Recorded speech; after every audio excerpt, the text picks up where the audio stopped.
Everyone, and welcome to Northern Italy for the opening round of the 2022 Rotax Max Challenge Switzerland season. We're here at Franciacorta in Northern Italy, just around 40 miles outside of Bergamo International Airport. This track is one of 5 venues visited over the next few months that will determine the RMC Switzerland champion for this year. My name's Alex Goldschmidt, your commentator for today, and I welcome you along board on the dedicated Alpha live stream. Based in Brescia in Italy, 1300 metres, 15 turns, hardly any elevation at all in comparison with tracks like Wilson Mill in the United Kingdom, very recently established, and also has hosted the Rock Cup Super Final back at that very same year. As you can see, overcast weather over the course of the next couple of hours as we're coming into the final throes of timed qualifying, anywhere between 16 to 18 degrees Celsius.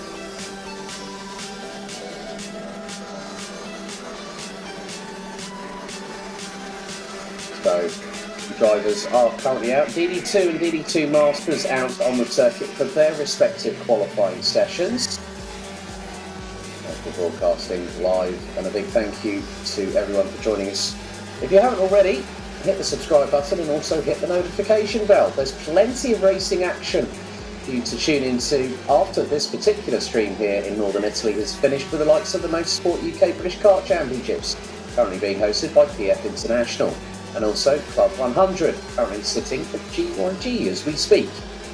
But As always, there is plenty to talk about. I've been looking through the honour roll of the RMC Swiss Championship history. Two drivers in the previous roll of honour, Alessandro Glauser in DD2 Masters and Kevin Luddy, have taken 5 respective titles in those particular classes. There's some regulars that hold European Rotax folklore, including the likes of outgoing Micromax champion who's moved up to Mini this year, Paul Schön. Also in Minimax, we will have a new champion for 2022 as the 2-time outgoing champion, Karl Staudt, who took the titles in 2020 and 2021, has now joined Dan Holland Racing for a full-on pronged assault with a European Rotax competition. Samuel Efred, 2-time champion from 2020 and 2021, moves up to seniors and will join defending champion Mario Sidler and also previous champion Jérôme Schwab in the field this season. Mike Zurcher, for the last 2 years, has been the defending champion for 2020 and 2021, with ex-British Mike Hitchcock now taking the role of being a part of the Swiss RMC Roll of Honour as he took the DD2 Masters title last year. Peter Andreas was last year's Max Master title winner. Max Master, a class not really heard of in Rotax racing circles. Well, if you were around in the early 2000s, you would have that kind of understanding that Max Master was a class. And one of the inaugural winners of the Rotax Max Challenge Grand Finals, who now works for BRP Rotax, is Australia's very own Daryl Smith, who works side by side with the likes of Steve Chapman. There you can see in the back, and really good to see that I'm actually getting some messages in from WhatsApp or Facebook. Paul Schoenstadt and Per saying it's really nice to hear your voice, which is really good. Really good to see that a lot of drivers are enjoying the technical, fast-flowing challenge of Franciacorta that you can see overhead in the outgoing, just by the outgoing countryside. We do have plenty of cloud cover.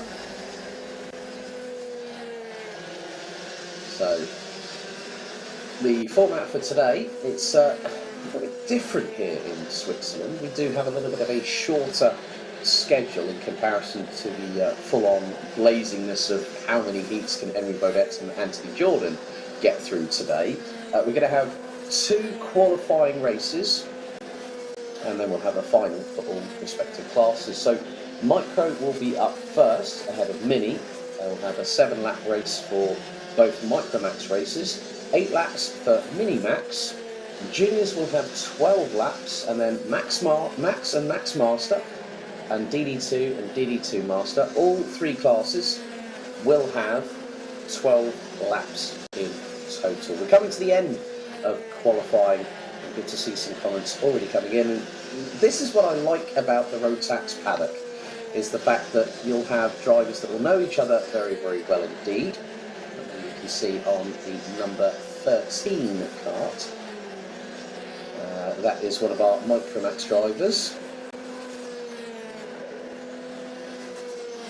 I'm just trying to, there's that'll be Timo Gauch from Bio Karting, and funnily enough, one of the main sponsors for the championship, Prima Klima, who deals with heating and cooling systems, not just for mainly sort of industrial purposes.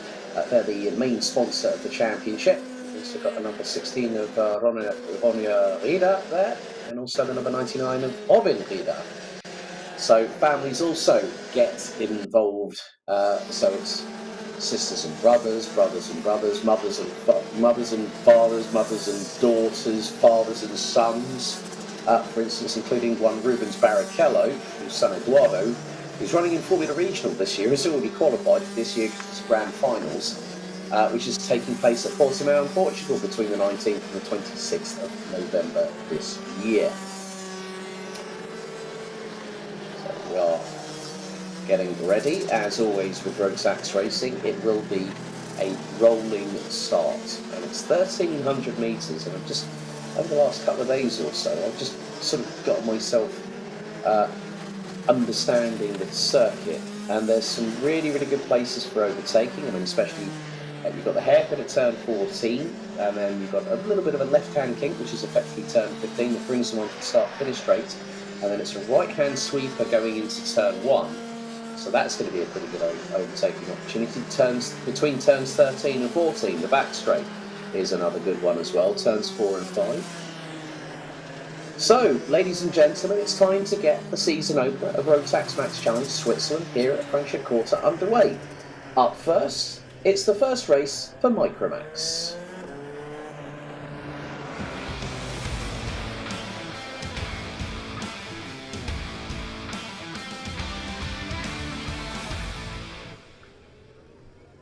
So, earlier on this morning, time qualifying got underway, and hopefully we have some grids for you, because it's the number 13, there front and centre on your screen, Timo Gauch, that will start from pole position. Leopold Juch will be alongside, ahead of Ronja Rieder and Mattia Maiolo. That is row number 2. Oben Rieder and Ibn Aman round out the top 3 rows. Row 4, it's Nikola Frick and Michael Blatter, followed by Matija Bogiselevich. I think that was a good first try there, Alex. We'll see how that gets on over the course of the race meeting itself. We are really looking forward to... this is great for us here at Alpha Live. Hello to Carol Stout, who's actually watching. Good morning. Good to have you with us. And the cheers are coming in already. This for us here at Alpha Live is a real great opportunity to head into continental Europe, and we're really pleased that RMC Switzerland and their partners have jumped on board and gotten us over there. I might not be there in person. I am here in voice though, nevertheless. So, as opposed to normal traditional Rotax racing in terms of the Rotax Max Euro Trophy and the B&L Karting Series 2 Championships that I am very much a big part of myself personally, instead of counters timing down, it's going to be laps counting down. So, for those wondering, it's going to be 4 micros. It will be 7 laps as the green flag waves, and the drivers are now released from the dummy grid onto this fantastic 1,300 metre circuit. It's great to see new circuits like this, and also the likes of Arena E in Mulsen in eastern Germany, not too far outside of Dresden International Airport, that have jumped onto the karting track pantheon, so to speak. So the drivers will go out for a sighting and then a formation lap with 7 laps of racing about to get underway. The weather has been quite mixed, to say the very least, here in Frankfurt. Nevertheless, it's going to be a case of who can manage the weather conditions the best if they do change. I know who Carol Stout is supporting, Paul Schoen, who will be up next in the first of 2 heats for Minimax. So onto the formation lap they go.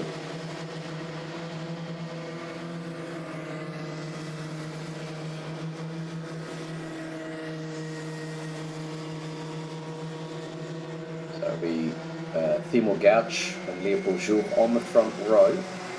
Ronja Rieder and Mattia Maiolo on row number 2. So hopefully as they get through towards the far part of the circuit, they'll then start gridding up. So with all classes here this weekend, it is rolling start, not standing start.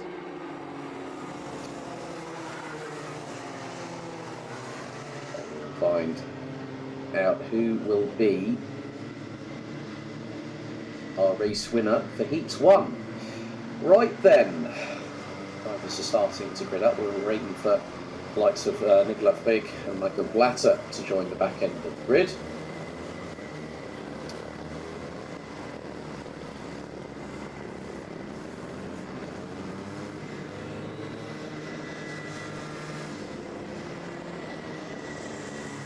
Seven, 8, right, there's kart number 9. Number 55. Right, into the tram lines they go. Revs rise, noise increases. And they have sent them on their way into turn 1 for the first time. And Leopold Jouque has gotten ahead of Timo Gertsch. There's been a few changes as Mattia Maiolo up from 4th to 3rd place. Through into the infield for the first time. Jouque is trying to break away early.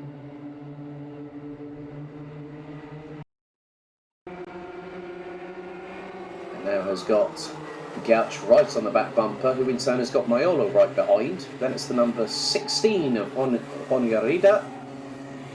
Robin is up there as well. So it will change as they go through into the far part of the circuit. As Jouque has got the lead. Hongarida has got up into 2nd position. Timo Gertsch at the end of the first lap. Looks to be down in 4th place as they come across the line.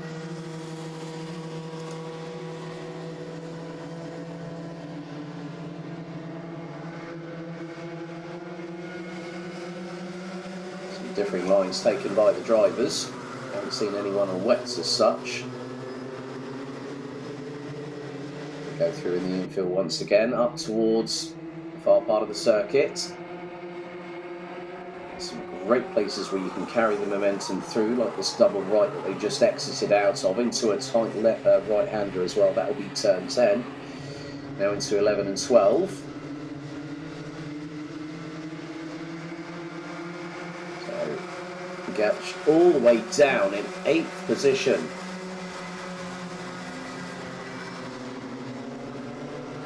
A little bit of an attempt here. It's getting close between the number 99 of Robin Rieder and the number 6 of Mattia Maiolo.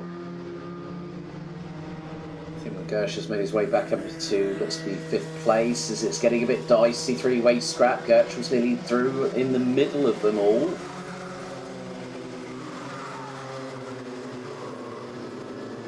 Gertsch makes a little bit of a mistake there. Nicolas Fig up the inside. And Ivan Aman also. Jouque did actually drive Mini in the Euro Trophy. Didn't have a good one at Genk, if I remember correctly. I've seen Leopold Jouque, I think, also competing in RMC Germany over the years. Thank you for well put there, Carlos Stout, in the chat. So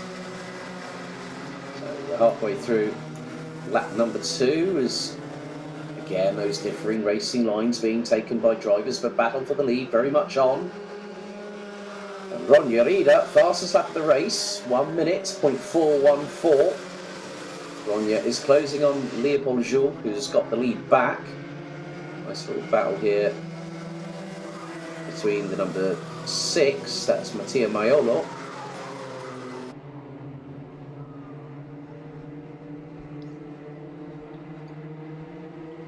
A very good morning to David Whitehouse, aka Motorsport Magpie. Battle for 3rd going on, but then also the battle for 5th. It's got Nicolas Frig up ahead of Ivan Aman. Timo Gertsch there again. Gertsch started from pole position earlier on. There's a good run here. Up the inside of the number 6. Oh, it's getting a bit too close for comfort for Robin Rieder there, isn't it? So Mattia Maiolo, as it's nearly 3 abreast. Trying to go into turn 1 from Nicolas Frig. And now it's a 5-kart scramble right about now. That's how close it can get. Frig looking up the inside, but then that's a bit close for Robin Rieder. Frig up the inside as well, as Maiolo gets ahead of the hornet's nest, so to speak. Timo Gertsch is in there along with Ivan Aman.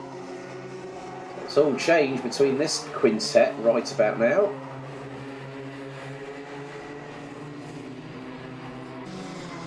And we're more than halfway through the race. We're on lap 4 out of 7.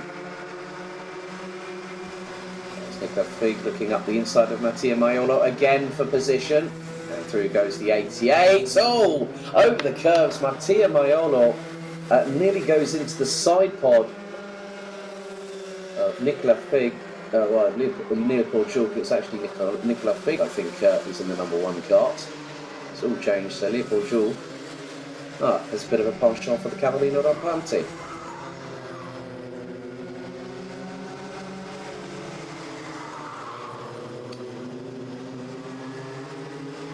It is changing there, so it is Leopold Schulk is in the number 1 cart, and yeah, Nicolas being one of the more recent additions, as in late entries. So 9 drivers in total competing. I've not seen anything of Leopold Schulk for a little bit, but I know that with the live timing,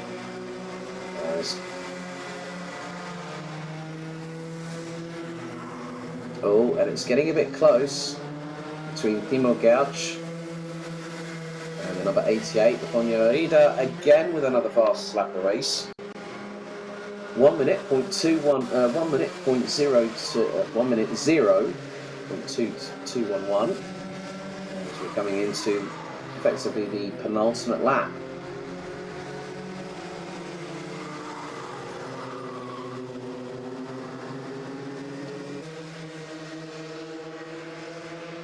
Through they go into this lovely complex, fast and sweeping. It's really about carrying the momentum through the corners as well. The number 6 of Maiolo bumping over the curves, trying to get a little bit of frustration being shown there with a little bang on the steering wheel. Make sure you keep both hands on it. Yeah, and Dave Whitehouse saying that how wide is the start-finish line? You can fit Whitehouse 6 times into it. You're very much on the case with that one. So nearly a little bit of a touch between the 88 and the 99. But they have 1 more lap to go, and there's the battle for the lead. So there is Leopold Schulk, now ahead of Ronja Rieder. So they will be on their final lap of this 1300 metre circuit.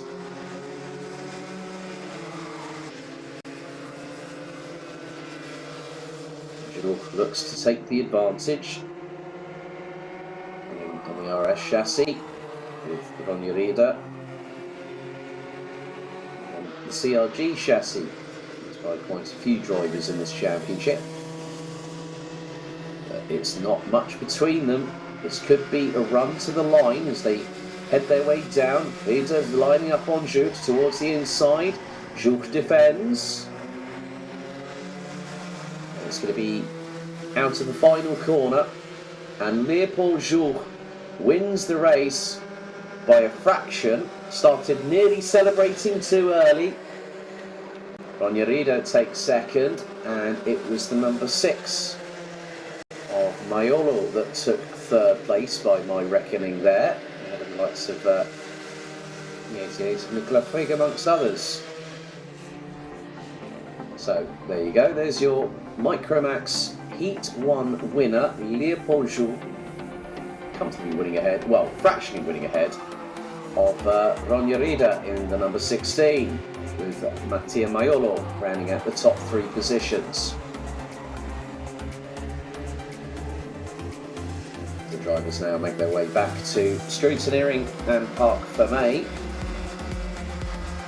Nice little taster for the action to come a little bit later on. When we get to the likes of Max and Max Master, DD2 and DD2 Masters, there's going to be quite a lot of competitors, so it is going to be a bit crazy to say the very, very least. Well, with that one being completed, ladies and gentlemen, it's time for our next race. It's Minimax Heat number 1.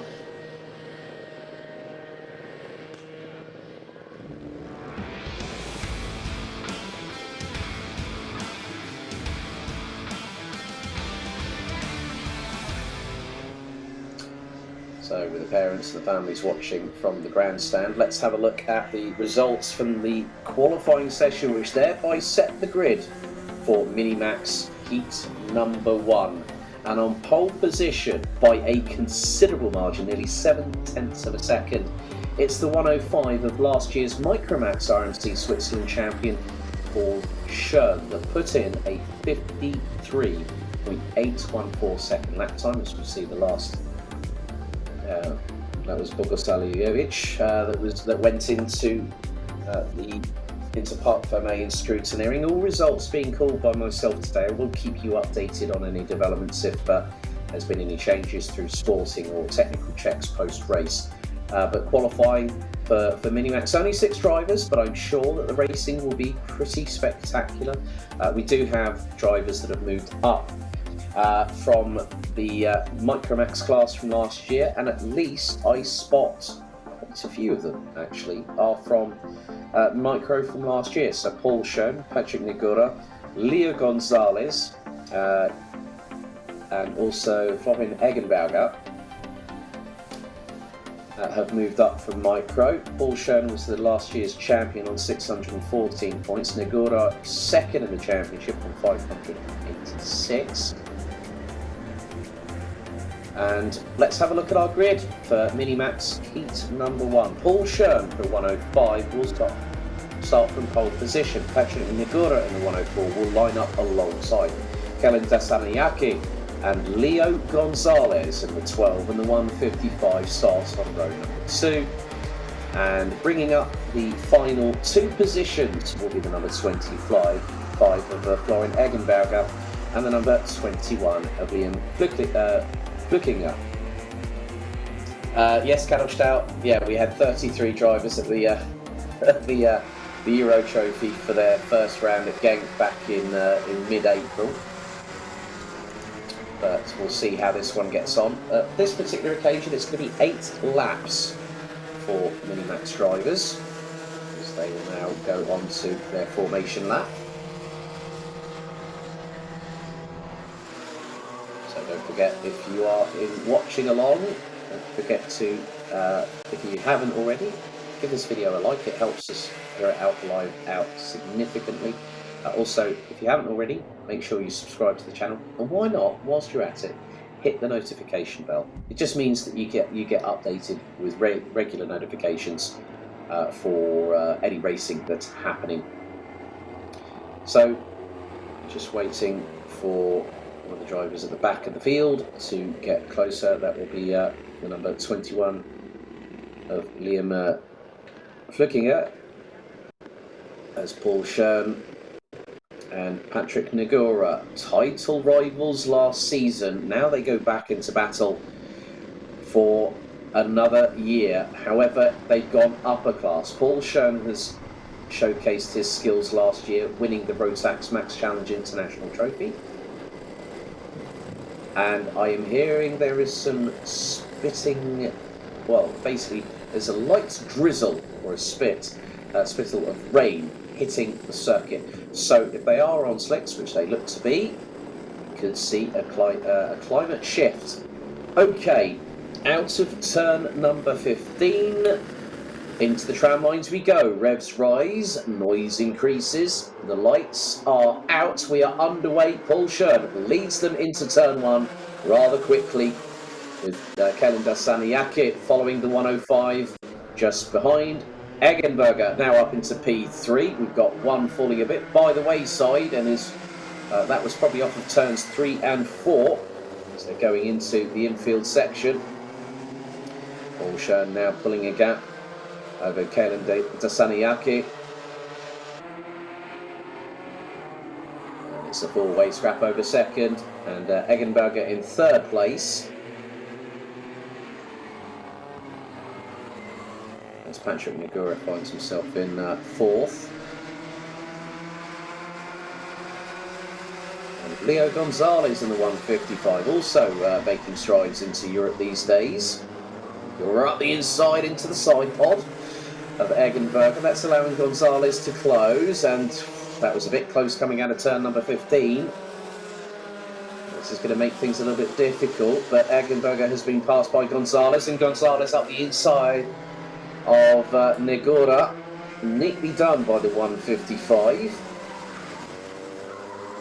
As they go through into the next left-hander.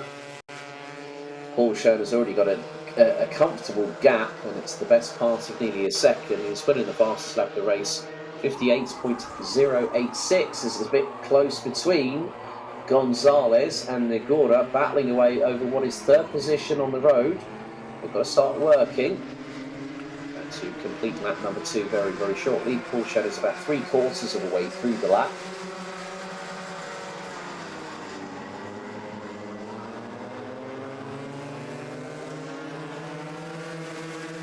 So through turn number 15 they go once again. Paul Schoen's lead is now 1.1 seconds to the decimal point. Leo Gonzalez, however, fastest lap of anybody, 55.836 seconds from the 155. So he's on the hunting trail as the youngster. As Dasaniake is being reeled in. Dasaniake last time round was over 3/10 slower. Now, has this slight change in climatic conditions meant that one driver's finding a bit of pace, or one driver's dropping off the cliff when it comes to the heat in the tyres? But they're at that point where if it was raining significantly, then we'd probably have a red flag, and they would probably switch them to wets and put the rain suits on. That has happened before. Okay, go on to lap number 3. Lap 3 completed, 5 to go. Patrick Negura this time. Fastest lap of the race, and up the inside through under Dasaniake goes Gonzalez for P2. Negura sets the fastest lap, 55.226. So a great little skirmish between these three battling over second position, but I wouldn't count out Florian Eggenberger in any way, shape or form. He's closing on Negura for 4th position as things stand. As we're about halfway through the race, Paul Schoen is not that far away from crossing the line, isn't it? Oh, that was a bit clumsy from Negura, but it unsettles Dasaniake. So 4 laps completed, 4 to go. Leo Gonzalez, one of 3 drivers to go sub 55 seconds on this lap. Gonzalez with the 54.888, Paul Schoen 54.966, and Florian Eggenberger 54.973. So they are upping the pace. Flukiger is not having a great time at all.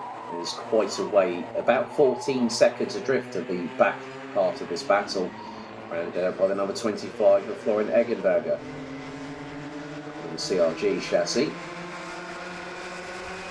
Whilst now here comes Dasaniake up the inside, looks through to get one past on Gonzalez, but doesn't get the opportunity. That was a good try there, going through turn number 14, through 15 once again, and over across the start-finish line. 5 down, 3 to go. Dasaniake now quickest of anybody, 54.739 from the number 12 as they go through turns 1, 2, 3, now into 4. Go into turn 5, Dasaniake up the inside of Gonzalez, threading the eye of the needle, side by side. It's a right-hander next time. Gonzalez gets the position back. I love this section here. It's just completely flat chat until the turn 10 right-hander. We've really got to... it's a lot of momentum carry. It's fast, it's technical. You've got to be precise as well. Dasaniake was nearly out-braking himself there, going into turn number 14, but Paul Schoen is running away with this one at the moment. We've got 6 laps down, 2 to go. Dasaniake towards the outside, through turn 1. Don't tell me you're going to hang it around the outside there. Gonzalez shuts the door. Negura gets through on turn 1. Well anticipated by the 1:04, but still Dasaniake holds the fastest lap of the race. But unfortunately, whilst challenging for second, drops to 4th.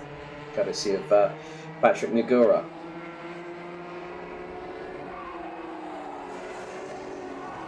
So through they go into the turn 10 right-hander, into the left at turns 11 and 12, into turn 13 onto this very lengthy back straight. So you've got a cut from Campillos in some respects, but not.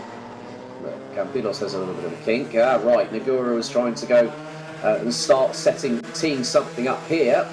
Right in the slipstream of Negura goes of Well, Paul Schoen's just cantered away like the cat that's got the cream, 2.3 seconds up the road in front of this battle here, where Leo Gonzalez is fending off Patrick Negura for second position.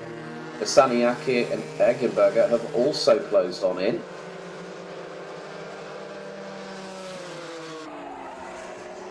It's getting a bit nip and tuck. We are actually on the last lap. Paul Schoen is away and clear. It's going to be a guaranteed victory for the 105. But Gonzalez is doing an absolutely brilliant job hanging on to second position in the dying throes of this race. There's Paul Schoen, your race leader. He's been runner-up in the RMC Swiss Championship a couple of times. This micro driver won the title last year, and he kickstarts this season off with a victory. It's going to be a run to the line. It's going to be Leo Gonzalez. Is it? It is. Gonzalez takes second by a fraction. 19 thousandths of a second ahead of Patrick Negura, Kelly de Saniaki, Florin Eggenberger. We've got Liam Flukiger still a lap behind her. There is the number 21, but on the last lap of the race, Paul Schoen was absolutely flying. 54.492 seconds, fastest lap of the race. Well, even though that was 6 competitors, that was a really entertaining battle there, I must be completely honest. But Paul Schoen winning it by nearly 3 seconds at that particular moment after 8 laps of racing.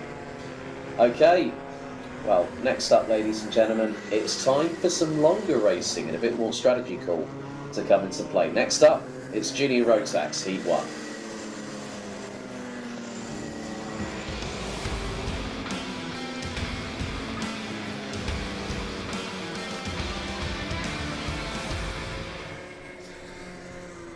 Right, so time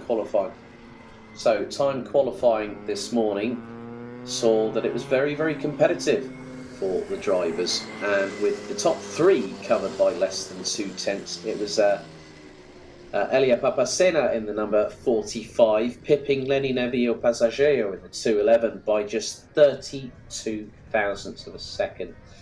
In third place, with a top time of a 50.411, Rafael Gvicak in the 299 will start on the inside of row number 2. Will be joined by one of 2 brothers competing this championship, Tino Sidler in the 210. Top 4 covered by just over 4 tenths of a second. Christopher Holst and Leo Gubser round out the top 3 rows in the 223 and the 7, with Colin Meyer and Federico Strazzari in the numbers 33 and 46 rounding out the top 8. 10 drivers this time in Junior Rotax, with Nora Loaka, 209. It might be related to Philip Loaka, who also competes in this championship. And Niels Muller in the 26 rounds out the top 10. So from 8 laps in Minimax, we go to 12 laps in Juniors.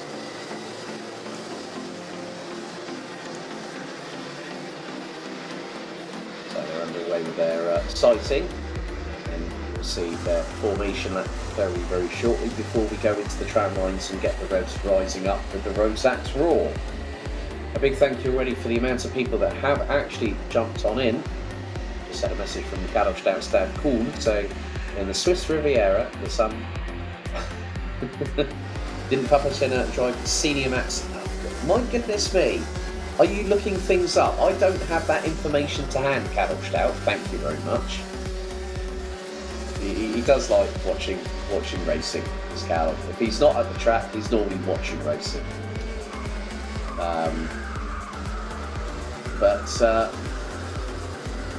some of the drivers making their way through the infield section as we get set for 12 laps of racing here at the 1,300 metre circuit. So full course yellow conditions are employed at this point. So Papacena and Passaggio leading the way, now starting to grid them up.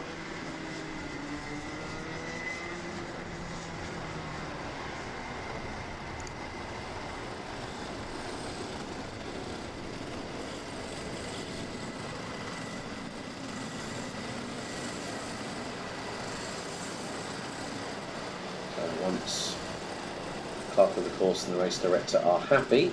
They will let them go. So we are about to get things underway for Heat 1 for Junior Rotax. It's Elia Papacena and Lenny Neville Passaggio on the front row as we creep our way slowly towards turn 15. They split. Revs rise. Into the tram lines we go. Noise increases. Are we going to get a start here? They have let them go, and we run into turn 1 for the first time with Papacena leading the way through into turn 1 and 2. Into the left at 3. Left at 4, and then into 5. A bit close for comfort there between some of the drivers.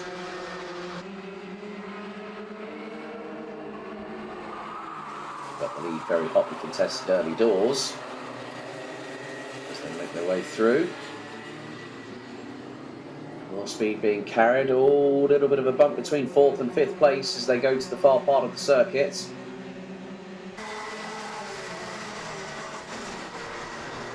Gubser in the number 7 being followed by Colin Meyer as they come out of the final corner.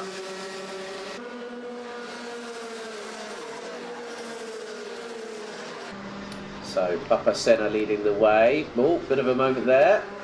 That was coming through into turns 2 and 3. The driver's having a little bit of a mare, unfortunately. There's Christopher Holtz in the 223. Running away with the likes of Havel Gvidjak in the 299. In the TB kart.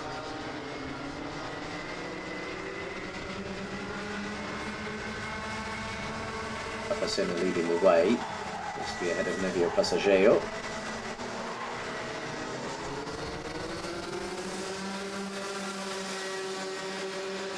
Tino Sidler leading this little train here. And Lenny Neville Passaggio in second position takes the fastest lap of the race. 51.096, and as instantly as that happens, Leo Gubser in the number 7 sets exactly the same lap time. Papacena leading the way.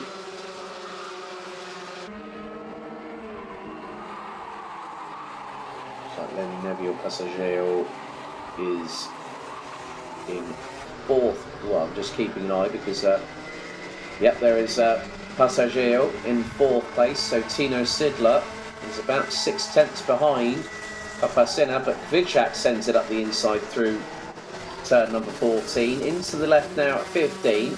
Sidler's going to have the run going into turn 1.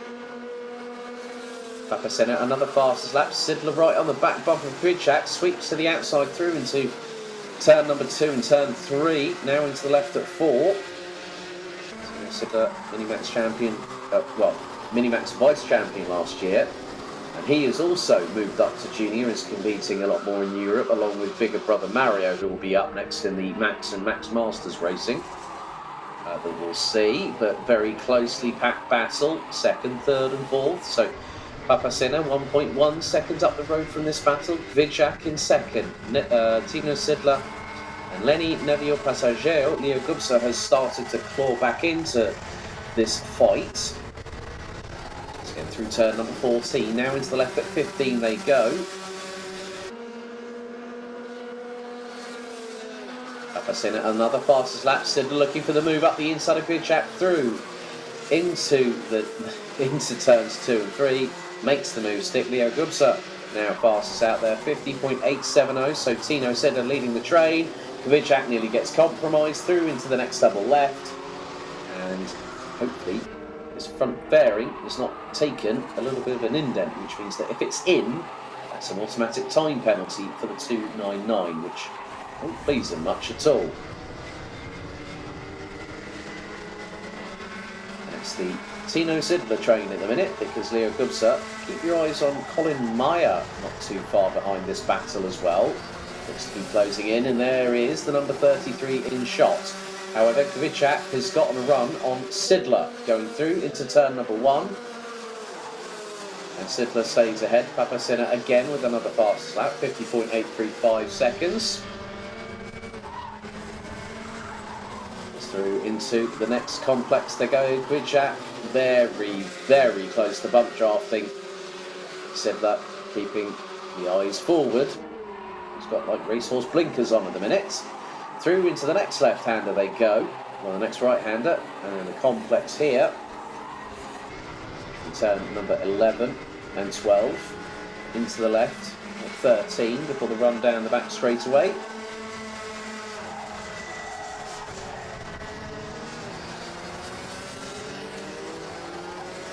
But Elia Papacena away and clear by the best part of just under 2.1 seconds. Gridjack looks for the move up the inside of Sidler through turns 2 and 3, and Sidler managed to hang it round the outside. Nicely done by the 2-1-0. This is bringing Leo Gubser back into play. Gubser has caught them and has also, in the meantime, dropped Lenny Nevio Passaggio, who was on the front row of the grid earlier on. Passaggio now coming under fire from Colin Meyer. That's the battle for P5. Nora Loaka, Nils Muller and Federico Stazzari rounding out the 10-strong grid. 10 runners still carrying away. We are going away around this circuit. We are over half distance as Elia Papacena about to complete lap number 7. 5 to go. Sidler still holding off Gridjack. Gridjack looking for the run into turn 2. Leo Gubser sets the fastest lap of the race and is right with them. So any mistake Gridjack makes, because Gridjack is effectively piggy in the middle, now forces the door open on Tino Sidler through into the next left-hander, but then opens the door for Leo Gubser, who goes up the inside through the next double right, and the number 7 is through for 3rd position. Well played, Leo Gubser. Now into the next left. They've just gone through turn number 13 once again. Onto turn number 14. Gubser's got a real good turn of pace, but shuts the door firmly. Gridjack has nowhere to go. Front bumper might have a little, I'm not too sure if Gridjack's bumper's going to be staying true on the chassis. And there is, hang on a second, that's Lenny Nevio Passaggio, who's caught them whilst they've been squabbling like petulant children, battling over the last swing of the playground. But Gubser, trying to go up the inside of Gridjack, opened the door for Passaggio to get through. Passaggio now back up into 4th place and chasing down 3rd. We have 4 laps to go, not including this one. So we are on lap number 9. Yes, ready. Rene, oh no, he could be much faster. Nice fight. That's what we want to see. That's what I like about Rotax. You can have really, really close battles. But Tino Sidler now starting to pull away from Rafael Gridjack, who is back up into 3rd position. But chasing Gridjack down is Passaggio. Passaggio last time was just over half a tenth quicker on the previous lap. Fastest lap of the race still for the 5th place kart, the number 7, the Kart Republic chassis entry of Leo Gubser. Gridjack again looking for a move up the inside of Tino Sidler, but Sidler just keeping the blinkers on, not looking back, just running his own race, but will have an idea, maybe have the right. There's the little look over the right shoulder twice from the youngster, as there goes Gridjack setting it up the inside of turn number 14. Passaggio was looking for a move there as well, so Gridjack now takes 2nd, as we've got this and one more. We've got this and another lap to go, and it's a scramble. It is a massive scramble. It's not just 2 or 3 karts, it's 5, because Colin Meyer is there with the ringside seat. Passaggio looking to get up the inside of Sidler. Through into the double left, now into the right they go, through this very fast, very scary set of corners. There's now Passaggio coming under fire from Gubser. Meyer now has joined the fight. Loaka's not too... Christopher Holst, not too far adrift either. So, very shortly, Elia Papacena will go on to the last lap. Ultimo Giro, as they say in Italy. And look at the scramble behind. Gridjack, Sidler, Passaggio doing the over-under, well no, the over-under was being done on Passaggero by not just Gubsa, but Colin Meyer has just gotten through there as well through turns 2 and 3. So last lap board has been shown to every single driver, including the likes of Noah Loaka, Nils Müller and Federico Strazzari. Papacena 4 seconds up the road. It's a formality on that one, but then it's the battle for P4. Passaggero is there, but there is Elia Papacena, the number 45. Coming out of the final couple of corners, and that's it. Heat 1. Elia Papacena wins it convincingly. Second, it's going to be Rafael Grijak. Third, Tino Sidler. Leo Gubsa takes fourth, fractionally ahead by just over a tenth ahead of Colin Meyer, with Lenny Nevio Passaggero rounding out the top 6.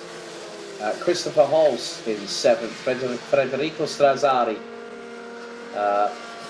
will be coming across the line very, very soon as well. It will be Christopher Holst, Nils Müller, Federico Strazzari and Noah Loaka. But Elia Papacena wins Junior Rotax Heat number 1 after a fantastic scrap between the likes of Rafael Grijak, Tino Sidler, Leo Gubsa, Colin Meyer and Lenny Nevio Passaggero. So there is your Junior Rotax Heat 1 winner, Elia Papacena, bringing it into the pits. Right, time for a quick commercial break here on the official Alpha Live YouTube channel before we go into Max and Max Master. Egal wo. Egal wie. Egal welche Sie fahren. Mami, Papi, das Auto kann tanzen.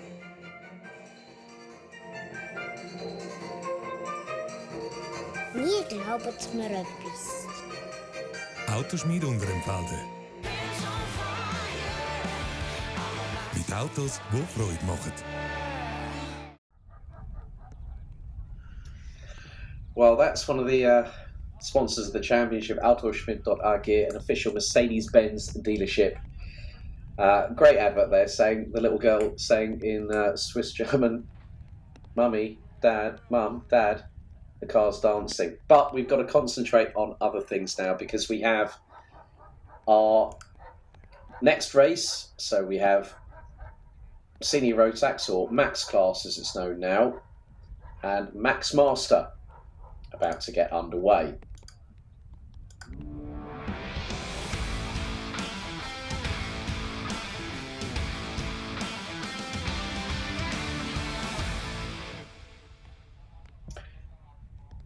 So looking at the results from earlier on's timed qualifying this morning here in Franciacorta, it was Leonardo Principali that took pole position from outgoing Junior Rotax champion Samuel Ifrid in the Max class. And then Alan Beresville, Jeroen Schwab, Luca Pozzo. So here are your grids. So, well, that's the grid from that's from earlier on. That would have been from our Micromax drivers. But I'll run through the grid as quickly as I can because there are a total of 27 drivers. Right, so we have, so I was at 5th place. So it was Luca Pozzo, Samuel Zatelli, Jan Koch, Keith Wilson, that's not a Swiss sounding name to me, Sasha Klavadeccia, Ruben Hochstuhl, Rico Bleiker, Kai Traub, Kevin Ummel, Henry Correa dos Santos, Jon Bischoff, Dominic Duna, Augustin Melos, Alessandro Jimenez, Medin Osmani, Tristan Koenig, and Michael Enns round out the 21 strong grid in the Max class. Max Master, it's Minos Fagusa that took pole position by just over a tenth ahead of Martin Pasanadin. Peter Spengler, Andreas Peter, Eric Jouk and Rafael Brugger round out the top 6 in the Max Master class.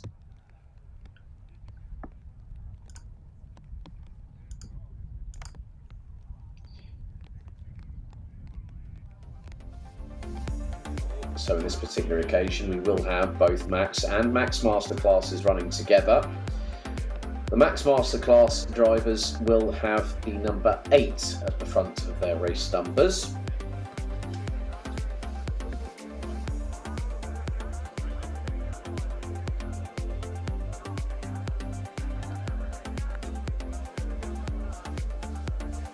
So we are waiting just for them to get things underway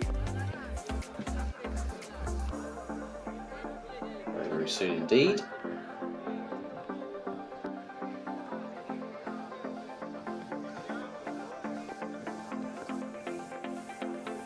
So as with the juniors, there's going to be a lot more action here. 27 drivers set to compete.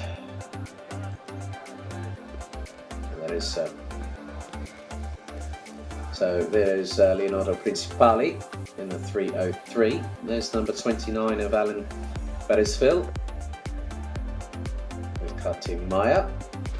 Next up, you've got the 397 of Luca Pozzo running on the Kart Republic chassis.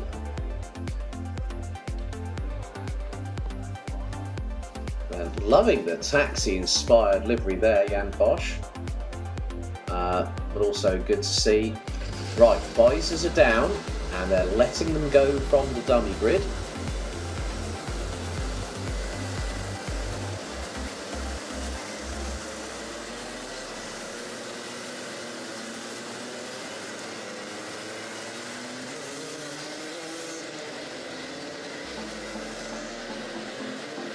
So they have set them on their way.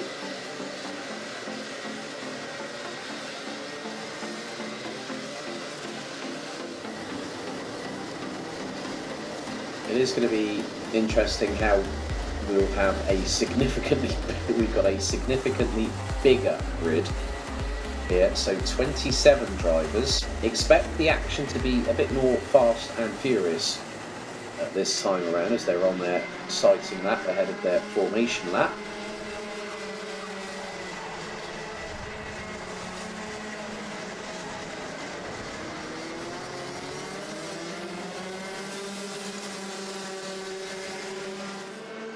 So we will have to wait and see how things proceed over the next few laps or so.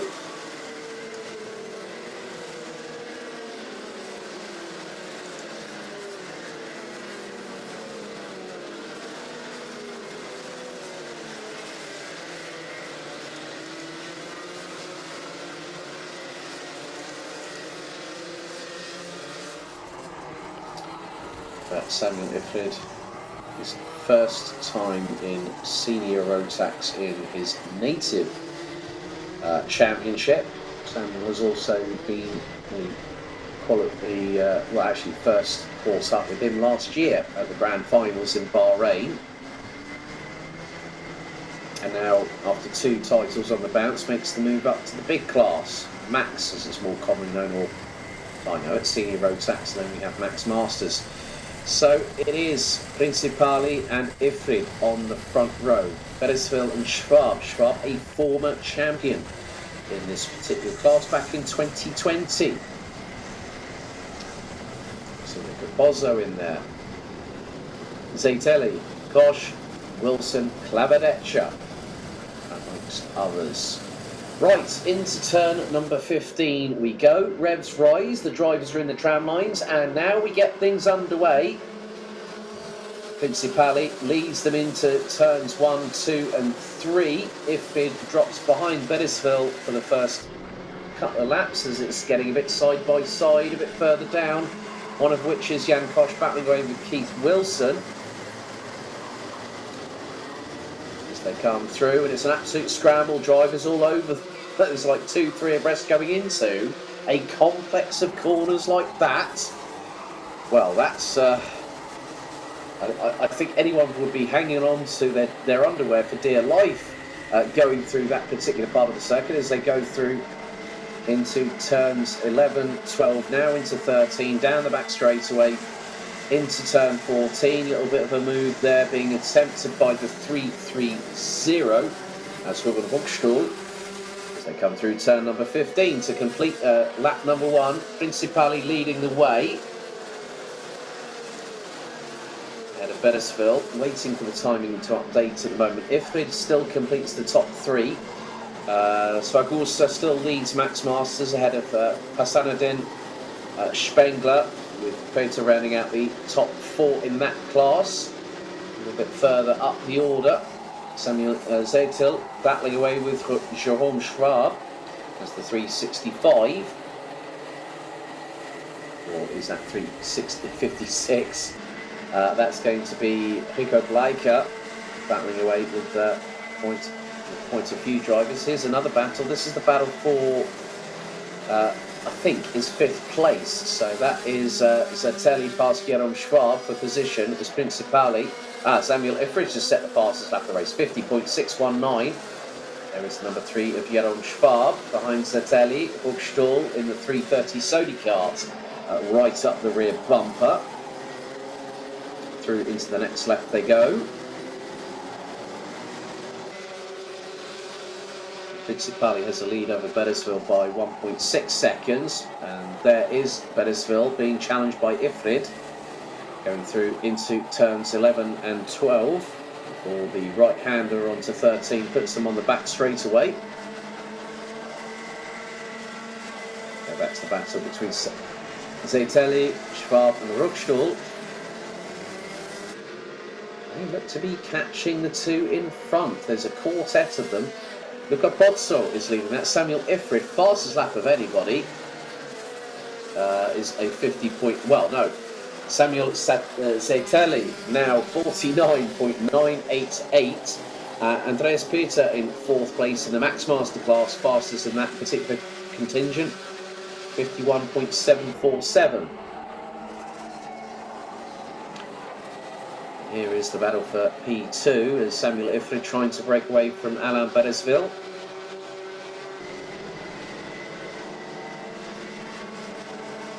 Down into turn number 14 they go again. We're now soon to complete lap number 4, so Principali has got a major lead. One of the biggest surprises, he was on the entry list, Mario Sipper not racing here today, so might be giving some coaching tips to his younger brother Tino. He did actually ask me if I was going to be in Franciacorta this weekend. I said, unfortunately not, I will be there in voice, and Body will be here in the UK. But Principali has got a lead of 1.7 seconds over Samuel Ifrid, and that could be climbing very quickly.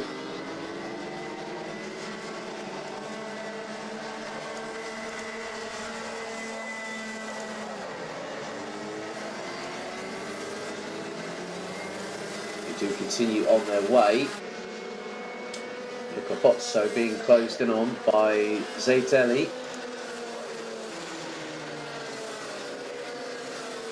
Samuel Ifrid, another fastest lap of the race, so Principali could find that lead, might be in danger. Because Ifrid, last time around, did a 49.883, Principali 49.960. That's the lap time between the pair. So just shy of a 10th. Zeitelli closing on Pozzo now for P4, that's through turns 11 and 12. Now into the right-hander here at 13.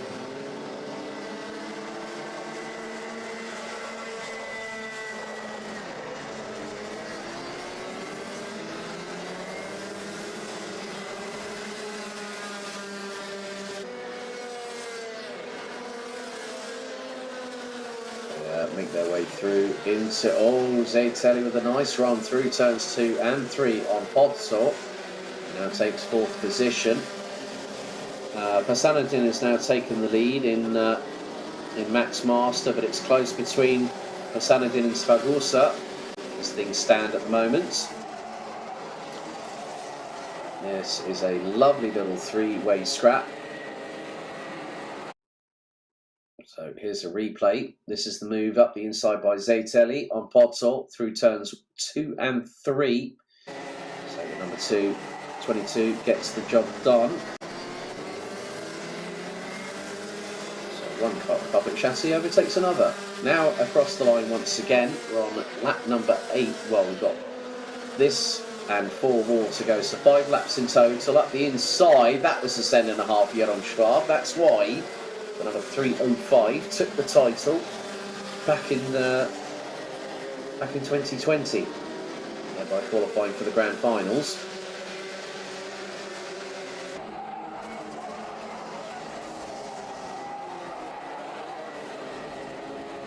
So through into the infield section, turns 10, now 11 and 12.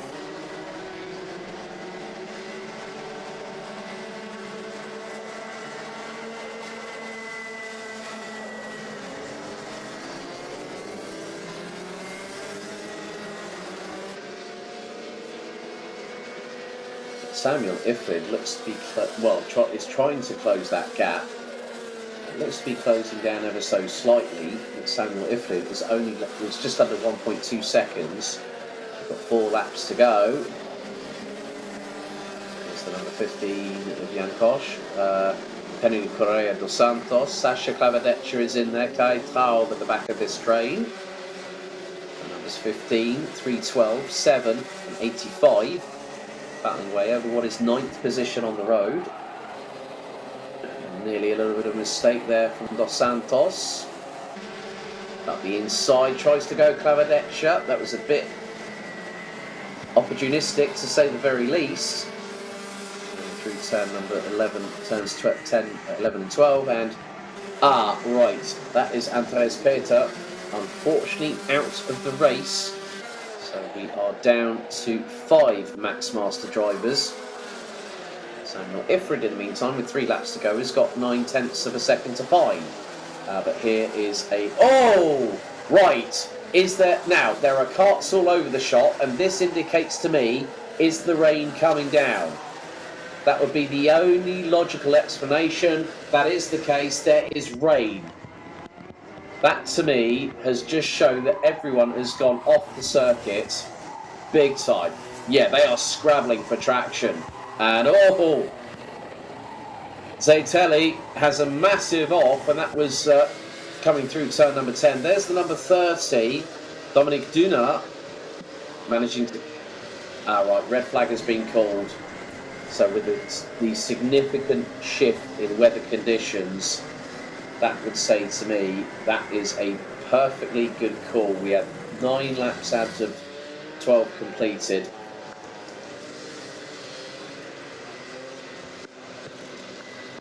And if I'm honest with you, I'm not at all surprised with that. So, okay, so I have just been confirmed by Luke, our stream director, that it is raining. So they have done the right thing. I thought that might be the case, because if it wasn't raining, there would have been either some kind of fluid on the track, whether it be coolant or something, or water or some sort of additive.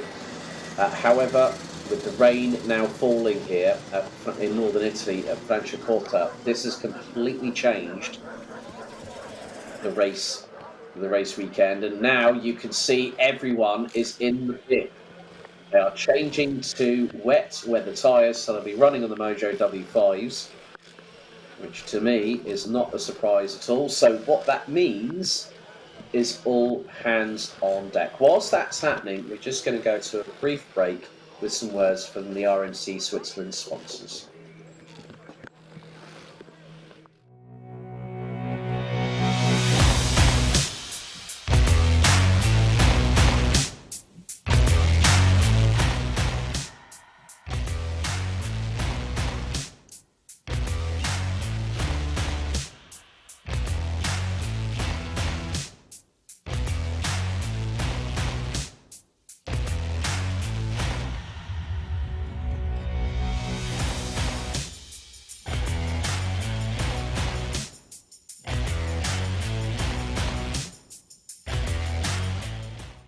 Egal wo.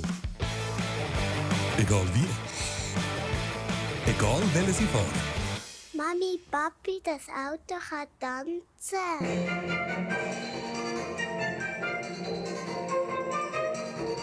Nie glaubt mir etwas. Autoschmied unter dem Felde. Mit Autos, die Freude machen.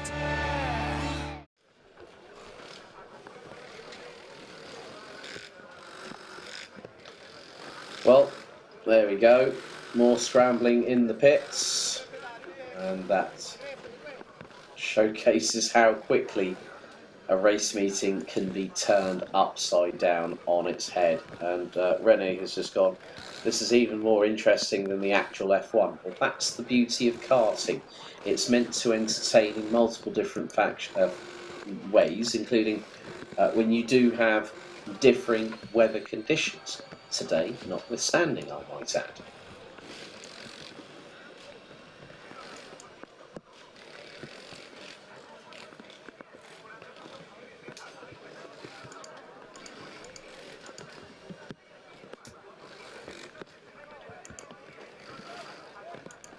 So yeah, everyone's. So this is actually for. Now, so they will have called the Max and the Max Master race.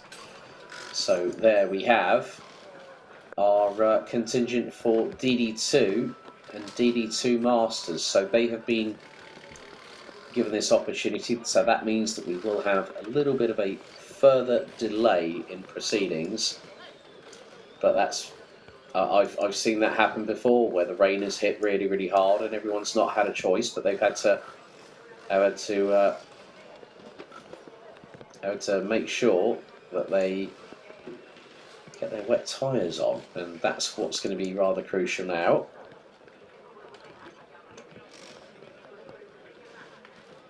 So I would imagine that a lot of people probably saw this coming. It did say overcast, but with overcast comes a chance of rain as people sprinting across the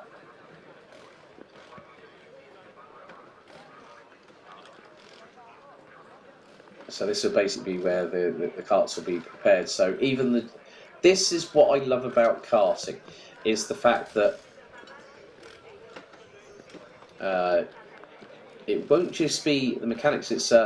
It's everybody else that gets involved, and even the drivers get stuck in, which is really good to see. And it's wonderful that karting. And so you'll have people shouting, "Come on, get over here! Bring the wheel gun. I need it. We need to change to wets. Peeing it down at the moment right now." Well, words to that effect, of course. But they'll have to make sure that everything's all secured. But a very, very good call from Race Direction. As soon as all those carts, and I think there were at least half the field went off the track because of that change in weather conditions. That's why it had to be red flagged. So I would imagine that will be a called race on that run, because they were over 75% distance. We're on the verge of completing lap number 10.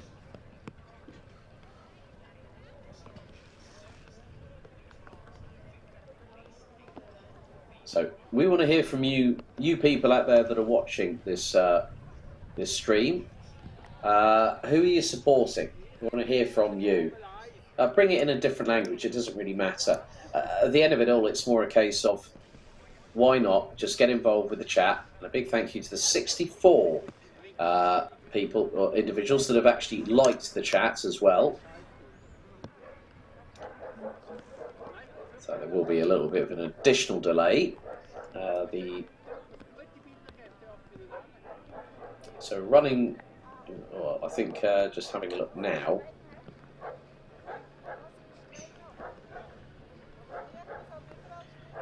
With regards to the timetable, we are running approximately.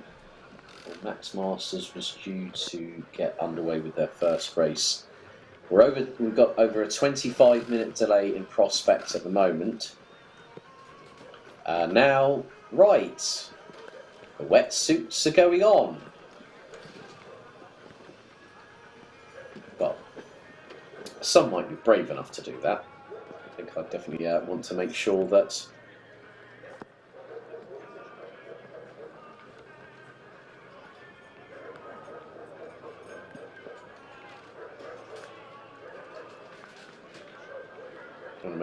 everything's all shipshape in Bristol fashion.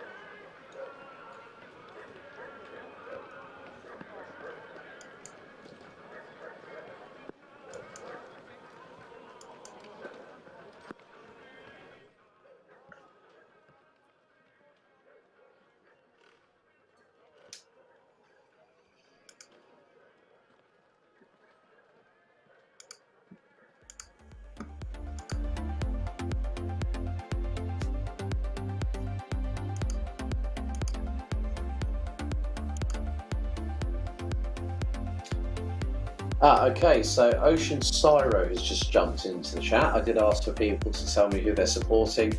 Nora Loaka saying Philip Loaka is the best. There you go. Nothing like a bit of family love there. Ocean Syro said Merdin Osmani, Kevin Ummel, and Ruben Ruckstuhl. There we go. Someone from okay. I have to give a shout out to this man who I commentated on for many a year since I first met him back in 2018. Reinaldo Cremiger, for those wondering, is the Ghost Wolf official. Dominic Dünner, Dankeschön. Basically, is that him there? Okay, working on the 424. I think that might be him there. Yeah, that face looks very, very familiar there.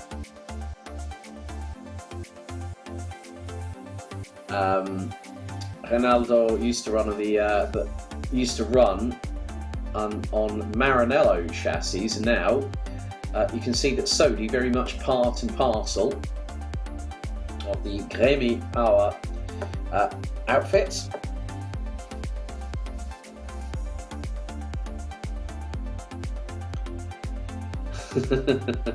Really good to see everyone getting involved in the chat. Thank you very much for joining us. So we got Patrick Zender, Dominic Dünner. Right, Ocean Syro. Have I actually commentated? Ocean Syro. So you were in Junior Rotax last year and this year OK Senior. Right, I want to ask you a question, Ocean Syro. What's your actual name? Because have I commentated on you? Have you run in the Euro Trophy or the B&L karting series before? Oh, that's nice when I get someone like that who has a completely different, people have YouTube channel names, which is fine. It's a bit like a user ID on Facebook or, on Instagram or Snapchat or TikTok or whatever social media floats your boat these days. And thank you, Nora. That is Mr. Cremiger himself. He did message me earlier on this week saying, "Are you in Franciacorta?" I went, "No, unfortunately not." Noah Kim has just said Dominic Dünner is being supported. There's Mike Zurcher there, last year's DD2 champion, wearing his Team Switzerland overalls. They're now gathering them onto the... Samuel Scher, thank you very much. So you were running last year. Okay. So you were just driving the Swiss Championship. That's really, really good to hear. Right. So you were running in juniors last year. Yes. Third place in the championship. You were running on the Ricardo chassis. Number 97. Third in the championship with 549 points, 6 points off from Ruckstuhl, who was vice champion for Samuel last year. Sodi Kart, one of the many chassis providers out there like TB Kart, OTK. Ronaldo said to me that, I won't be racing much these days. I'll be more of a team boss, which is very good to hear.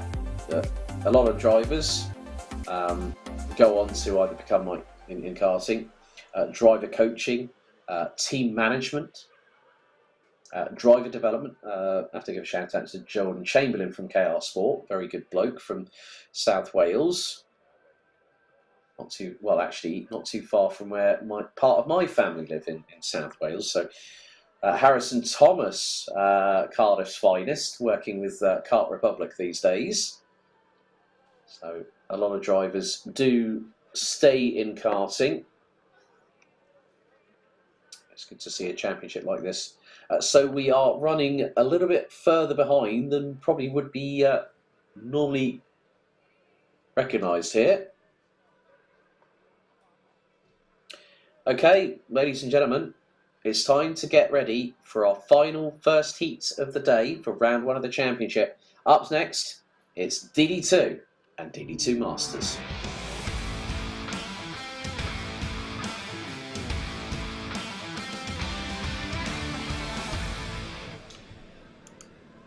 Right, so just trying to get to the find the grids for this particular race after qualifying this morning. So hopefully going to have that come up very, very shortly indeed. But very, very competitive once again. We do have a significant amount of drivers in this field.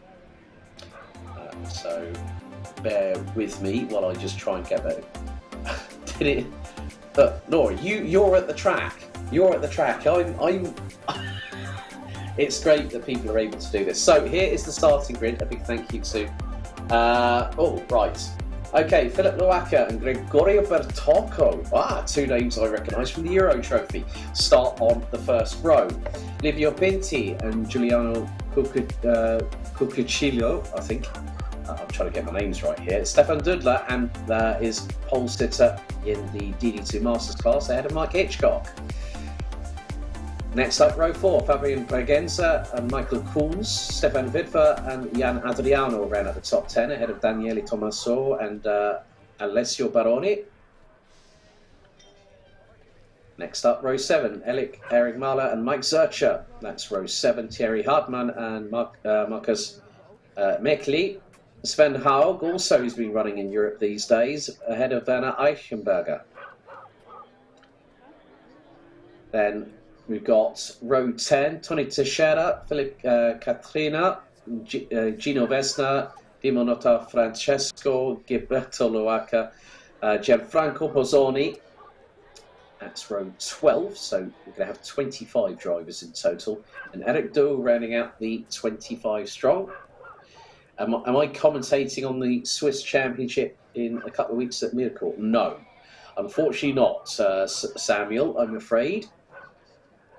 I've got a very busy schedule up ahead. In 2 weeks, I'll be at Goodwood for the Retro Rides Weekender. David Hitchcock saying, shout out to Mike. There we go. The cheers are coming in for Mr. Hitchcock. Brilliantly done. And a big thank you to him for contacting me directly as well to bring my commentary to the first round of this championship. And a big thank you to him for doing so.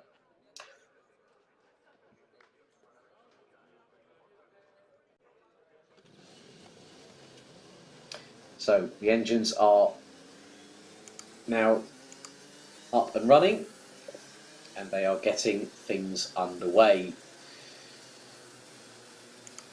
So with the water that has hit the track in the meantime, this is going to be rather interesting. Firstly of all, because the track is wet, the drivers are on Mojo W5 wet tyres.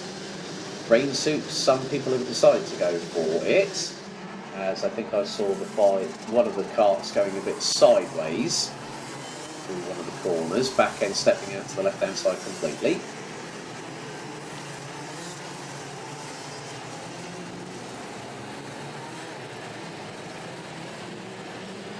So we will have 12 laps of this 1,300 metre circuit. And funny enough, that person going completely sideways, lighting up the rear tyres, was Mike Hitchcock in the 577 running on the CRG chassis. Now the drivers go on to their formation lap.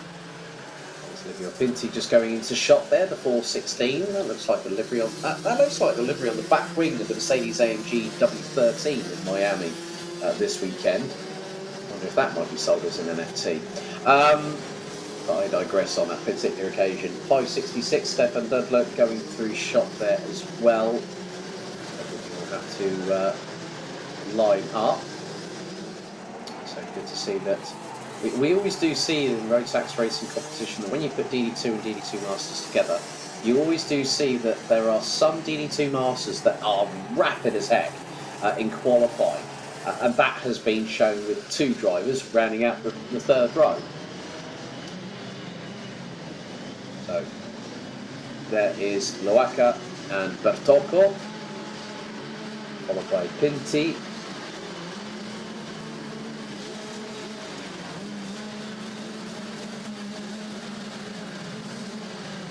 So drivers now starting to ready up. and get themselves into position. Heading 12 laps of racing.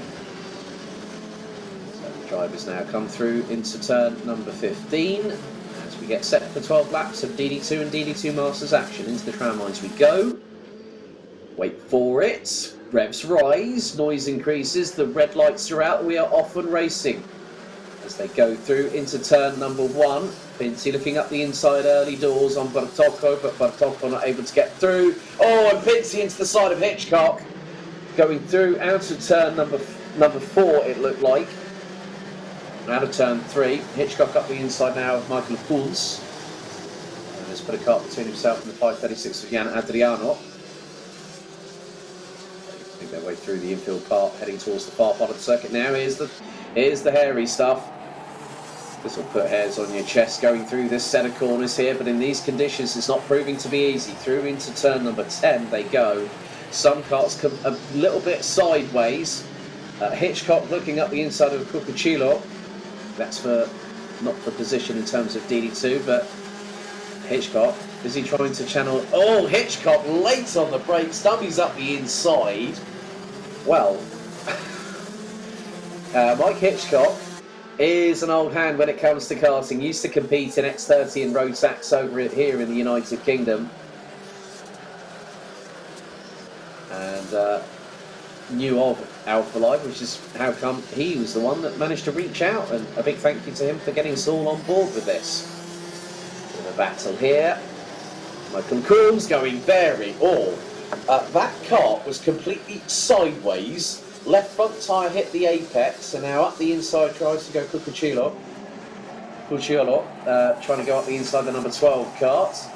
And then right up the back bumper there is the 536 of Jan Adriano. Running on the Sodi kart with Grammy Power, taking differing lines there, going through turns 12 and 11 and 12. But to get the run through, up the inside, tries to go Adriano on the number 12.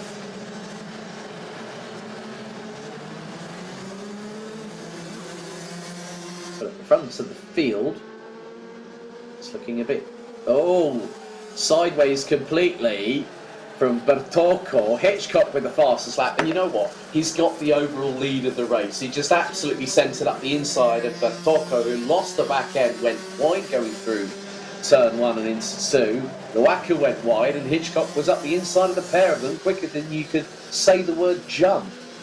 So Mike Hitchcock leads not only DD2 Masters, he is leading. So we're going to have a look back. Now this is going through, Bartocco completely sideways, runs wide. Hitchcock up the inside of Loacker. Loacker also drifts wide, and Hitchcock nails the apex with maximum perfection. It was brilliant. A great shot of the Prima Clima replay there. A little bit further back. Cucciolillo battling away now. And Nora. Hitchcock's gone and put in another purple lap, and it's the fastest lap overall. 1 minute 1.1.120. Michael Kuntz third place in DD2. 1 minute 1.161. We've got a battle here though, and that was from the 536 of Jan Adriano, and that was up the inside of the 427 of Eric Müller, currently 4th in DD2.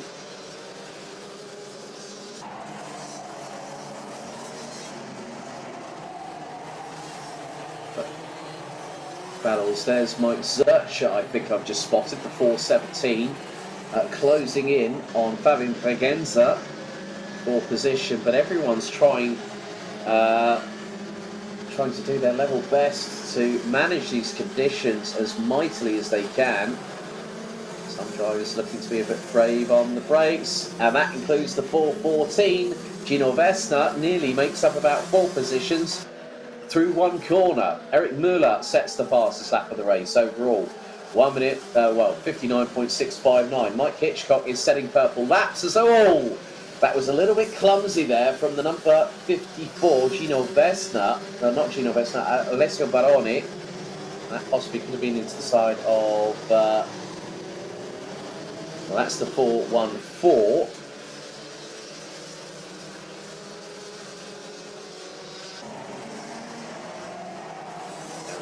time for, well, it's not Livio Pinti, that is going to be, I'm just keeping an eye on what's happening because there's some great racing here.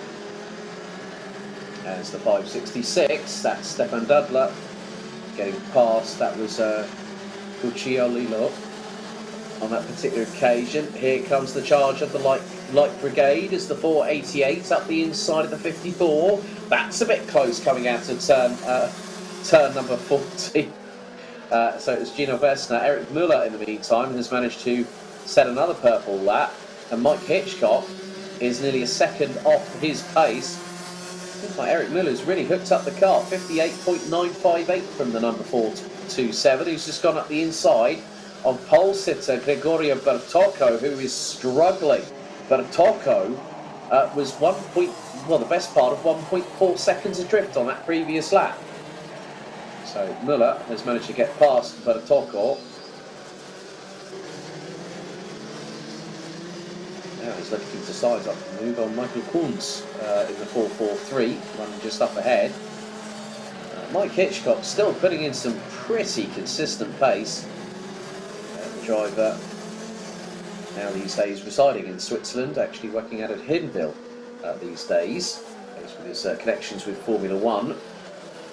Mike Zurcher though, the 417, last year's champion, has put in he's the two-time reigning and defending champion, puts in a 58.243. Mike Hitchcock's just set a fastest lap of DD2 Masters, 59.823, as this battle between Michael Kunz and 427 of Eric Muller still battling on. And this is for second place in the class. Philip Loacker is leading DD2 in terms of the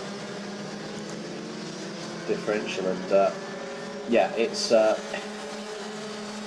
Philip Loacker has a lead of just under 1.1 seconds over Michael Kunz.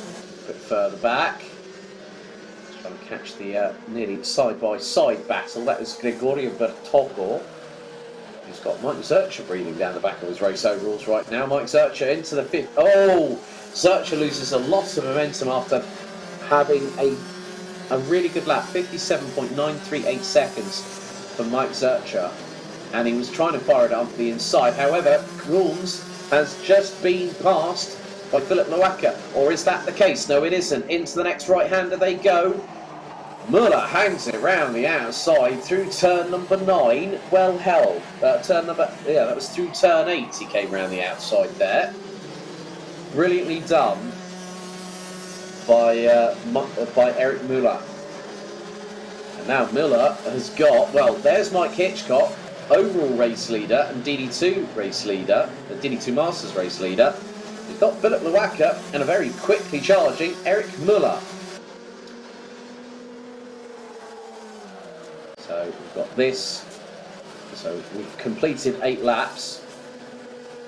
And Stefan Witwer in the number 9 kart, 8th in DD2, has just set the fastest lap of anybody, 56.498. Mike Hitchcock hanging on, but no, he loses a bit of traction, and all of a sudden he thinks, you know what, they're in DD2, I'll let them go and have a little bit of fun. I've had my fun at the front of the field, leading the way, but you never know, you can't keep a good racer down, because Mike Hitchcock closing in on Eric Muller. Philip Loacker now has not only the DD2 lead, but also the race lead, and Mike Hitchcock up the inside of Eric Muller tries to get through, and the 577 has to, unfortunately, wait for another opportunity. And that is a send and a half. Is he doing the old Danny Rick trick, trying to do the old lick the stamp and send it? Well, he went a bit too deep, I think, through turn 14, did Mike Hitchcock, and then all of a sudden, what that has allowed is Michael Kunz and also Mike Zurcher to close on in. Oh, this is going to get a bit close for Mike Hitchcock. Hitchcock is nearly being boxed in a little bit. Oh, Zurcher sideways. Hitchcock has nowhere to go but to avoid. And thank goodness that Jan Adriano is all the way down in 9th position overall. And Mike Hitchcock has about a 7-second advantage. as Philip Lowacka keeps the cart in the 424 ahead of Eric Muller. Now, if they are under the same stable, one of the big things you do not do as a team is take out your teammate.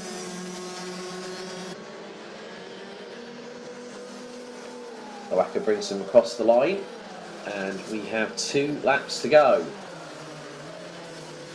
So Philip Lowacka leading ahead of Eric Muller. Michael Kunz rounds out the top 5. Oh!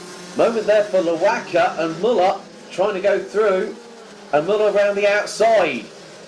Oh, Muller again finding turns 7 and 8 to be to his sweet spot, and all of a sudden Philip Lowacka had no response, I'm afraid. But Eric Muller just literally hanging around the outside as if it was nothing. Well held there, I must say. Then a little bit further back, Mike Zurcher looking up the inside of Michael Kunz, going through into turn number 14. Zurcher's got the run, might get the over-under done on him. Eric Muller stays ahead of Philip Lowacka. Kunz still ahead of Zurcher as they go into what's going to be the final lap of the race. We're on to lap number 12. So Stefan Witwer sets the fastest lap of the race in the number 9 kart. 7th in DD2 as Zurcher sends it up the inside, but there's not. He finds the room at the end, but unfortunately the back barn doors have been left wide open and he's gone flying through them. He tried to do the over-under on Michael Kunz, but unfortunately Zurcher didn't manage to get. He got through, but just ran a little bit too deep as Zurcher sideways. One of the other things is the track right. If the track is drying up, there are those that might have chanced it. I use those words very, very liberally. Chanced it. But out of the final corner, Eric Muller wins ahead of Philip Lowacka. Just under a 10th and a half of a second. Michael Kunz beating Mike Zurcher with Gregorio Bertocco rounding out the top 5.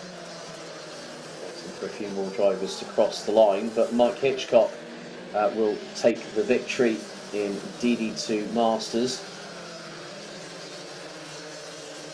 So Eric Muller wins in DD2, Mike Hitchcock wins in DD2 Masters. There's Philip Lowacka, our runner-up in DD2 Heat number 1. And there is your Race 1 winner, Eric Muller from Premium Power. So looking at the results, Eric Muller wins ahead of Philip Lowacka with Michael Kunz, Mike Zurcher, Gregorio Bertocco and Gino Vesna rounding out the top 6 in the DD2 class. Stefan Witwer in 7th took the fastest lap of the race, 55.334 seconds ahead of Alessio Baroni, Fabio Vagenza, Thierry Hartmann, Livio Pinti, Giuliano Puccio Lilo, Sven Hau retiring on lap 5 with Philip Cathrina not even making it to the beginning of the race. Unfortunately, Gilberto Lowacka not making it to the end of DD2 Masters, making 3 laps. Mike Hitchcock wins DD2 Masters Heat 1 ahead of Jan Adriano, Stefan Dudler, Marcel Merkli, with Dimo Notafrancesco, with Werner Eichenberger rounding out the top 6, with the latter taking the fastest lap of the race with a 55.920. Tony Teixeira ahead of Eric Doe with Daniele Tommaso, Gianfranco Bassoni being the last of the 10 classified drivers in DD2 Masters that finished all 12 laps of the 1,300 metre circuit here at Franciacorta. Right, so looking at things as they stand at the moment, we are considerably running behind time at the moment. But we're going to go to a brief break. We'll be right back after these messages.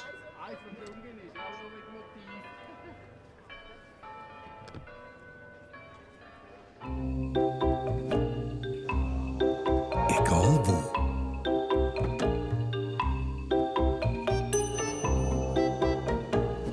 École Vie.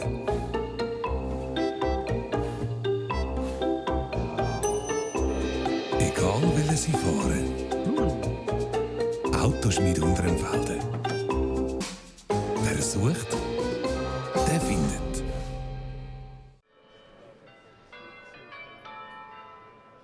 So, welcome back to Franciacorta in northern Italy. And we've had it all, haven't we? We've had a red flag, we've had changeable wet weather conditions, we've had great action out on the track though, and I would imagine that very, very shortly we're going to get underway with our next race. So, the first set of heats completed, onto the set of second heats, and first up, it's going to be Micromax.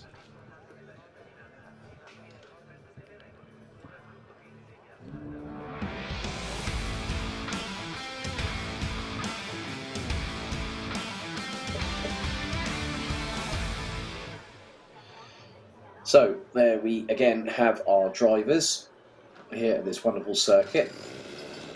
As the engine's now roaring to life. Oh, the 64, Ivan Aman trying to get through, but here's your starting grid. So following on from qualification, qualifying sets the grids for the respective races. Timo Gauch and Leopold Jourc are on the front row. Ron Yarida and Mattia Maiolo, who's just had a shout out from Simone Fazio on the chat. Robin Rieder and Ivan Aman round out the top three rows. Nicola Frigg, Michael Blatter and Mateo Bogusalevich rounding out the 9 strong.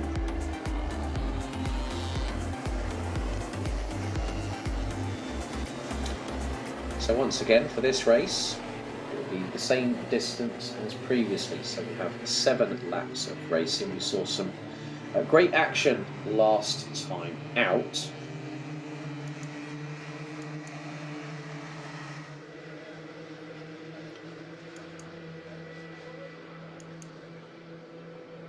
Leopold Jourc did win the race last time. They go off of their sighting lap and onto the formation lap ahead of 7 minutes plus a lap of 7 minutes, not 7 minutes.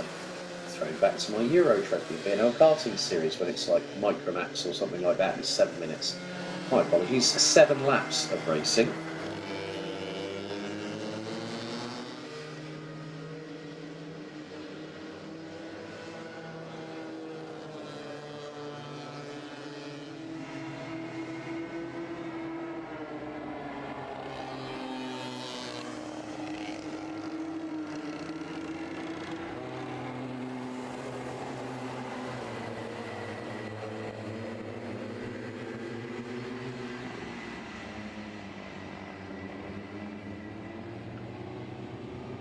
Neil Russell again giving the shout-outs from Mike Hitchcock.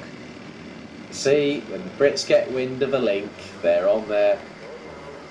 They're on there quicker than I don't know what. Bees on honey, I think is the term I use there. Right, so we are ready for another 7 laps of racing.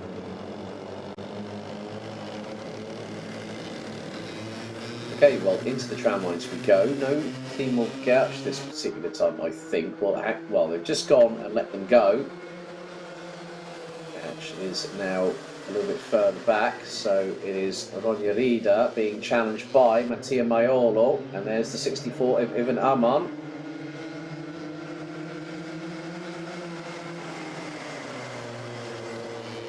There's Leopold Jourc rounding out the top 4 now. Robin Rieder in number 99 as they make their way through into turns 9 and 10. Nicola Frigg looking very racy indeed, looking to go towards the out. Don't try and put it round the outside of a double left like that, please. Give everyone kisses, including your parents. Right, well, Nicola Frigg manages to quickly dispose of the number 99. Robin Rieder up the inside. That is going to be Timo Gauch, I believe. It's now Rieder is ahead of Leopold Jourc. So Mattia Maiolo, fastest lap of the race, 1 minute 5.473.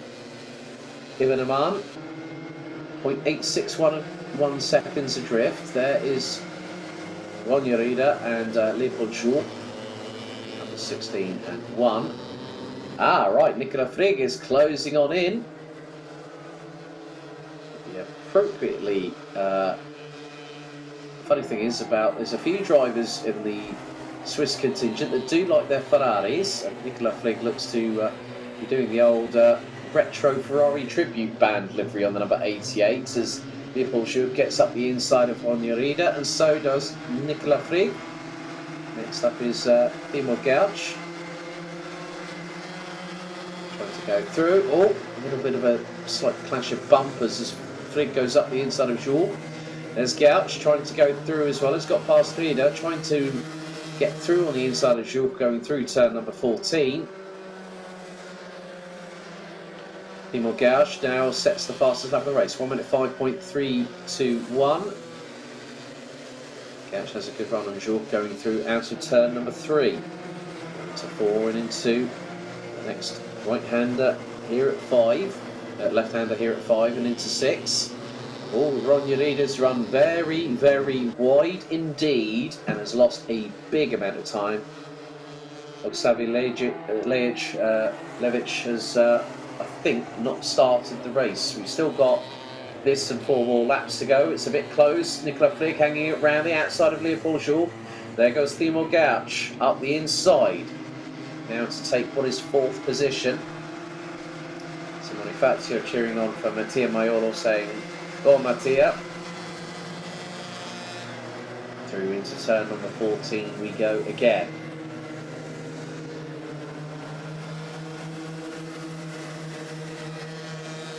So 3 laps completed, 4 to go, including this one. Mattia Maiolo, 1 minute 4.738 seconds. Fastest lap of the race.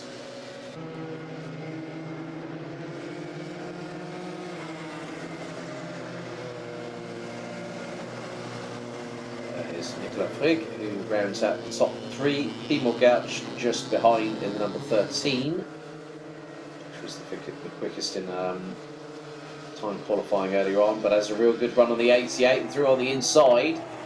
Tries to go, and that was through turn 8. Timo Gauch. And now Leopold Jourque looking up the inside of the number 13 to take back the position. This is the battle for 4th, and Leopold Jourque manages to get past.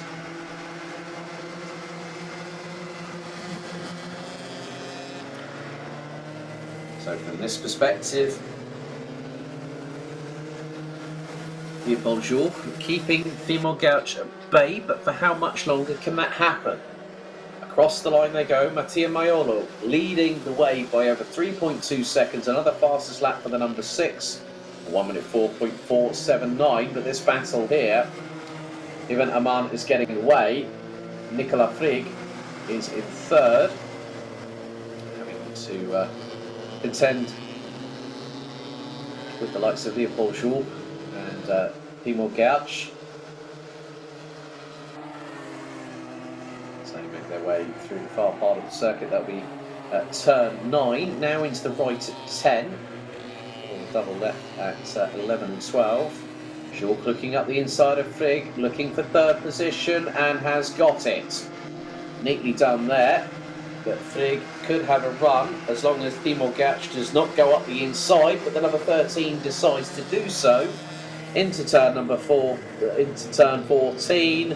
That was very, very close indeed. Leopold Jourque stays ahead of Timo Gauch with Nicola Frigg right in tow. It's a 3-way scrap over 3rd place as we go on to our penultimate lap. We're on to lap number 6 out of 7. Frigg centred up the inside of Gauch going through turns 2 and 3, and the 88 gets through.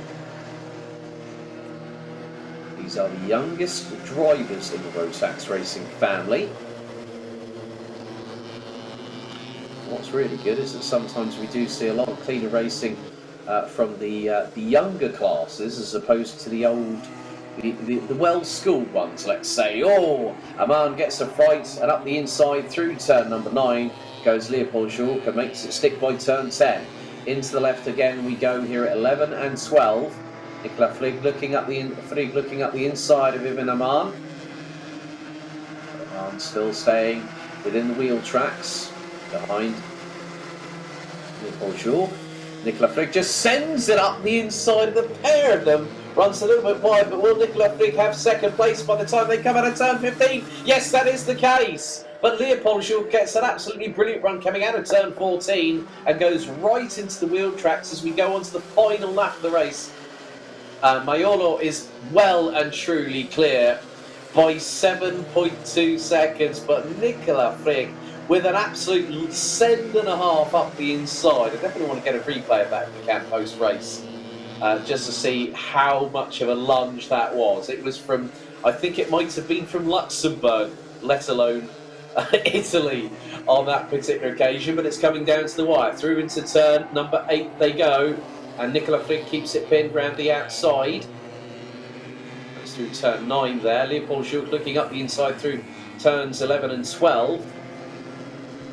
But Frigg still hanging on. Meanwhile, Maiolo will be very shortly coming out of turn number 14 as Leopold Schulk looking up the inside. There's the race leader just going through. Maiolo takes the victory, but Nicola Frigg is hanging on by a thimble thread, and out of the final corner it's going to be a run to the line. Nicola Frigg takes an epic second position ahead of Leopold Schulk, Timo Getch. Now here's that replay. Okay, so Schulk is ahead of Aman, and then Frigg just decides, right, that's it, I'm going for it. Pulls immediately hard right, sends it, manages to run, stay within the track limits, and forces Ivan Aman to take avoiding action. But what a drive by Mattia Maiolo, fastest lap of the race.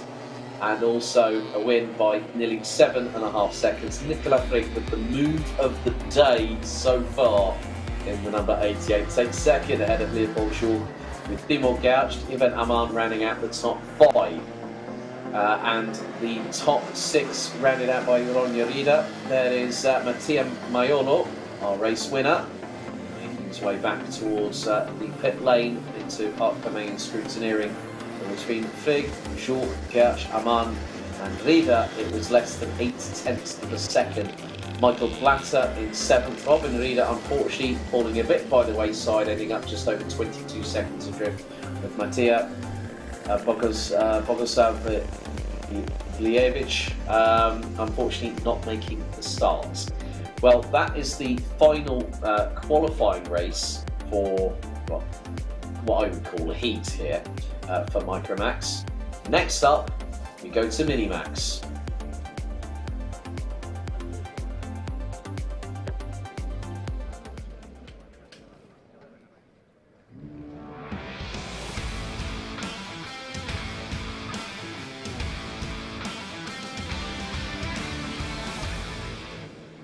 Right, so Minimax. Last time out, Paul Schön won not only pole position but also took the opening victory of the race weekend. So you can see there the grids, sometimes they do change it around a little bit, but Paul Schön in the 105 will start from pole position. Patrick Negura set to take alongside in the 104, Kelinde Saniake and Leo Gonzalez. Row 2 with Florian Eggenberger and Liam Flückiger rounding out the 6-strong grid. However, sometimes if you get the heat, it does sometimes change, and that has changed because in front of Patrick Negura is going to be Leo Gonzalez. Gonzalez took that well-earned second position in the first qualifying, in the first heat earlier on today. There's the number 25, Florian Eggenberger, as they go on to their official formation lap. So the grid will be as follows. Paul Schön will be on pole position, pole being right-hand side on the circuit. So effectively when we see them going into the tram lines, they'll be on the right-hand side of your screens when the carts are coming towards you. It'll be Leo Gonzalez and the 104 of Patrick Negura. Then you'll have Florian Eggenberger and also Kelinde Saniake, who is featuring very, very nicely, with Liam Flückiger being the last of the 6 drivers who's just trying to catch up with the carts in front. So set for 8 laps of this 1,300 metre racetrack. Paul Schoen got away and clear, and everyone else was battling over the scraps on the table. Will we have a repeat of that in this 8-lap encounter here at Franciacorta? Drivers making their way through in towards turn number 14.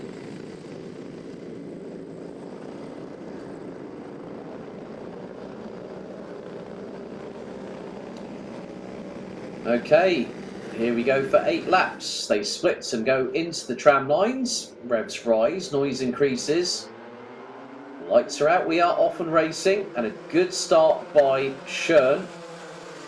Negura goes ahead of Gonzalez into the start phase, up into second position by the time they reach the exit of turn number 3. Saniaki looks to have got past Eggenberger for 4th position.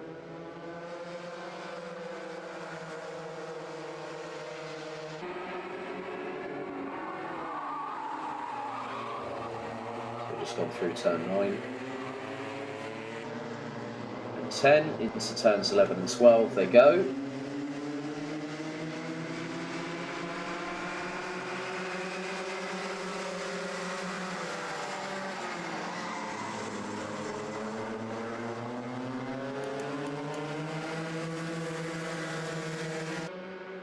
Yeah, Gonzalez looking to close on him. Paul Schoen not actually getting away at this moment as Gonzalez fires it up the inside of Negura for position. There's the Saniaki in the number 12 cart, sitting in 4th. Oh, Negura runs wide and Saniaki up the inside. That was neatly done by the number 12. Eggenberger is also closing on in, but now it's Paul Schoen and Leo Gonzalez that are leading the way. Paul Schoen, funny enough, has a driver coach these days, and it's Jan Schwitter, former champion in this championship. Jan took the senior title back in 2016 and 2017, and also then went up to DD2, which he has now competitively made his return back to DD2 competition in karting. Back in 2018, he won the DD2 title, so 3 titles for him. Paul Schoen, 54.857 seconds from the youngster in the 105. Then there is the likes of Eggenberger and Negura. Looks like the Saniaki has got in front and now rounds out the top 3. Paul Schoen is not getting away. Oh, back end was a little bit unstable for the number 104 of Patrick Negura. Negura not having a great time out there at the moment, but has got Eggenberger closing in as they go through turn 13 and into 14. Saniaki not too far in front. Across the line they go once again.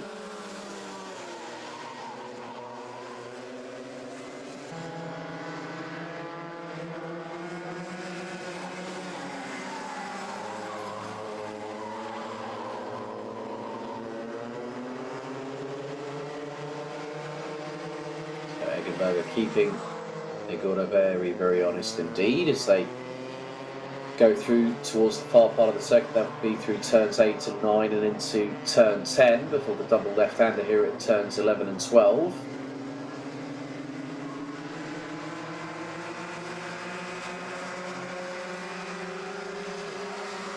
And run down to turn number 14.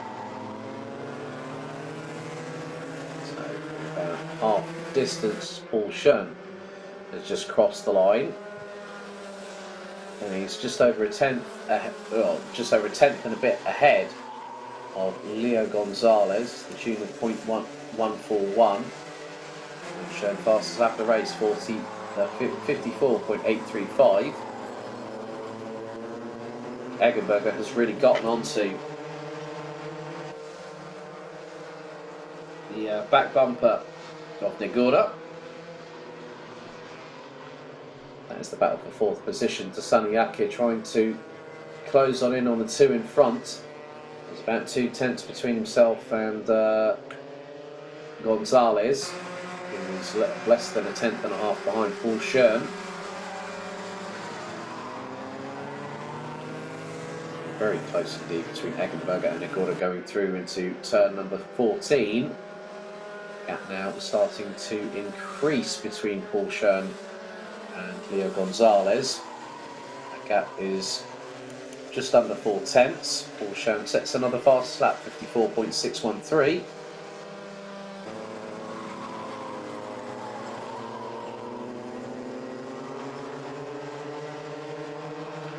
The top 5 drivers are covered by less than 6.5 tenths of a second.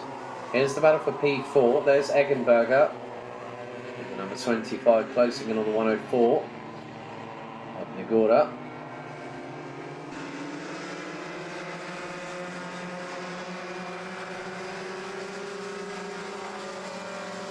So down into turn number 14 they go again. This is one of the closest, if not the closest battle out on track.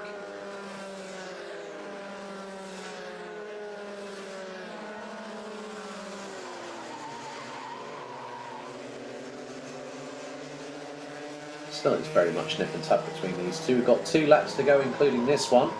So we're on lap number 7 out of 8. Paul Schoen has been metronomic in his approach. Has competed in the B&L Karting Series kickoff and also first round of the Rotax Max Euro Trophy back at Genk in the second weekend of April. He has already showcased his prowess as one to watch for the future.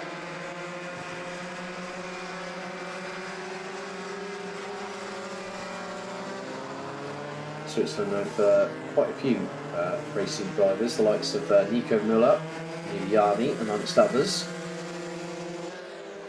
So who knows, we could be seeing some Swiss superstars of the future in the years to come. On to the final lap, and Paul Schoen is nearly a quarter of the way through the 1300 metres, and there he is at the number 105 on the Car Republic chassis.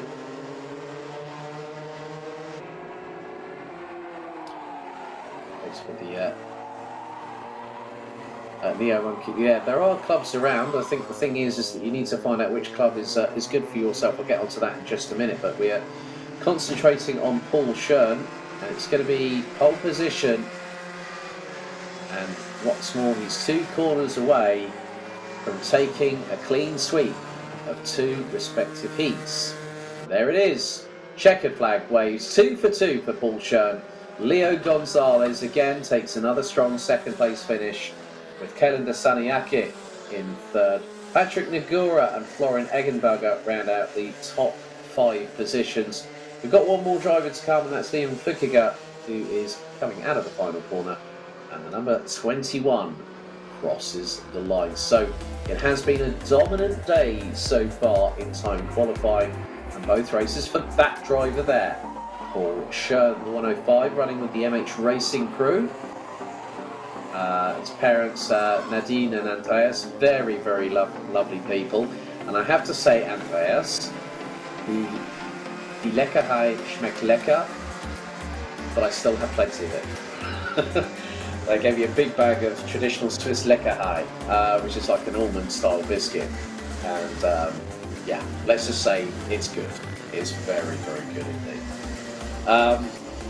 And that was given to me as a Genk present when I last saw them, and I didn't realise that I was going to have a big bag, let alone like a little parcel, but there we go.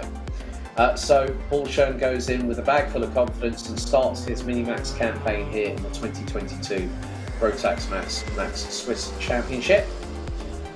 And with that in mind, ladies and gentlemen, we have 3 more races to go until we hit the official lunch break here at Franciacorta.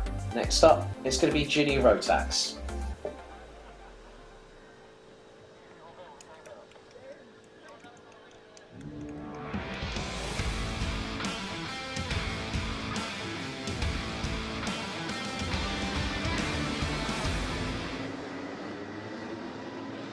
So they have now released the drivers,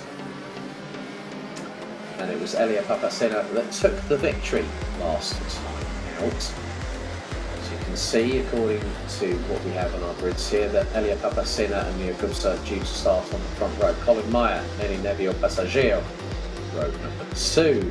Christopher Holtz and Rafał Gwiczak round out the top 3 rows. Tino Sidler will start in 7th, then Piers Muller, Nora Nowaka, and Federico Strazzari. And I've just had a wonderful message from Mike Hitchcock. He says, "Love it, mate, so good." Ah, we're so happy about that. We're really happy about the fact you're racing, though. That's the main thing. For those wondering about the rest of the championship, the 6th of June is Borland in Switzerland, which is not too far outside Zurich. Vesoul in France hosts round number 3 on the 10th of July. Levier in France, the 13th and 14th of August.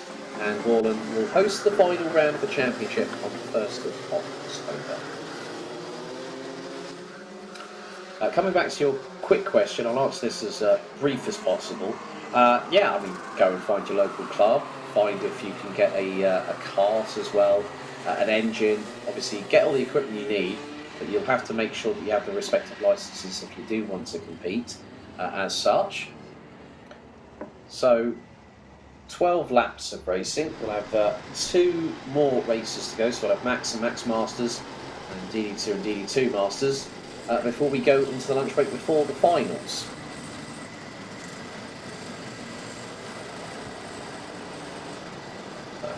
Papacena leads the field along with Leo Gubsa through turn number 14. We had a great scrap last time out with the likes of Gwiczak, Meyer, Passaggio, Strazzari. Might have a better time around this time as the drivers now make their way out of the final corner. Into the tram lines we go. Revs rise. The noise starts to increase. They jump up and down in the carts. We're off and racing. Papacena gets a great start as well, but it's Colin Meyer that shoots past Leo Gubsa going into turn 1 as now Tino Sidler up the inside of the number 7 through the exit at turn number 3 and gets up into 3rd place. Side by side a little bit further back, it's probably with the likes of Gwiczak throws it up the inside. I think that was Lenny Nevio Passaggio. That was Christopher Holtz that Gwiczak just went up the inside of. As Papacena trying to get away, but this particular occasion, the number 45 not able to do so. Sidler now battling away with Colin Meyer, and that's second. So Tino Sidler has launched himself up the order. Papacena is away and clear by the tune of about 6 to 8 kart lengths.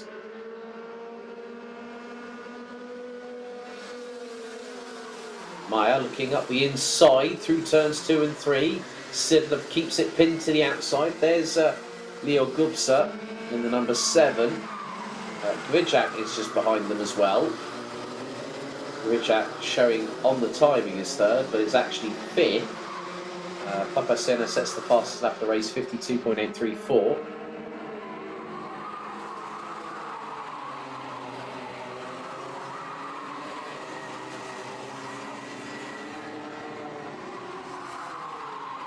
And Gwiczak has just... now there was a slight drama there for Leo Gubsa, who's just lost 3 places at the drop of a hat. Gwiczak now in 4th place. Meyer's up into 5th. Actually, no, that's 4th. So Gwiczak up to P3 and is going to start chasing down Tino Sidler. Elia Papacena, again, another fastest lap of the race, 51.368.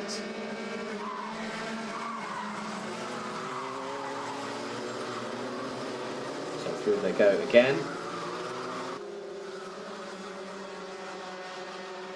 So Elia Papacena leading the way by about 3/10 ahead of, well, it's going to be more than 3/10, more than half a second. It's probably nearly 7 or 8 tenths between Elia Papacena and Tino Sidler.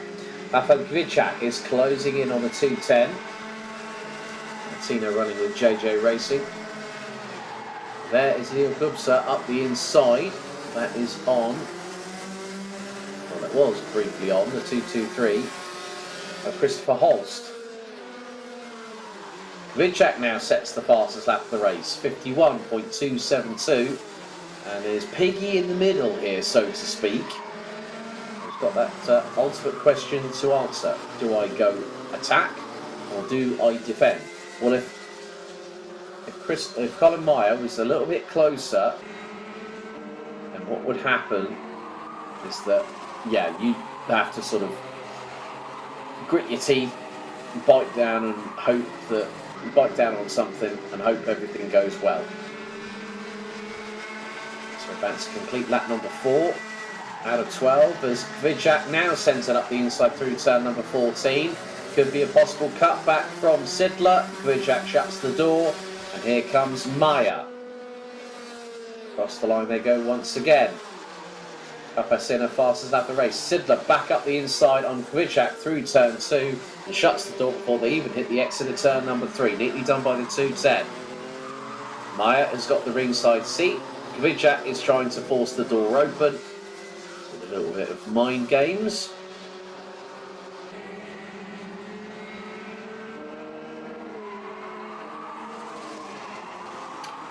Through they go again. Turn 10 now into 11 and 12.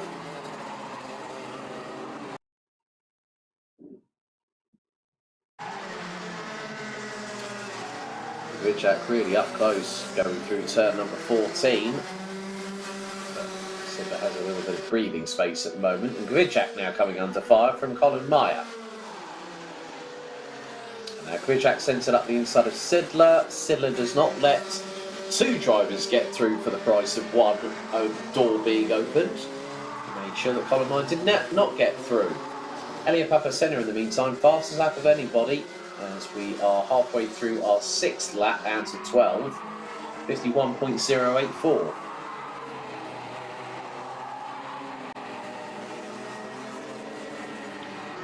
Through turns 11 and 12 into the left at 13.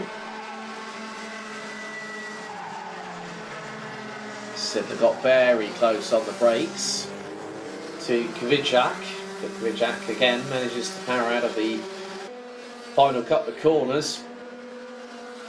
Papasena now into the 50.9s, 50.992, fastest lap of the race itself.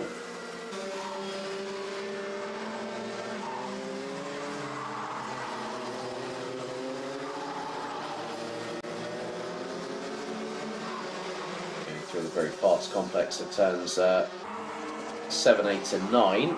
Into 9 they go, into now turn 10, which literally comes back onto itself, into turns 11 and 12. Papasena is away and clear and not stopping for anybody, especially these two here, Kvyat and Sidler.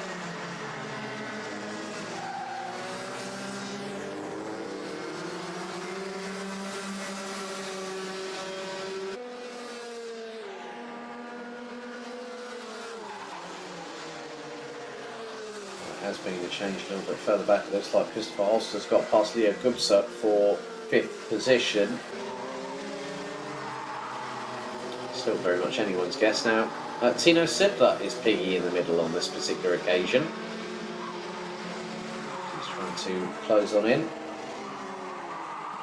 On Bafed Kvyat.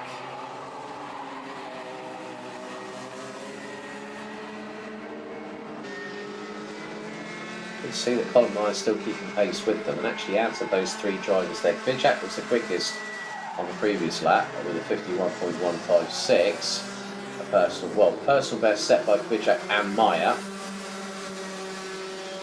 So 4 to go. Papasena again a 50.888. That driver is absolutely flying right now.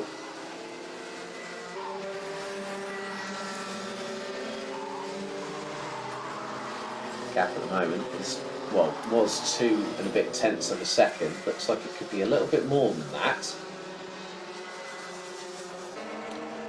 I think there's probably going to be a significant distance between Papasena and Kvyat, because Papasena just exited turn 12 as Kvyat was coming out of turn 10.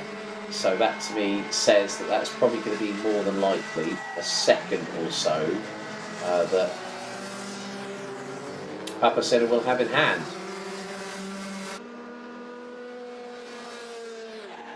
Across the line they go once again. So Papasena leading the way. Ahead of Grujak, Sidler. Holst rounding out the top 5 position, or the top, well, it was Meyer, I think, if memory serves me correctly. There's Leo Gubser battling away with, that looks to be the 26 of Niels Muller.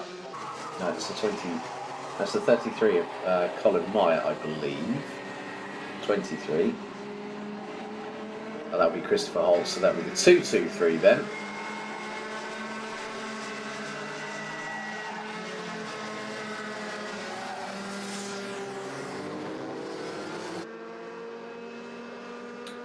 There's Papasena. So Grujak, Sidler and Meyer round out the top 4 positions.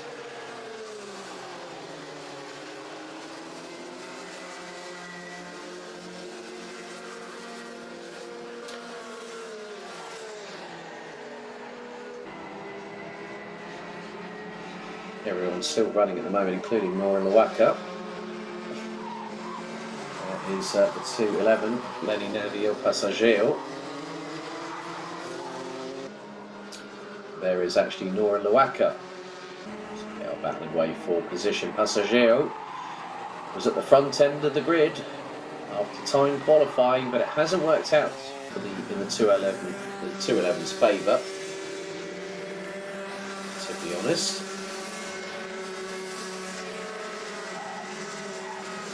So this time around, I would imagine the last lap board is out. So Elia Papasena leading the way. There are the 2 embroiled in the battle for second. Rafael Grujak ahead of Tino Sidler. There's your race leader, Elia Papasena, in the number 45. Once again, doing a fantastic job and setting very, very quick laps in order to break away those behind.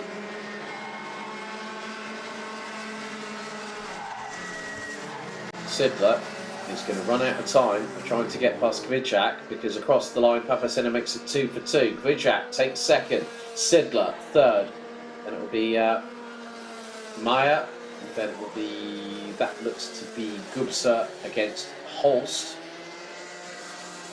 That's Passaggio, Lawaka now coming across the line. Imagine. Then it's Muller and Strazzari that round out the 10 strong. So, winning Heat 2 in Junior Rotax, it is Elia Papasena, 45. Drive there.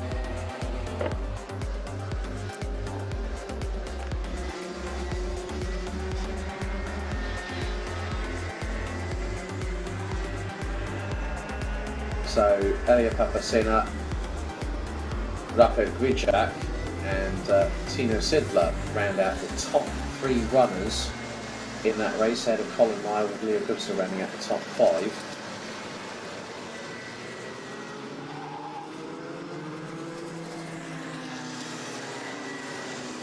So we have 2 more races until the lunch break. And next up, it's Max Master.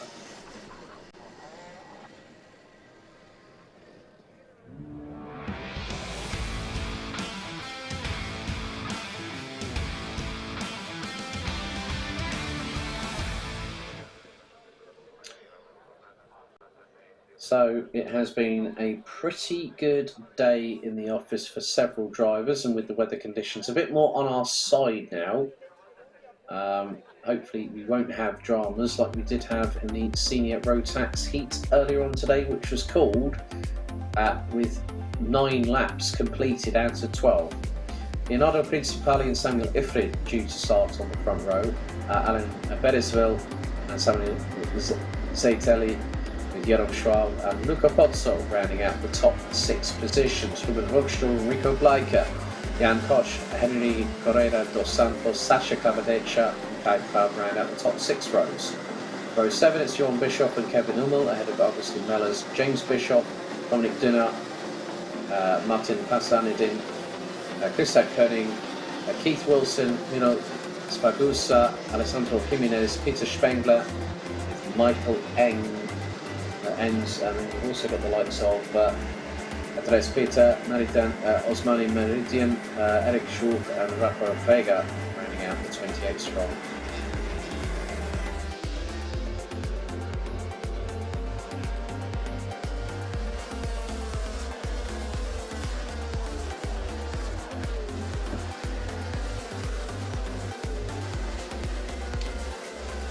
So we will see what happens over the next 12 laps of racing. 27, well, looks like there's quite a few drivers out there.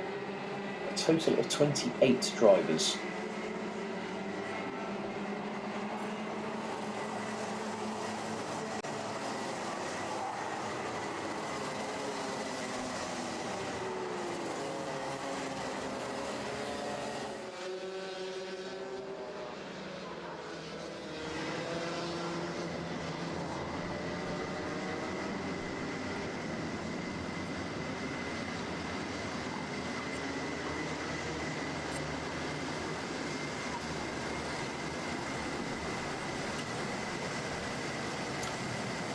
So another 12 laps of racing action set to get underway here.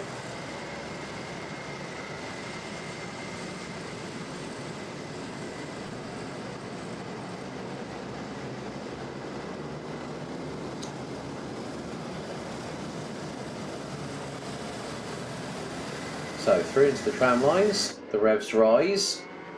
So do we go lights out? Looks like they have let them go as the counter is ticking away. And already they're far away into the first few corners. Zitelli battling away with the likes of Ruben Hogstall. That's sort of 6th position or so in the field of Max drivers or senior Rotax. Motorsport official saying go Dominic Dunat.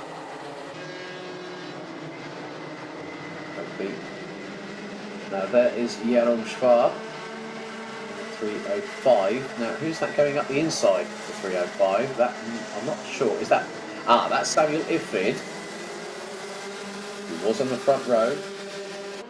Leonardo Principali did go initially provisional, well, fastest lap, but Alain Beresville, who's in second, 51.0 on the nose, on the decimal point. So now Schwab embroiled in a battle with the likes of Ifrid, Zitelli, Ruckstall's in there, Luca Pozzo, Sasha Klavodeccia is a little bit further adrift, about 1.4 seconds off of the back of this battle.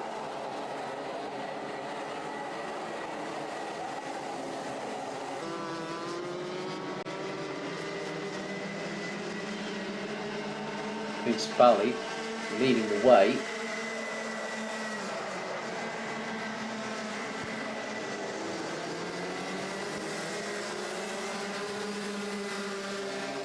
But Zitelli, Ruckstall, Ifrid just set the fastest lap of the race. Zitelli looking up the inside of Jaron Schwab, going through turns 2 and 3, and so is Ruckstall, but Schwab keeps it pinned. Luca Pozzo was looking up the inside through the very next corner, through into turn number 5 and 6, but couldn't find any room at the end, I'm afraid. Now we've got a great battle going on for the top 3. Principali, Beresville and Ifrid rounding out the top 3 positions. They are covered by about 6/10. That looks to be around that sort of gap, judging by the distances between them. Zitelli now in 4th ahead of Jaron Schwab. And then we've got Ruben Hogstall in the number 330 being chased down by Luca Pozzo. A little bit further back, Sasha Klavodeccia in what is 9th overall. Yeah, behind the likes of Nico Bleicher, James Bischoff in the 72, a few seconds adrift, well, a second and a bit adrift, to the tune of about 1.3 seconds. A shot now. That is Sasha Klavodeccia in the number 7, closing all over the back bumper of Rico Bleicher.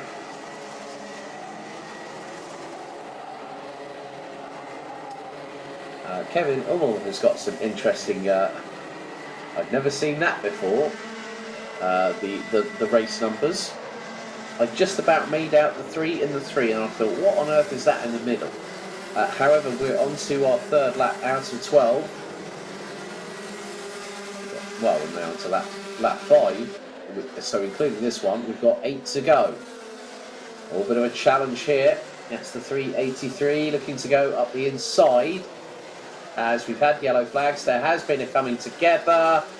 Oh, 2 into 1 do not go, I'm afraid. And one of the drivers, that's Martin Pasadin. And there was someone with a very, very askew side pod. Now, was that Keith Wilson? I'd like to see if we could get a replay of that so I can have a look at that one. So that would be quite an interesting one to see. We did catch the tail end of it though, but there were yellow flags off of turn number 2. Okay, here's the replay. So this is going in. So, right, there was a drama already. There was the 2 carts behind. It looks like Agustin Mellors had it coming together. And it was the 8. Minos Fagusa. So it was the leaders and Max Masters that both had dramas. They both collected each other through turns 2 and 3. But yeah, it was definitely that there was a proper old punt happening for Agustin Mellors, I think. And Mellors has actually won, I think that I was having a look. Yeah, it was the Swiss RMC German Junior Rotax champion back in 2018. At the front of the field, we have had a change. Samuel Ifrid now hits the front of the field ahead of Leonardo Principali, Samuel Zetelli, and Jeroen Schwab round out the top 4 positions so far. The gap between the leaders was about 1/10.5 last time around. Principali's got back into the lead again. Ifrid just staying calm and focused. Zetelli looking to go up the inside of the number 313 at the drop of the hat as they go through turn number 10. Now into 11 and 12.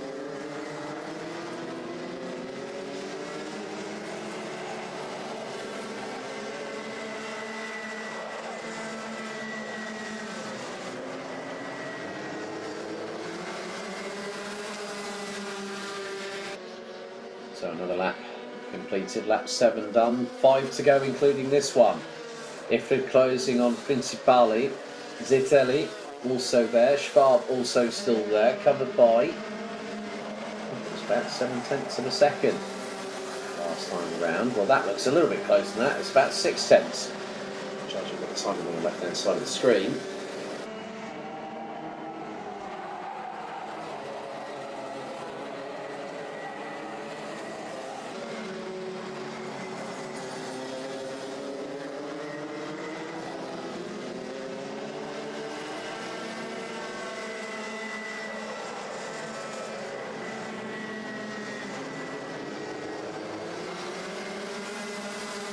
So another lap about to be completed. Peter Spengler now ahead of Andres Peter and Miro Sfagusa, who lead the way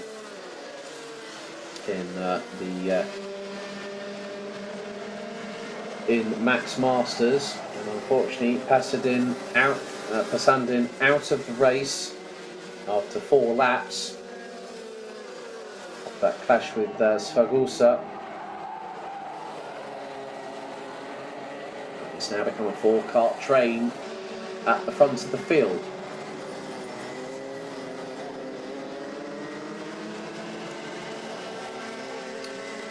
Looking back at last year's championship standings, of course Samuel Ifrid was not in this class, he won the junior title.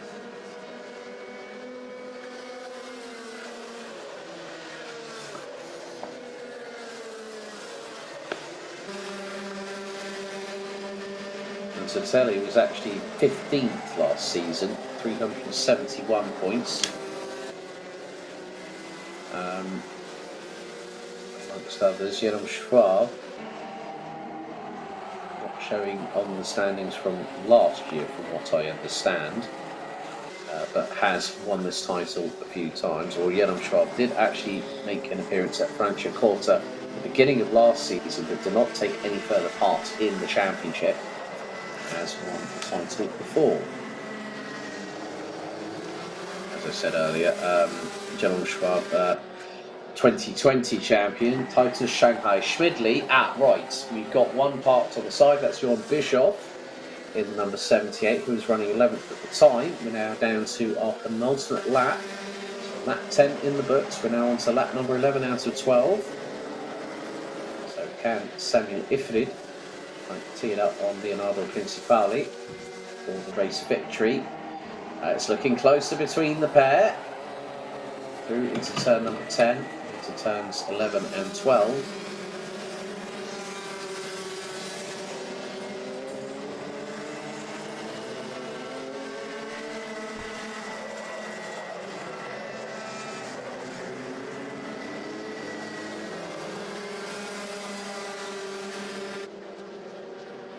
So one more lap to go, and Principali is still leading. Ifrit in second. Sunshine now starting to hit the track a little bit here. Looks like there's a lot less clouds. Well, it's a lot brighter, which is a good thing. Franciacorta. Johan Schwab in fourth behind Samuel Zeteli. And there is the race leader Principali. Long before we get to the end of the race itself, and we'll have one more before the lunch break.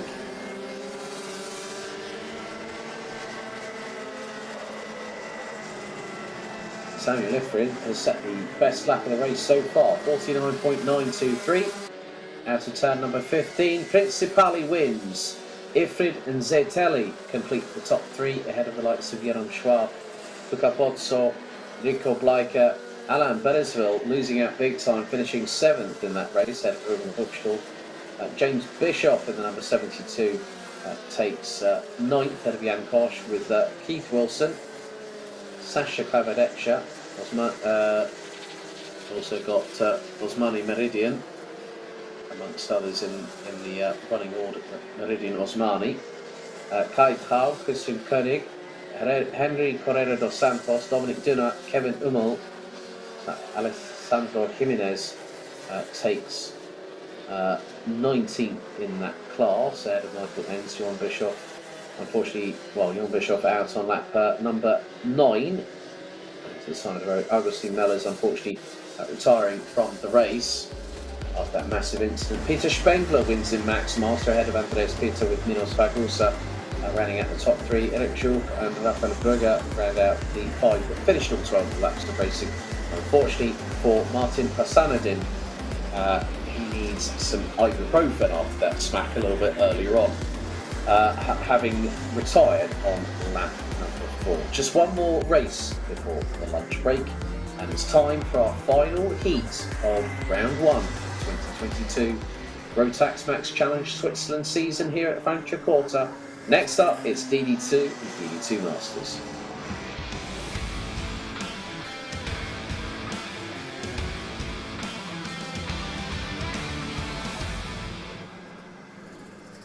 So, as we are waiting for some of the Max and Max Master drivers to make their way back into the dummy grid, there is our drivers.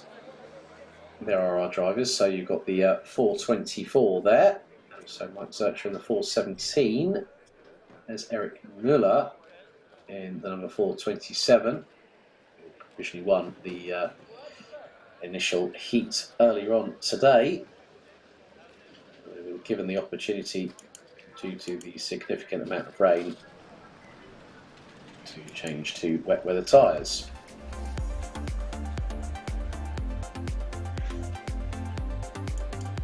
So let's have a look at the starting grid. So it's going to be Eric Müller and Philip Loacker on the front row, Michael Kunze and Mike Zurcher, row 2, Gregorio Bertocco, DD2 Masters race winner from last time out, Mike Hitchcock rounds out row 3. Gino Vesna and Stefan Witwer, row 4, with Alessio Baroni and Jan Adriano rounding at the top 10. Fabian Bregenza and Thierry Hartmann rounding at the top 6 rows. Stefan Dudler and Marcel Mukli, row 7. Timo Notar Francesco and Livio Pinti, row 8, with Werner Eichenberger and Toni Teixeira, row number 9. Row 10, it's Giuliano Cucciolillo with Eric Dool, Daniele Tommaso, or Tommaso Daniele, Gianfranco Bassoni, Sven Haug, and Gilberto Loaca. Rounding out the 25-strong grid, it's going to be Philip Catarina.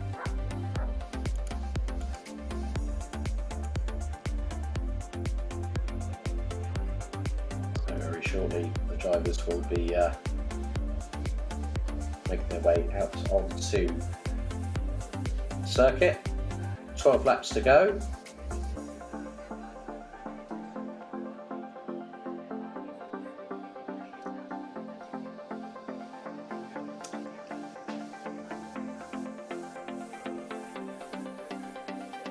So again, Neil Russell bringing in the shout-outs for Mike Hitchcock, 577.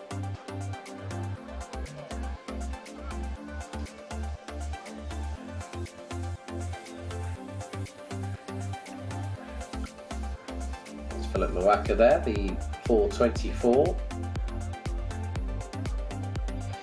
Mike Zurcher, Eric Müller. Also got the 414 of Gino Vesna there, running under the same stable as Paul Schoen, who's had a very successful day in the office here in Franciacorta.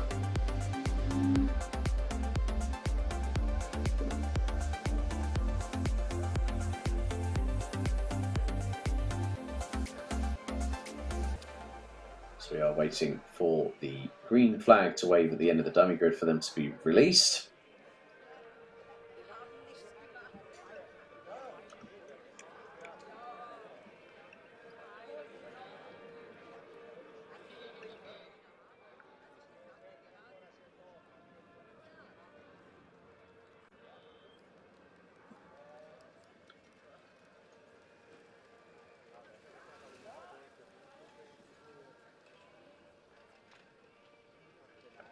Right. Okay, so they've just had a little bit of a delay because the number 78 has just been brought back. So a couple of carts that came into a bit of strife here at Franciacorta.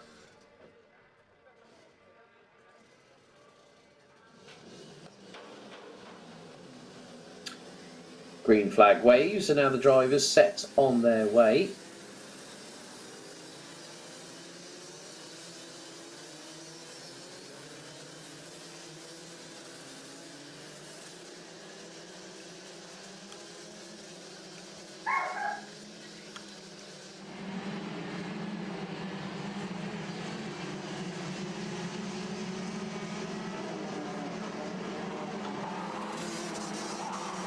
So we'll have 12 more racing laps before we go into the official lunch break.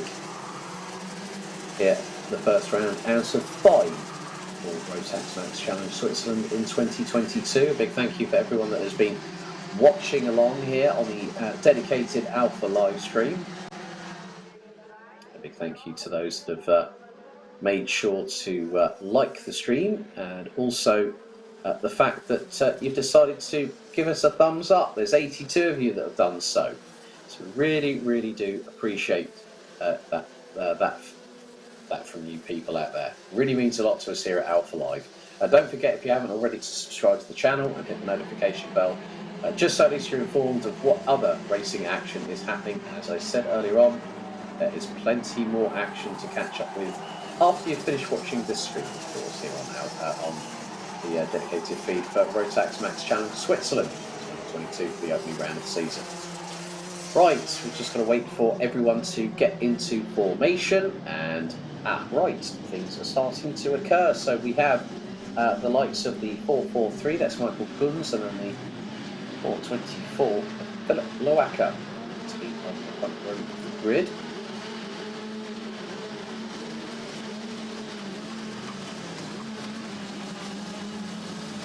Oh, mind games are starting. Arlington is saying thank you, thank you for streaming so we can support our family members. But the way the start is looking, if everyone does not get into formation rather quickly, as in row 5, thank you. Here we go, right into the tram lines. Revs rise. Do we go lights out? Looks like we have gotten away. As Hitchcock, has been tangled into from behind, the back axle up into the air. There was a multi-car incident. Yeah, that was a big shot. Mike Hitchcock went for a move and someone decided, I'm going to go through as well. He's on the inside of Eric Muller. Hitchcock definitely getting the elbows out. I'd like to see a replay of that start. And we've got one off, and that is the 414 of Gino Vesna, I believe. There's somebody else off the track as well. Yeah, that was a big old hit. I mean, Hitchcock's back axle went so far up into the air, I thought he was going to need a parachute. But well held by Mike Hitchcock. A shame for Gino Vesna. The team at MH have got to really, once this race has been concluded, they've got to get that kart stat and back into full fighting fitness for the final later on. And that's a little bit of a longer escapade. Right, here's the restart. Here's the replay. So Hitchcock turns in, bang, straight over the front left.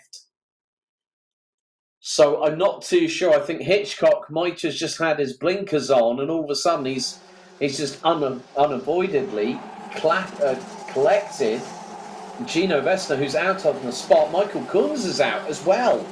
So Kunz is out. Kunz, who was at the sharp end of the grid, and that is the 507. I believe that is the 5. That looks like the 507, or is that the 587? I really couldn't make that one out. That was. Possibly Daniele Tommaso, but up at the sharper end of the grid, Philip Loaca's just set the fastest lap of the race. Hitchcock's on a, despite that, I hope Mike Hitchcock's coccyx is not smarting after that one, because that was like a proper bang, bang, bang, back axle up into the air. I think he was very, very lucky indeed. He didn't nearly end up out of the race. There's Mike Zurcher at the moment. Philip Loaca leads the way. It's, there is the 536, that's Jan Adriano. Well, we've just seen, dramas for the 587, Daniele Tommaso, trying to, the accelerator's not working at all, wondering if that's a throttle cable issue. Philip Loaca again, setting the fastest lap of the race. There is Gregorio Bertocco, the Italian, trying to close on in on Mike Zurcher. There's the move up the inside. That was the that had an 88. There's Fabian Bregenza versus Jan Adriano. That's going to bring in other drivers behind. Alessio Baroni, and then also I think might be more dramas still to come, but 3 laps in out of 12. Let me just say this, that start, I've never seen anything like it. I've seen it where going out of a corner, but going into a fast right-hand sweeper, the first thing that you need to do is get through it cleanly, and that was a little bit messy, I'll be completely honest with you. Further down the order,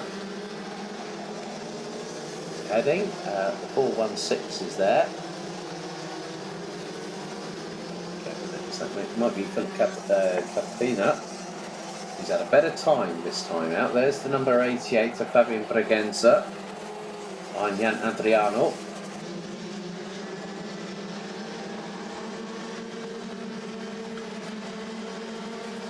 So 12 of the 14 drivers in DD2. Oh! That was close, Alessio Baroni. I think the term Mamma Mia is an understatement right now for that particular incident. Philip Loaca, again another fastest lap. Mike Hitchcock is only a 10th and a half off Philip Loaca's overall fastest lap time in this race. Hitchcock just did a 49.321.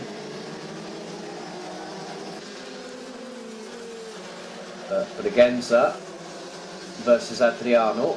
Now this is not a battle for position in terms of the class, but this battle is. Hang on a second. That's Hitchcock right behind. I mean, he's gone on with business as the 577, and he's got Gregorio Bertocco ahead of him, along with Mike Zurcher. There's Philip Loaca.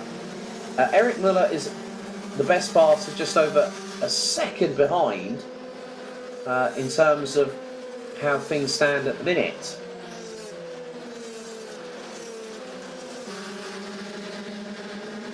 So Loaka again with another fastest lap, 49.109.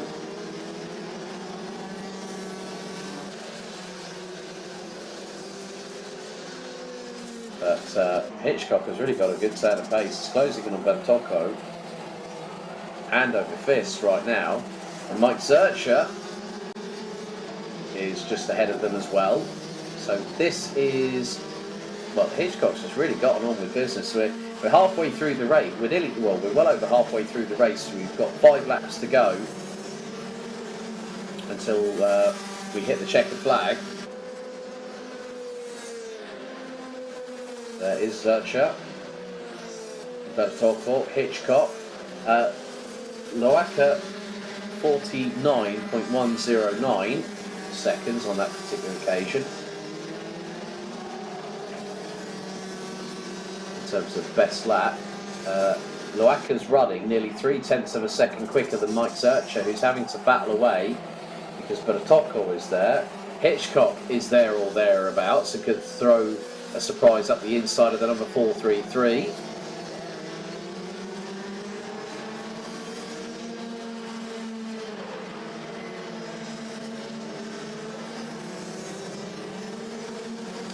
This is a great little dice here. And Adriano not too far away from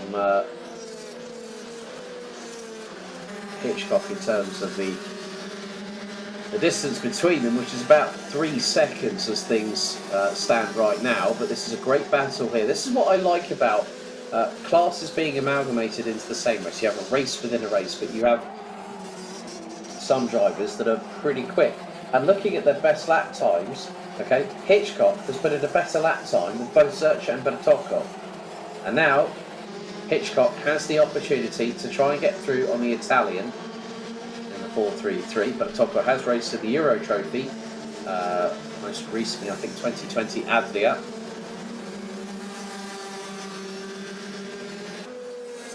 Through into turn number 1 once again. 3 laps to go. 9 completed. This is a battle for second overall, even though I have to consider the races within races, so to speak. Bregenza trying to get the upper hand on Eric Müller. Müller won't stand for that.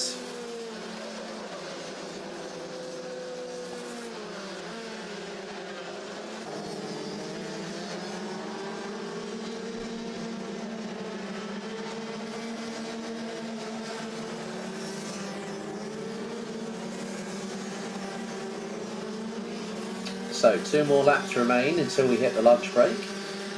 Officially here at Franciacorta. But this battle here, Bregenza versus Müller. Bregenza up the inside through turns 2 and 3. The inside of Müller. Müller unable to respond straight away, but might tee up a counter attack a little bit later on. Maybe coming out of turn number 14. Might be a good idea that if Eric Müller is in the wheel tracks of Fabian Bregenza, we could have an opportunity for that driver to get through. So 427 on the 88. However, Loaka on course is about 2.5 seconds up the road from this trio here. As in the first part of this trio, which is Mike Zurcher, Gregorio Bertocco, and then also Mike Hitchcock.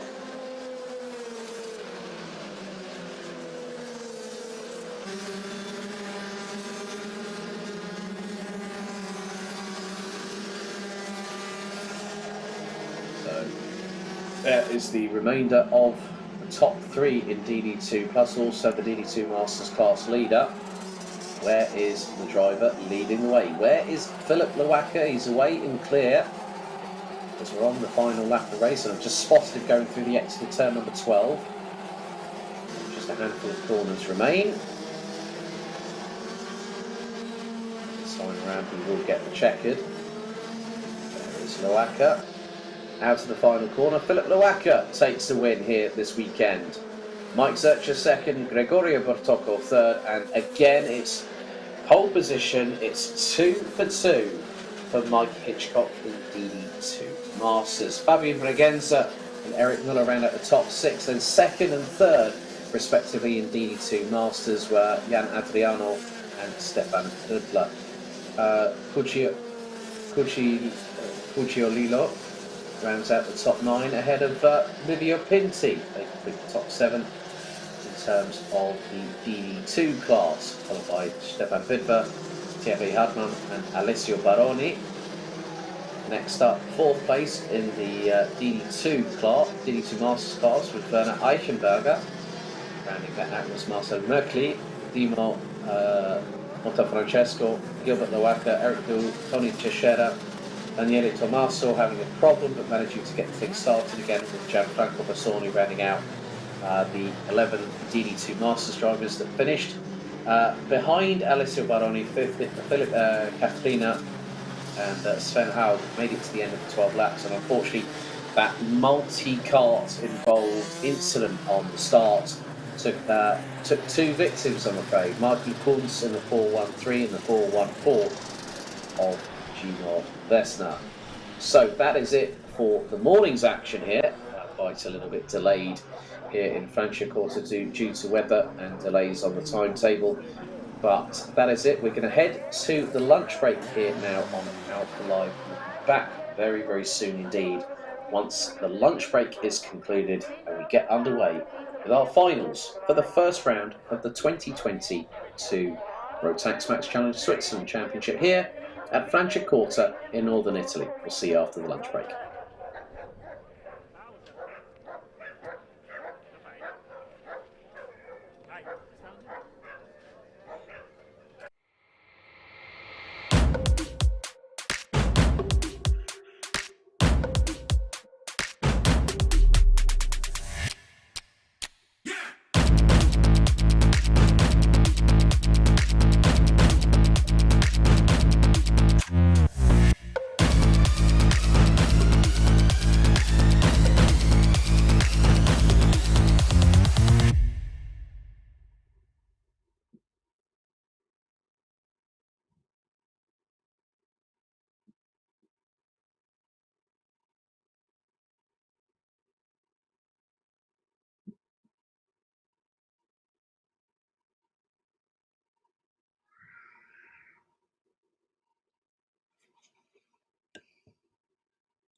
Was wünschst du dir das Jahr vom Weihnachtsmann?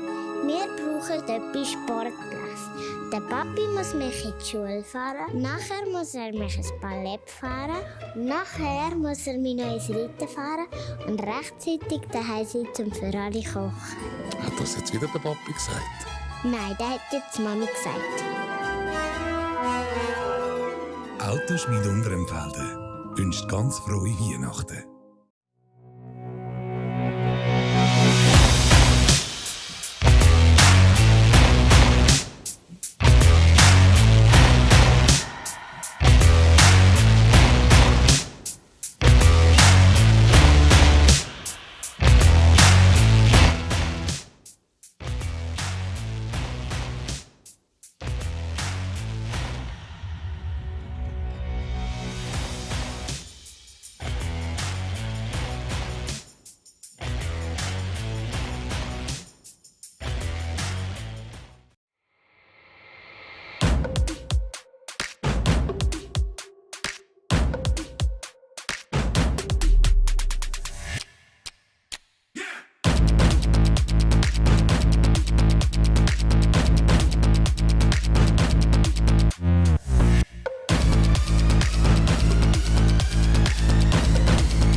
Continuing coverage here on Alpha Live of the first round of the Rotax Max Challenge Switzerland season here in northern Italy at the Franciacorta racetrack, 1300 metres. A little bit of news after what happened in the DD2 and DD2 Masters race. Mike Hitchcock got a 10-second time penalty for causing a collision, so did Gregorio Bertocco. Also, a couple of drivers getting a couple of 5-second penalties as well. But we are gearing up for the first finals of the season. And we extend the laps this time because, firstly, Micromax will not be on 7 laps. There they are. You have the likes of, there's Timo Giertz there. There's the number 88 as well. And Nicola doing a very good job in the earlier race. And channeling her inner Cavallino Rampante, the prancing horse, the crest that is shown on the Ferrari car production cars, and also Scuderia Ferrari's current vehicle, piloted by Charles Leclerc and Carlos Sainz. However, the drivers now making their way out onto the circuit for their final. So let's see if we can have a look at the grids for this particular race.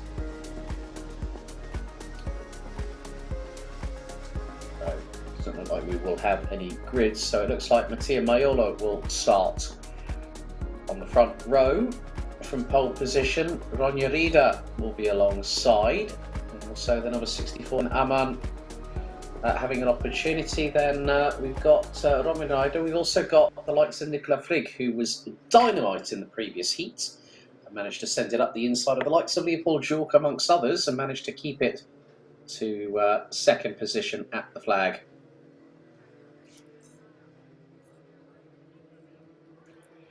So the drivers on their formation lap very shortly.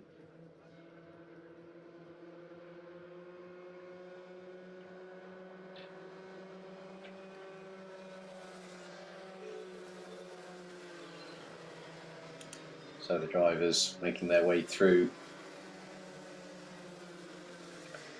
onto the formation lap and making their way around this 1,300 metre circuit.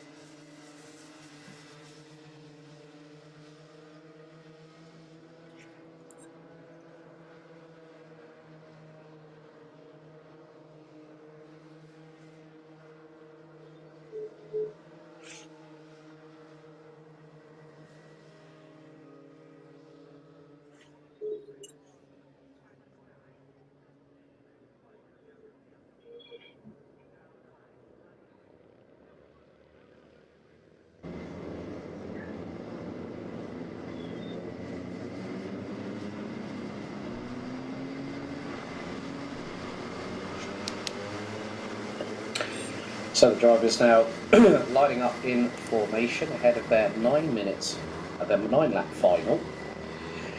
Excuse me. So Mattia Maiolo on the front row. It looks like one leader will be alongside.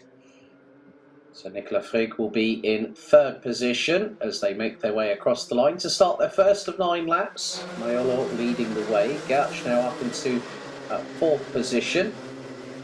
There's Ronnie Rieder behind family member Robin. But Nicolas Frigg already on the attack, already on the aggressive.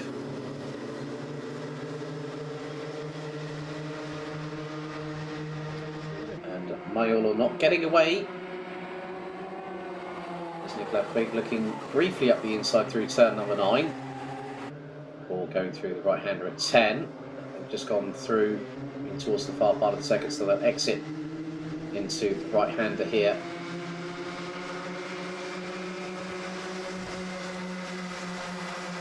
Turn 13, and Nicolas Frigg looking up the inside. Maiolo closes the door. Frigg loses a lot of momentum, and Timo Gauch trying to get through. And we've got the number 64 of Ivan Aman. Maiolo sets the fastest lap, 1 minute 1.701. But then Leopold Jourc down in, well, according to this, 7th position at the moment. Now in 7th place, ahead of Michael Blatter. Looks like all drivers. Oh, and we've had a drama. That's Timo Gauch down from 3rd position and way out of the battle at the front end of the field. Ivan Aman now battling away with Robin and Ronja Rieder.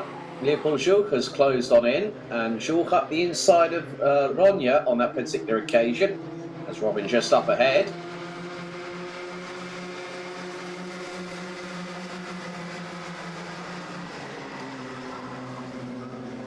Very close round turn number 14.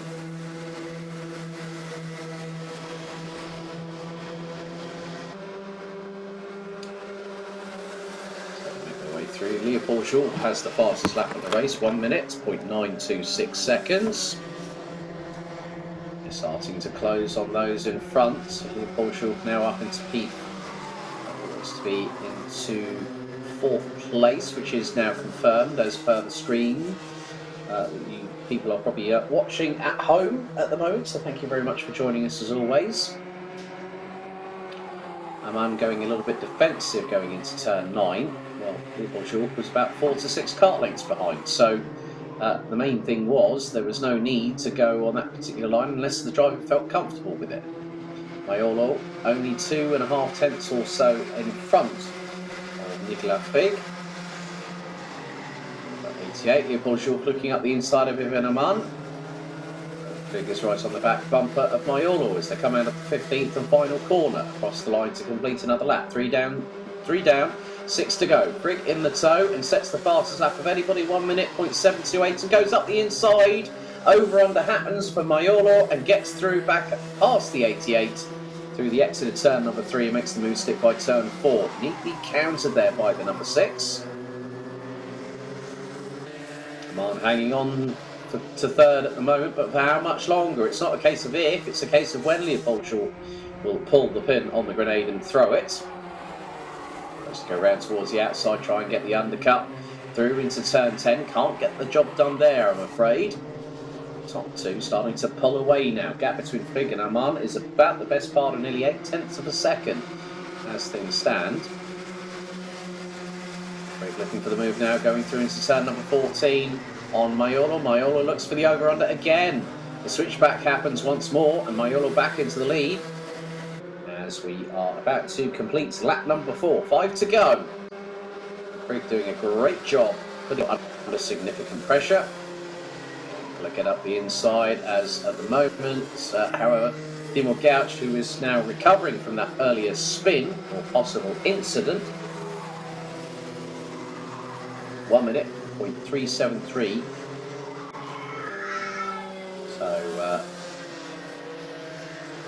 riders now keeping themselves, well, keeping their friends close and their enemies closer. Leopold Jourc again this time tries to go around the outside through the exit of turn number 9. That was never on the month of Sunday's going to happen. But good effort for trying. I must be completely honest on that one. But now Aman feeling the pressure. And now Jules slingshots past through the exit of turn number 13 into turn 14. Aman might forget the undercut here. They're going to go side by side through turn number 15, but Leopold Jules has the inside line and gets through.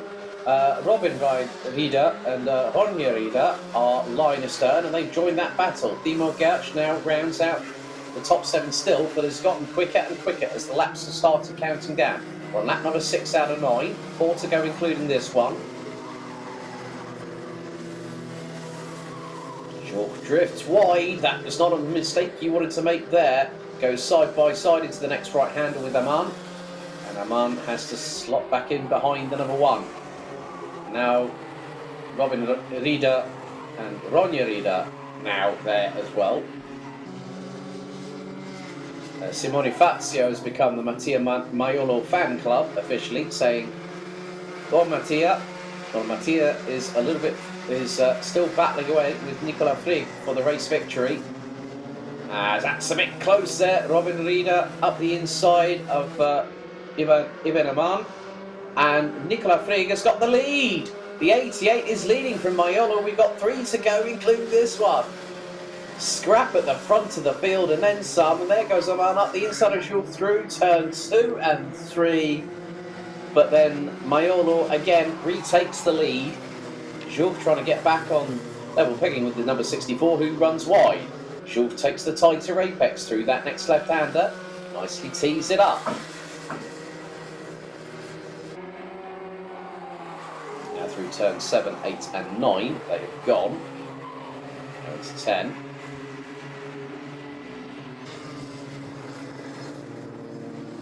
Still going to be a close fought battle over third place at the end of it all.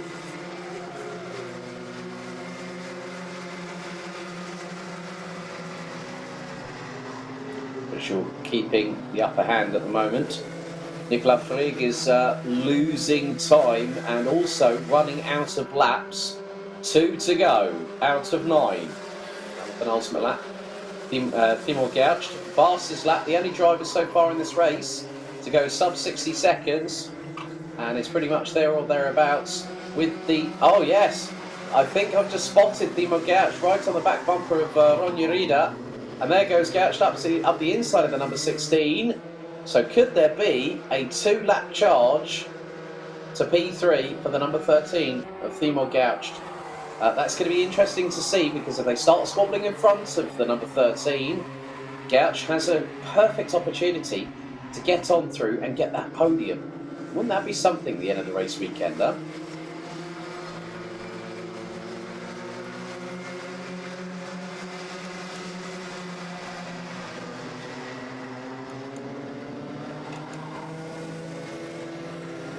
Oh, and there is dramas for Timo Gertsch, and that was going to be a case of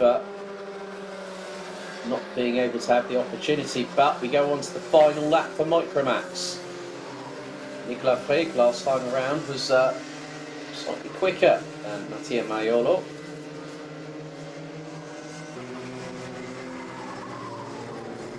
Maiolo is being closed in on. Oh, that's a move there for P3. Aman versus Jules. Jules looks to the inside, gets through. That's through turn 7. Now through 8. Now the run down to turn number 9. Aman is not going to hang it around the outside. It would be foolish to do so, as Nicolas Frigg is within striking distance of Mattia Maiolo. So we're going to come down for a couple of corners.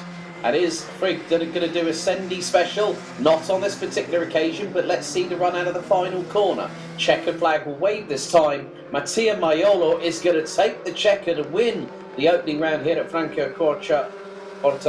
And it's a run to the line. And Ivan Aman pips Leopold Jules by 6/100ths of a second to take third place. Robin Rieder in fifth ahead of Ronja Rieder.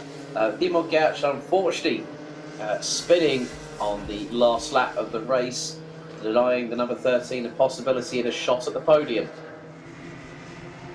But there is the person that has done the business this weekend, Mattia Maiolo, in the number 6, and there is the driver that finishes in second this time around. So Maiolo wins here in northern Italy on home soil in Micromax, and what a race it was between Maiolo and Nicola Fig. So as they'll be making their way down towards the scrutineering, and Simone Fazio is very, very happy to yes, Mattia. And good to see. Now this is what I like, the marshal on the start-finish straight with the red flag. It's like applauding the drivers as they come in. Brilliantly done. That's a nice little touch there. Without marshals, we would not be going racing every single time. And it's a big thank you to them as well.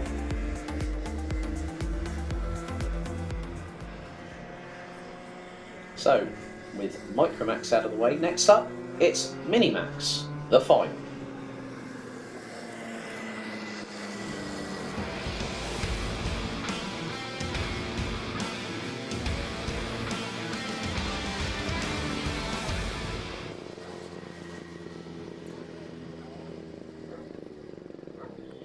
Okay, well, in Minimax, it's been a very, very interesting race weekend so far, but the dominant force has been Paul Schoen. Pole position earlier on in time qualifying has taken 2 victories so far in the heats. The closest competitor to Paul Schoen is Leo Gonzalez. In the previous heat, Kellen Dasanayake took P3. It was a bit of a difficult one for Patrick Nagura, as Nagura would end up finishing 4th ahead of Florian Eggenberger, with Liam Flukiger rounding out the top, the 6th strong.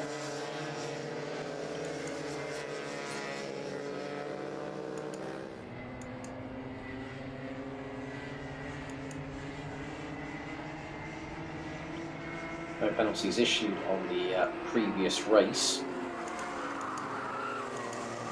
Drivers, even though it's just 6 of them, they will be making their way around this 1,300 metre circuit.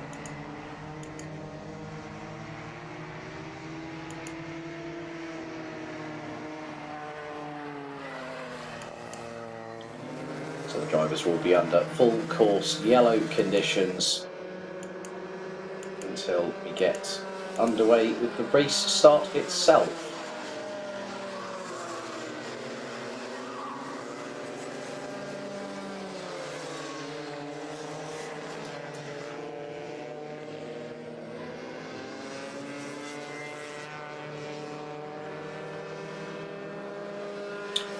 Now, Paul Schoen managed to get away in the first heat and pulled away into the distance.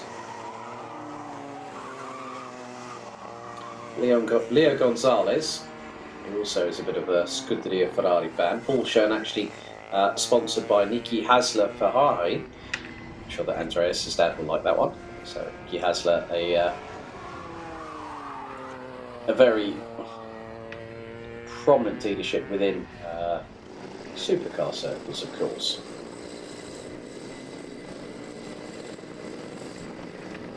So the drivers gearing themselves up, getting ready for their final race, which will take place over 10 laps. All other competitors will be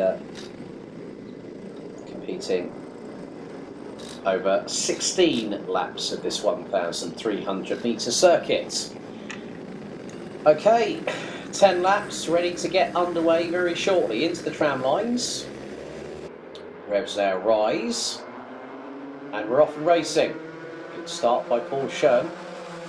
He's got Nagura just behind. Into turns 1 and 2 for the first time in Varski.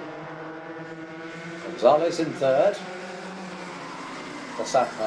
Dasanayake rounding out the top 4 ahead of Eggenberger, and Fukiga rounding out the 6th strong as they make their way through towards the very fast complex through turn 8. Paul Schoen getting his head down through the sweeper at 9 into 10, which tightens back onto itself.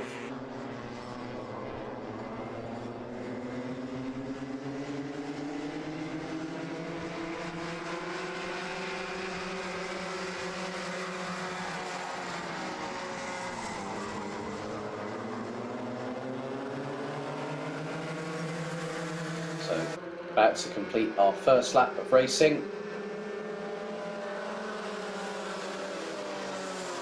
So just under 3/10 separates Schön from Negura. 2:73. Paul Schön with the fastest lap of the race, 55.398 seconds.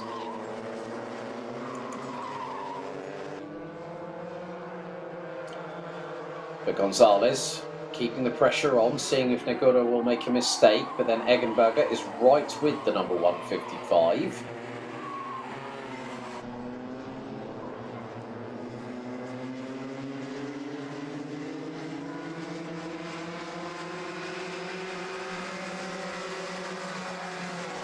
Now Gonzalez fires it straight past without even blinking. Brakes a little bit late going through turn 14. Negura threads the Ivanine around the outside. Here comes Hassani Yakit, number 12.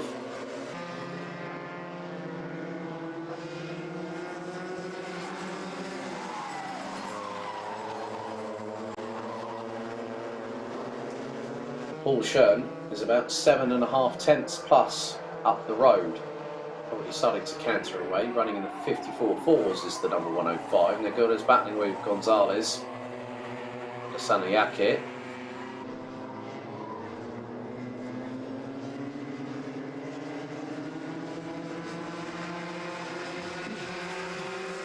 So top three very, very close indeed. Gonzalez now looking up the inside. Is he going to make the same mistake twice? No, he won't, as he firmly shuts the door. But Negura trying to get through on the inside of turn number 15. Can't get through. That's going to allow Hassani Yakit to try and look towards the outside through turn 1 and into 2. No room at the inn, I'm afraid, for the number 12, who is currently in 4th place. Eggenberger and Flückiger rounding out the 6-strong grid.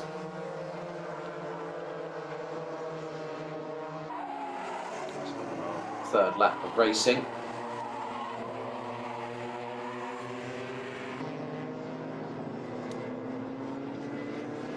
So 7 laps, including this one to go. Paul Schön has gotten away into the. He's running away with the tumbleweed to the moment. Paul Schön, 1.5 seconds up the road. So Leo Gonzalez. Followed by Hassani Yakit. So whilst Paul Schön again sets another fastest lap of the race, 54.360. You've got to try to get past Gonzalez. That was very close going through turns 2 and 3.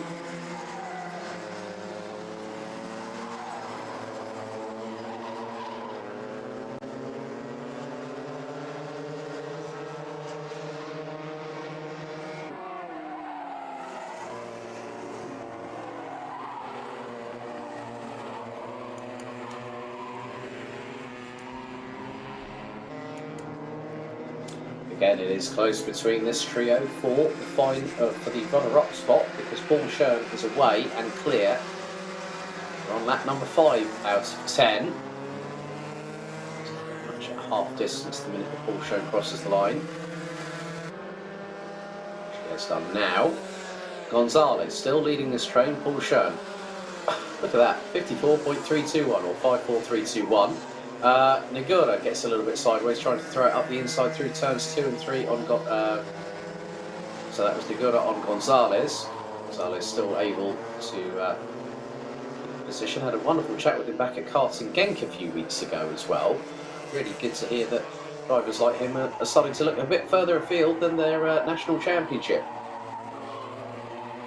So Gonzalez still keeping it on the black stuff, keeping it on the racing line where he needs to.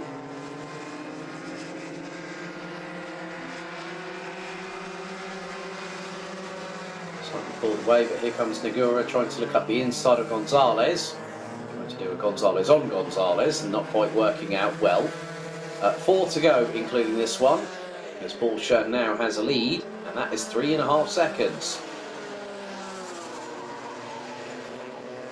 Eggenberger is quite a distance away from this battle here, because Hassani Yakit is still showing on the screen, physically in front of my eyes, as 4th place. Tongue might say otherwise, but I just look to concentrate on what's in front of me. Right, Nagura looking again through the inside of Gonzalez. Gonzalez says, no, you don't, Sunshine. You're going to have to do a lot more to get past me like that. Can't just throw it up the inside and hope to the man up above that things are going to work your way. You've got to work for it and you've got to make sure it happens. Nagura nearly flung it up the inside of Gonzalez, but thought better of it. Backed out, lifted off the throttle and hit the brakes. Paul Schoen is away and clear to the tune of nearly 4.2 seconds. And again, Nagura trying to go up the inside of Gonzalez. Gonzalez has got the measure of that corner. That car is really well hooked up for the 155. But Nagura, no matter what Nagura tries, it's going to allow Dasani to get past if the opportunity presents itself. And it nearly did for Nagura going through turn number 9 on Gonzalez. However, Gonzalez kept it on the racing line once again. Made the back end as wide as humanly possible, giving Nagura a slight glimmer of hope. I think is the terminology I'll use here. 3 laps to go, and Nagura nearly comes to blows with Gonzalez coming through turn 14. They luckily stay out of trouble, stay out of harm's way. Nagura trying to go around the outside. That could open the door for Dasani. Oh, Nagura held on to that one. That was close. That was very, very close indeed.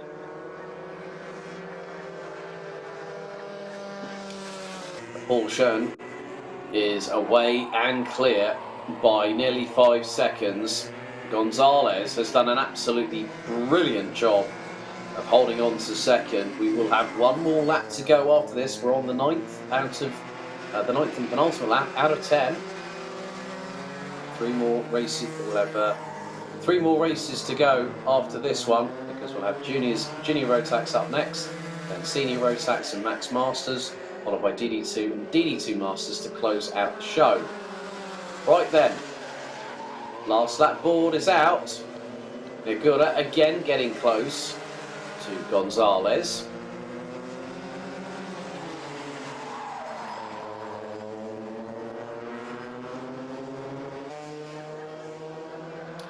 But Gonzalez's steep learning curve in the Euro Trophy and also other championships as well has really helped to steel the youngster to give a good account of himself and be able to defend.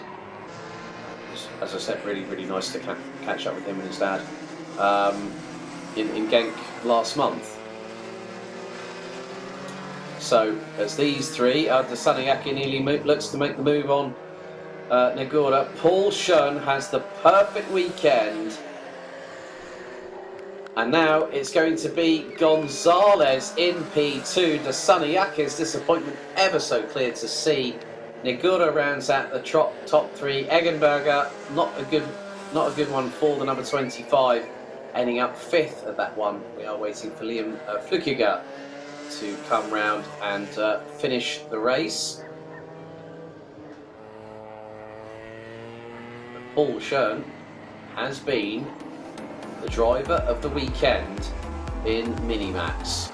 Last year's Micromax champion in this championship, pole position in qualifying. Every single race he has won, and what's more, he's done what they call the Grand Chelem, which is pole position in time qualifying. Every single race he has won. He's also taken the fastest lap in every single race. Well, very shortly we'll be going up to our midway point of the finals with Junior Rotax, but we'll be right back just after these messages.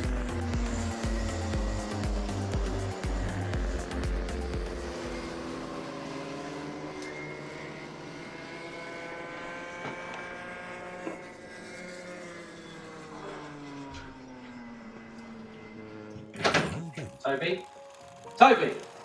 Egal wie. Egal welches Sie fahren. Oh wow, was hast denn du da Schönes?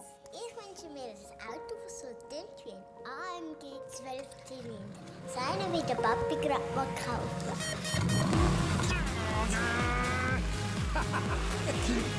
Autoschmied Unterempfelde, wo Kinderträume wahr werden.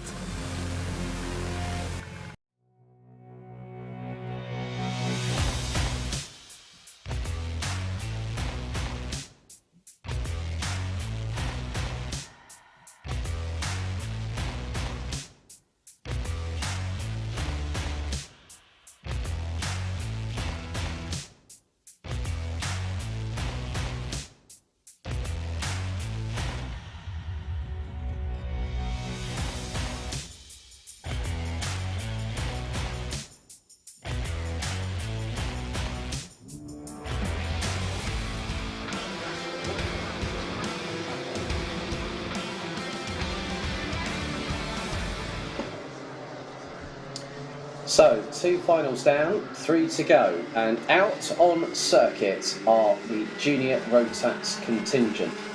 Looking back at the previous race, it was Elia Papacena that took the race victory ahead of Ava Vidjak with Tino Sidler rounding out the top 3.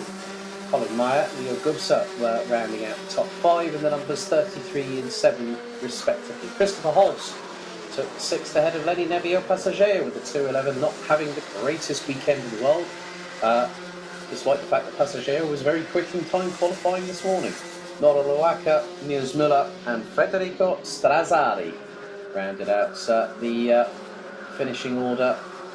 In the previous race, we will have, on this particular occasion, 16 laps of racing. As the drivers now on their formation lap.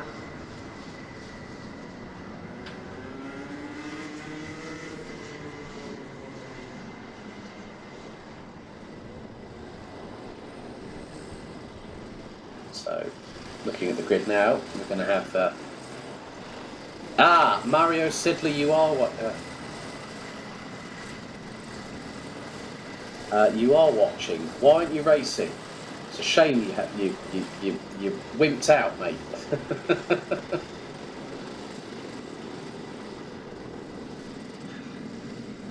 He's cheering on his little brother Tino.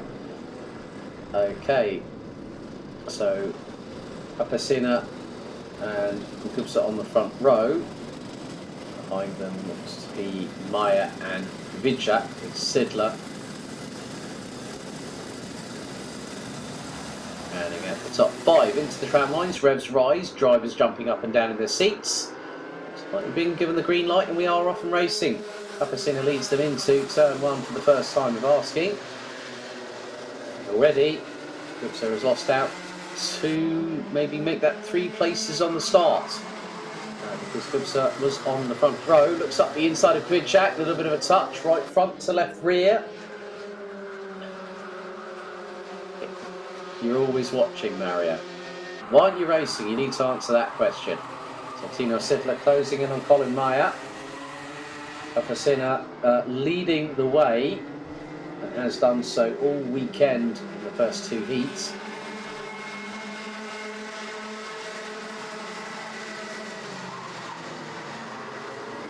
There's going to be a change for position here. It's a little bit further back. That's Passaggio.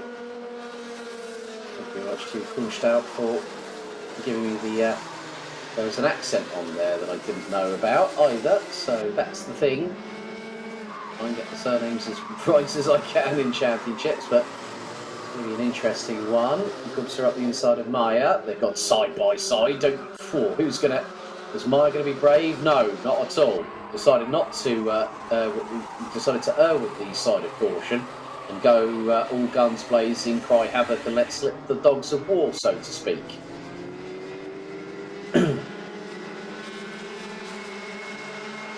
Papacena leading the way from Tino Sidler by about a second and a bit. 1.1 seconds. Gubser needs to watch his braking points because that could be a little bit dangerous. So illness and it's probably too much studying for exams, mate. That's what it is, Mario Sidler. So Papacena leading the way. Sidler nearly 1.2 seconds adrift. Nice move up the inside of Rafał Vidjak by Leo Gubser in the number 7. Colin Meyer has got Christopher Holst not too far behind. Passaggio in 7th, Loacker, Müller and Strazzari rounding out the 10-strong grid.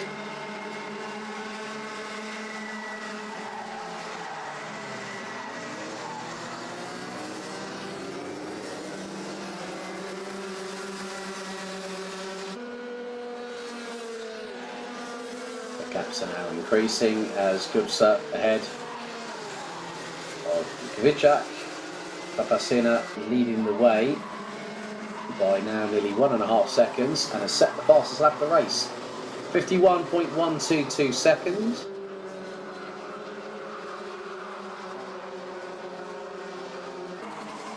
So all drivers running within around about 5.3 seconds of each other.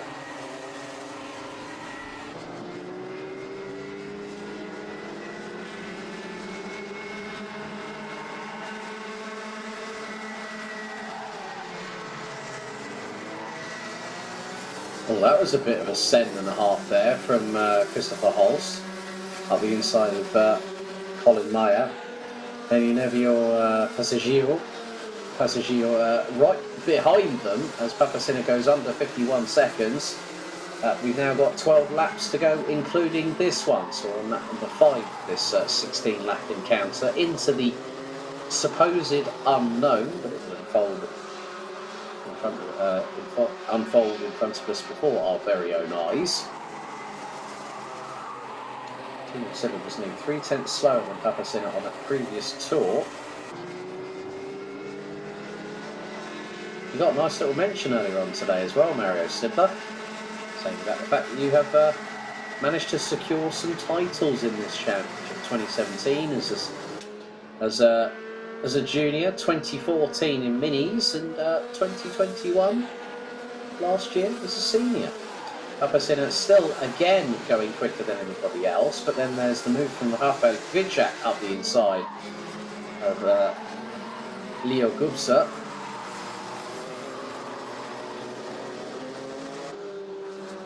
Passaggio still trying to get past Colin Meyer for position. It's this battle here for P3. Kvyat versus Gubsa. Neither wanted to take it in, neither wanted to give an inch. Neither wanted to take a mile at the moment as things stand. Passaggio still trying to get through on Meyer, but that's not happening, I'm afraid. We have 6 laps completed, 10 to go. Again, because the amount of clear air that Elia Papacena has got in front, and up to 45 is to set another personal best and also the fastest lap of the race, 50.733 seconds.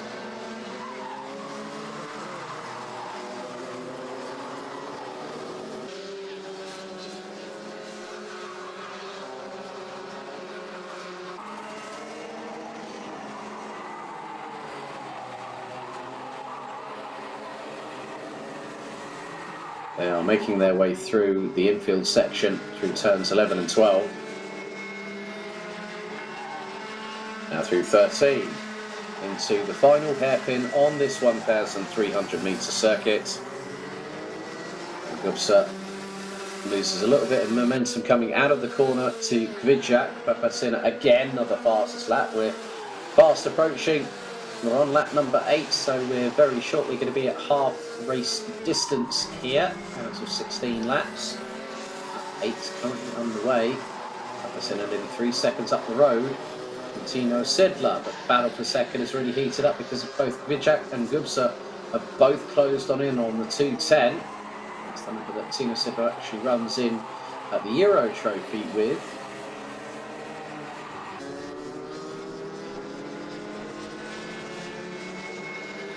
Under JJ Racing and Jeffrey Groothuis from the Netherlands. As there goes Kvyat up the inside of Sedler through into turn number 14.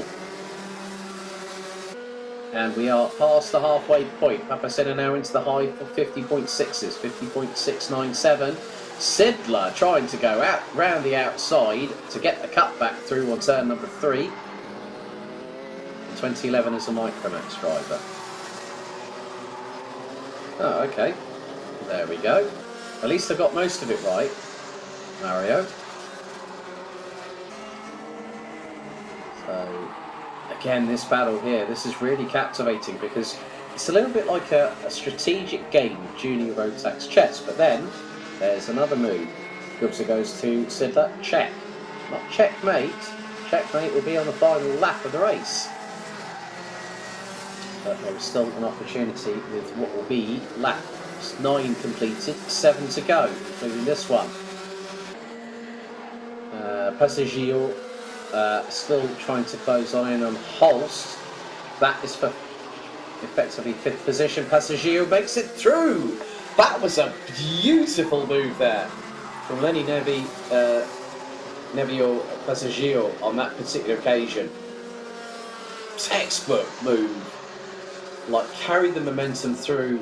I'd like to see, if we can, a little bit of a replay on that one. But at the sharper end of the field, the battle for 2nd, 3rd and 4th, very much still burning like a November bonfire. And this is the move from Passaggio. Just literally had enough room to make the move and got through. Made it stick. That was brilliantly done from Passaggio. Right, 10 laps down, 6 to go. Papacena still doing fast laps like nobody's business and manages to get through to a gap of now what is 4.7 seconds ahead of Papa Vidchak. 2.99. Leo Gubsa rounds out the top 3. Tino Sidler needs to pick up the pace a little bit here. But has done a personal best, but was slightly slower than Gubsa to the tune of just over 1/10 of a second.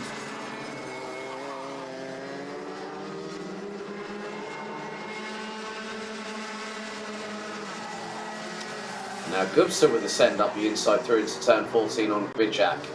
Vidchak responds, gets back through on the inside. Sidler looks to the outside for turn number 15. Can't get through, but might tee it up very nicely.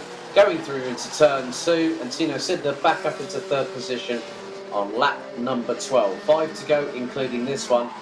Papacena is a bit of a formality for the number 45. 5.4 seconds up the road and climbing away into the distance without a care in the world. So Papacena is on a Sunday afternoon drive in the countryside.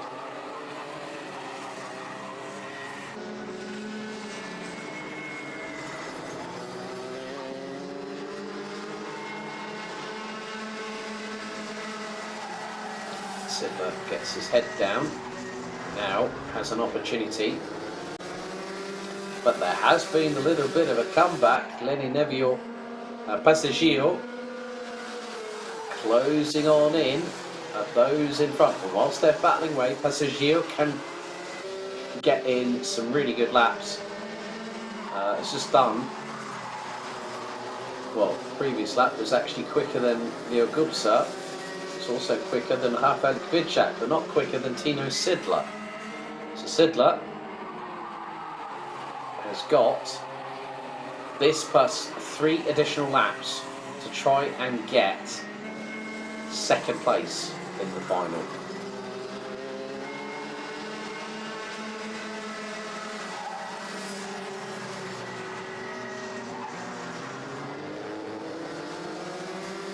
Let's see if the gap is extended.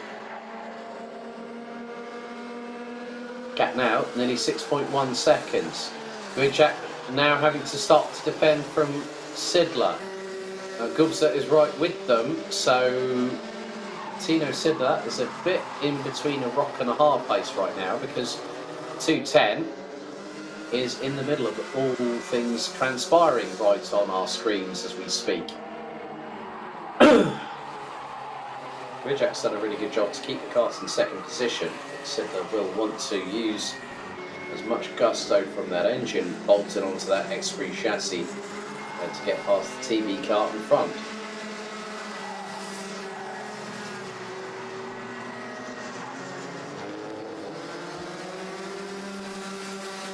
So 2 more laps to go. Papacena leading now by a country mile and a half. Exactly 6.4 seconds. There goes Sidler up the inside of Vidchak.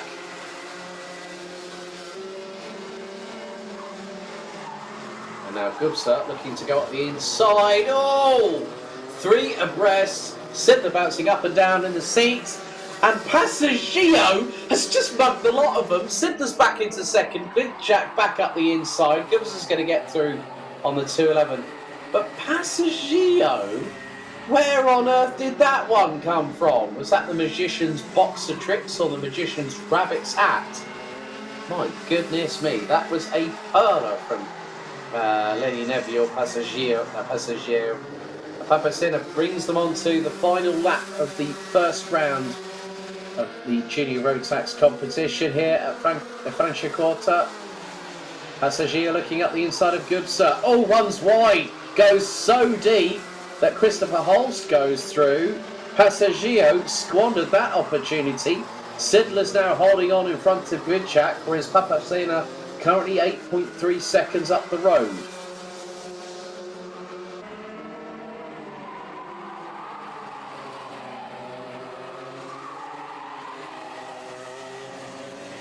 So Sidler holding on. It's going to come down. I think it's going to be a drag race to the line. But the way this circuit is factored in, Papacena very shortly is going to cross the start-finish line and take the check-in, and Papacena wins both heats and the final and celebrates by standing up, holding on. But Tino Sidler's going to take second by a fraction ahead of Leo Gubsa. Vidchak edged out down into 4th place ahead of Christopher Holst. Lenny Neville, Passaggio.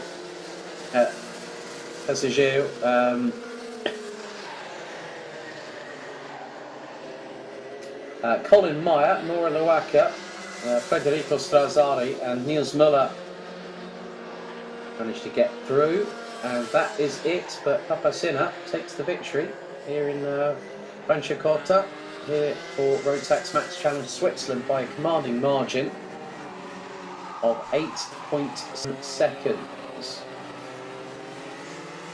Tino Sidler and Leo Gubsa running at the top 3 positions. So 3 finals down, 2 to go. Next up, it's Senior Rotax or Max and Max Masters for their final.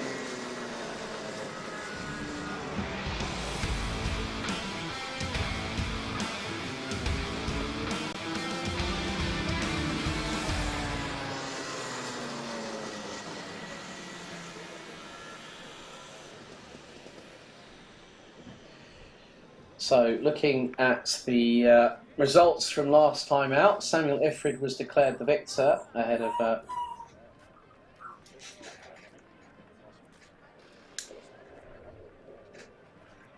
Samuel Ifrid leading the way ahead of Samuel Satelli.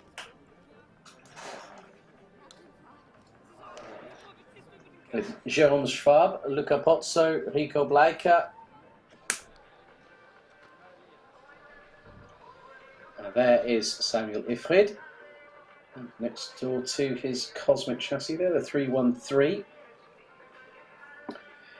Some penalties were given out post-race. Henry Correa dos Santos demoted to 16th place. Leonardo Principali got the 10-second time penalty. Augustin Melo's actually got a 10-second time penalty for causing a collision. However, would exit the race on lap number 4, along with Max Masters driver Martin Pasanadin. Also penalties issued to Kevin Hummel, who looked to have gotten a 5-second time penalty, I believe, there.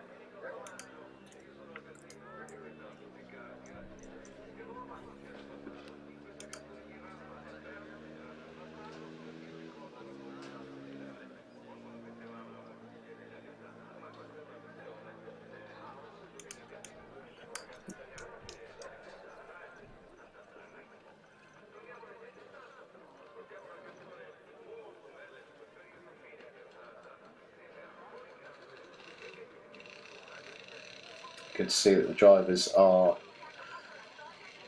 even when they're getting ready for racing, they're still good friends off the track. That's one of the beauties about karting itself.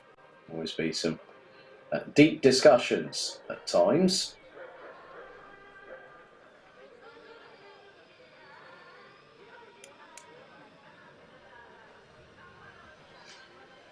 Right, well, we'll be back just after these messages very shortly, ahead of the Max and Max Master final here at Franciacorta. École Bleu. Don't you stop pointing whilst I'm on air. Stop it. École Vie.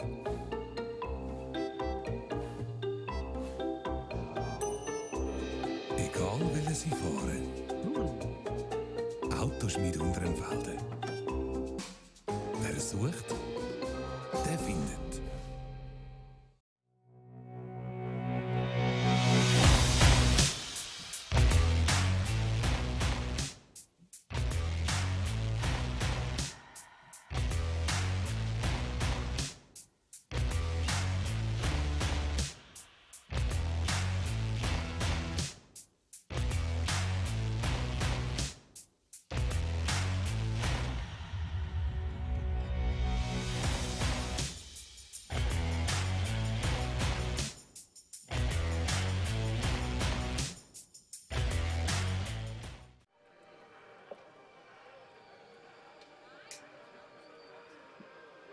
So we are just waiting for things to get back underway here for the opening round of the Rotax Max Challenge Switzerland season here at Franciacorta in northern Italy. Big thank you for everyone that has been tuning in so far.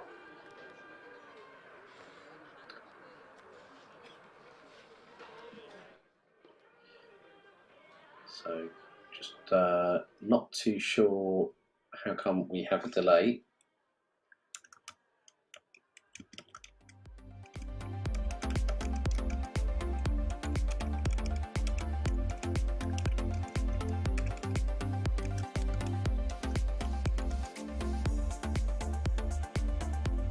So we have 2 more 16 lap races still to go here.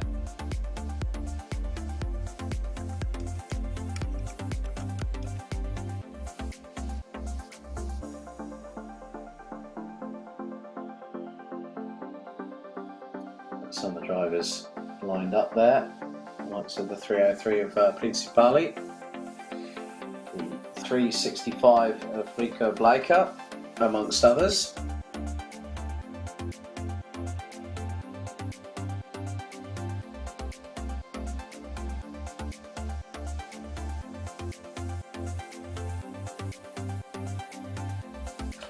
But again, for this particular race, we will have 28 drivers in total going around this 1,300 metre circuit.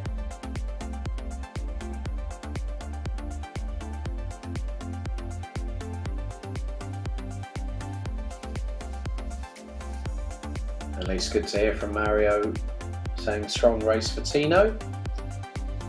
Finishing well in that junior final.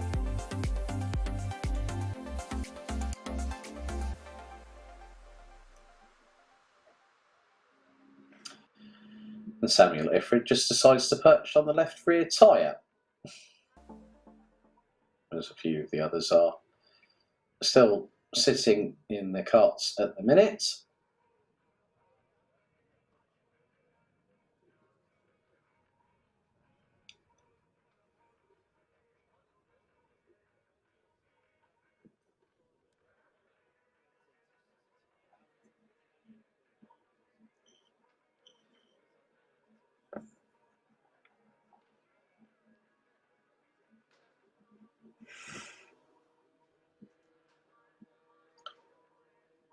So again, it will be 4 weeks before the next trip for Rotax Max Challenge Switzerland back to home turf, to Switzerland, to Wallen on the 6th of June, then Vesoul in France on the 10th of July, Louviers 13th and 14th of August, and then Wallen again will host the season finale on the 1st of October.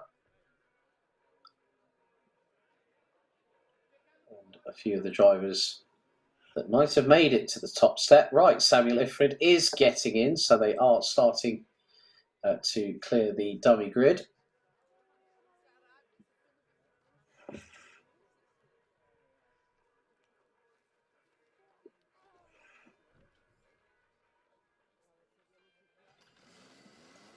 So green flag waves.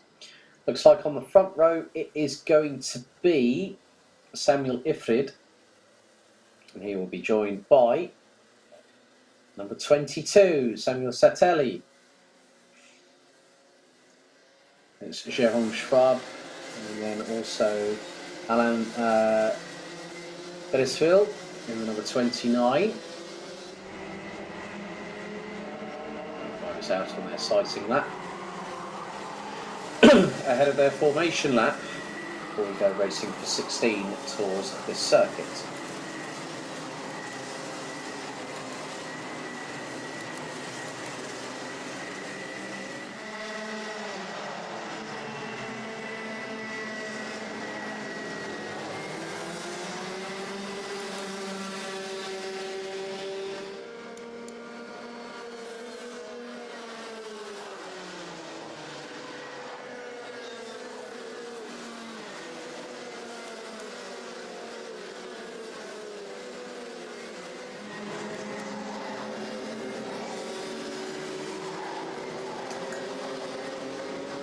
Out who is going to win in Max Master and Max in the Senior Max class as well. But I think we could be in for 16 exciting laps. Cheers coming in for the number 4, I think it was. So Ifrid and Zayteli. It's Jérôme Schwab with Beresford alongside. Then it's the 303 of Principali. Looks like the 397 Luca Bozzo round at the top 6 positions.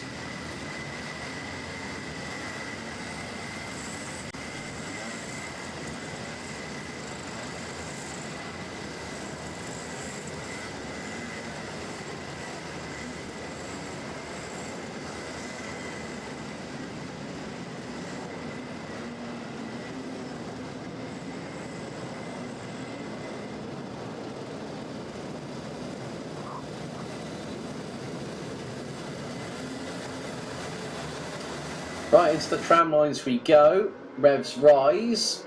Max and Max Masters final is underway. Ifrid being followed by Schwab. As the 397 Luca Bozzo mounts the curves with the right rear tyre going through the right hand kink at turn 1.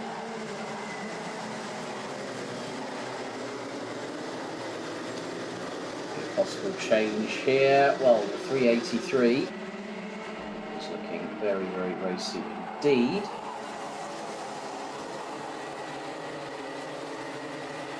Way through turn number 10 to 11 and 12 for the first time.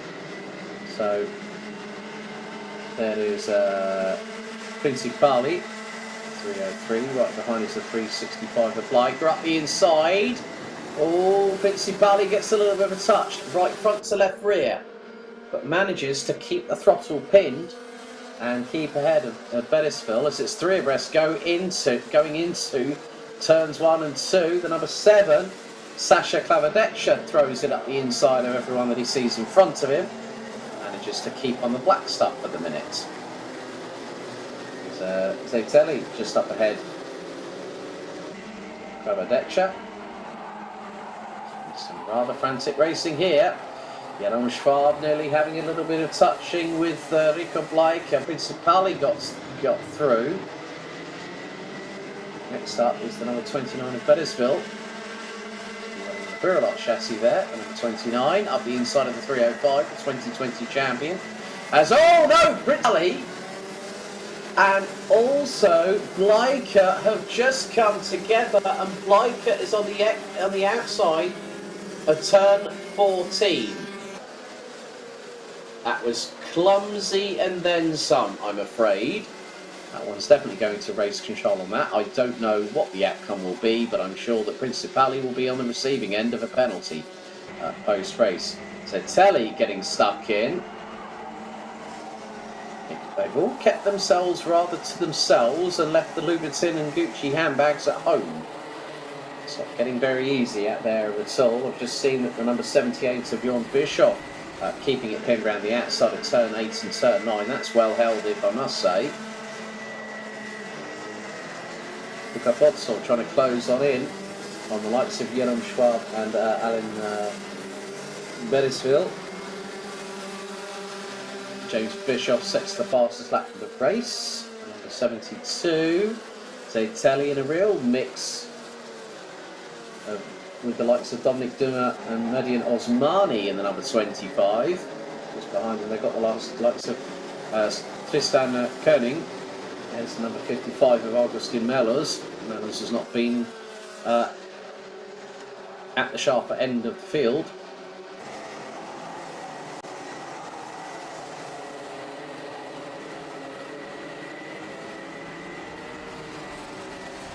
They make their way through into the respective corners.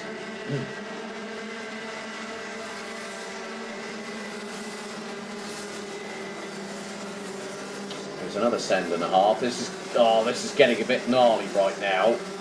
The reason being is that one of the carts, that was the 808 of Martin Pasanadin.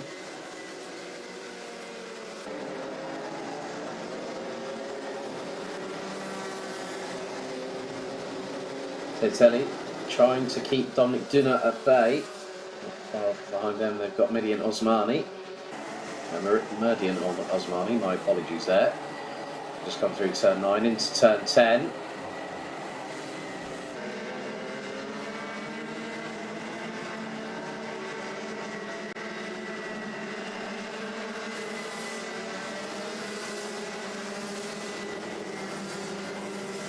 Zatelli gets past by Duna, and then Osmani round the outside through the final corner. That was pretty inspired there.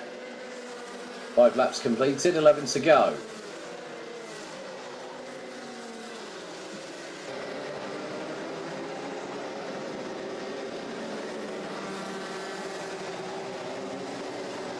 Zatelli has to lose out to the number 55. It was. No, that was the 303. That would have been Principali, who's now making a recovery back from that incident with Rico Blanca.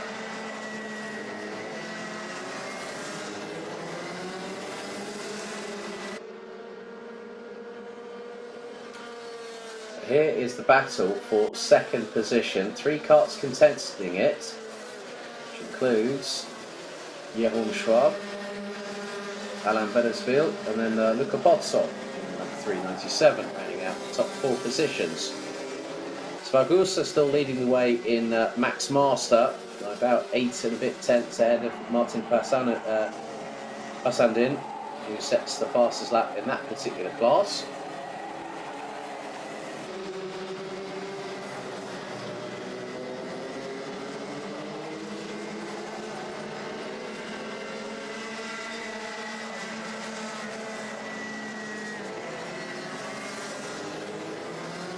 Schwab keeping a hold on second position as things stand. It's Pozzo looking one way, then the other on Beresville, looking into turn number 2 and 3. And that's a change for third position. Neatly done by Luca Pozzo there on Alain Beresville, number 29.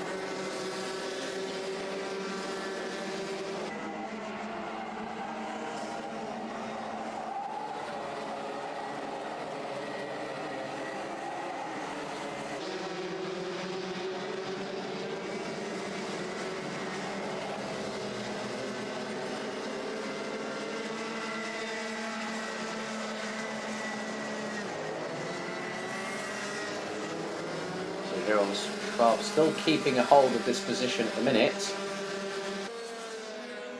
That's for second on the road, whereas Samuel Ifrid is away in clear into the distance.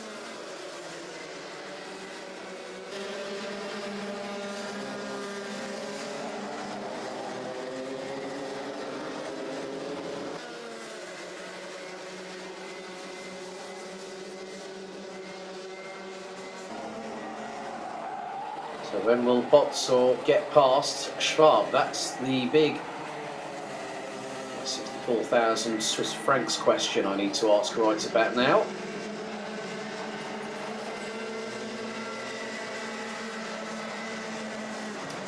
Bodsall was looking up the inside of Schwab there, going through turn number 14 as we've had 9 laps completed. We're now on to lap number 10. Here goes Bodsall up the inside of Schwab, neatly through turn number 2, and the 397 gets through for second.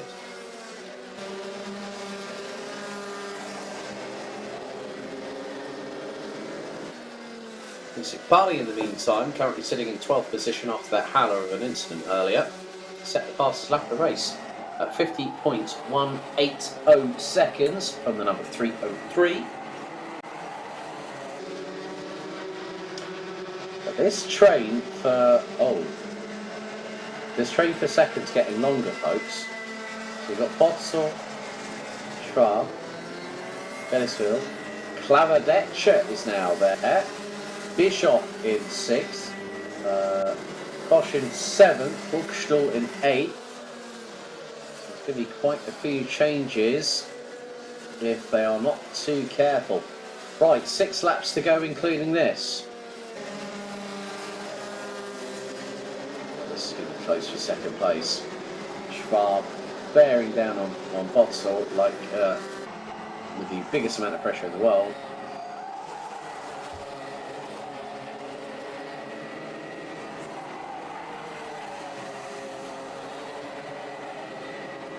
Schwab still keeping Belisville at bay for what is now 3rd position on the road. They are fast running out of laps. No one's going to catch the driver in front, Samuel Ifrid, who leads the way after 11 laps. 5 to go, including this one. So whilst they're battling away, Ifrid's clawing away into the distance and making everyone eat his dust.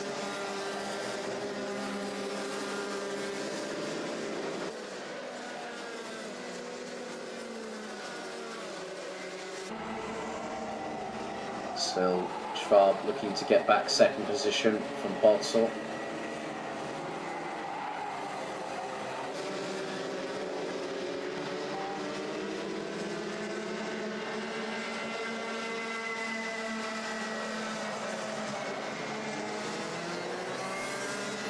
So 2nd, 3rd, 4th.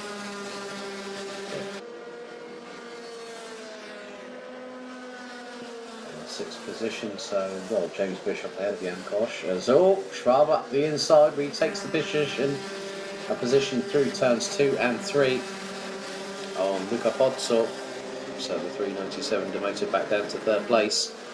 Could be a case that Belisville will try and look to get past as well. Could be the case in the next 4 laps, including this one. But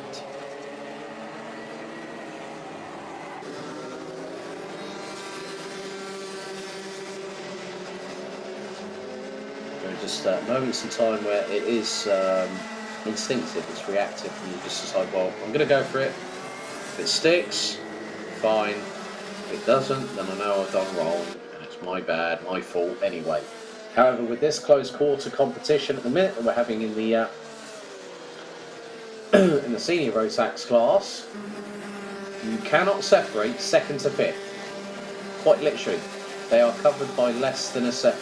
By around about a second, maybe not even that.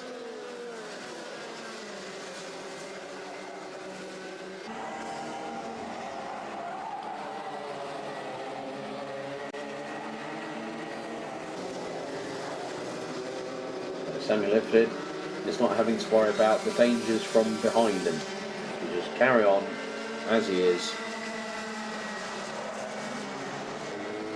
Now with what will be 3 laps to go, as we've gone on to lap number 14, this quartet have to decide between themselves in the next 3 laps who's taking 2nd, who's taking 3rd, and so on and so forth. It's never an easy ask, but sometimes you do have to ask those very tricky questions.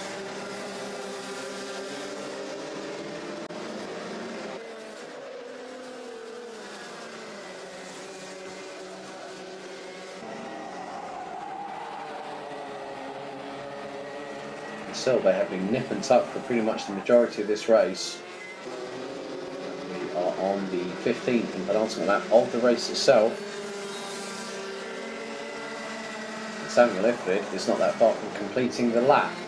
Willem Schwab has got pods either to the left or to the right of him, going through turns 14 and 15. Here comes Beresville. Last lap board is out. Ifrid is leading by a considerable margin, and then all of a sudden Bavadecha is trying to close on in. Beresville is looking rather menacing. Schwab has still got the advantage of position and can park that cart any way he likes, as long as it's within the white lines on the confines of the circuit. But out to the final corner, Samuel Ifrid takes a welcome win as he moves up to seniors. Second, it's going to be Jerome Schwab ahead of Luca Pozio, Aranville and Sasha Bavadecha, rounding out the top 5 positions. James Bischoff in 6th ahead of Jan Koch, with Leonardo Principali having the fastest lap of the race, 50.056, but the number 303 getting involved with that incident early on. Kai Tao, Henry Correa dos Santos, Ruben Hochstuhl, Keith Wilson, Samuel Zaitelli, running out the top 13, ahead of Joan Bischoff, Augustine Mellers, Kevin Ummel, Madian Osmani. Dominic Deneuve will be classified in 21st, behind Pico Black. It looks like Martin Pasandin has beaten Milo Sfargusa for the Max Masters title of the weekend winner. Ahead of Peter Spengler, Andreas Peter, Rafael Brugger and Eric Jour rounding out the 6-strong grid. Well, 4 out of 5 finals completed. Ladies and gentlemen, to close out the show, up next it is DD2 and DD2 Masters, the final.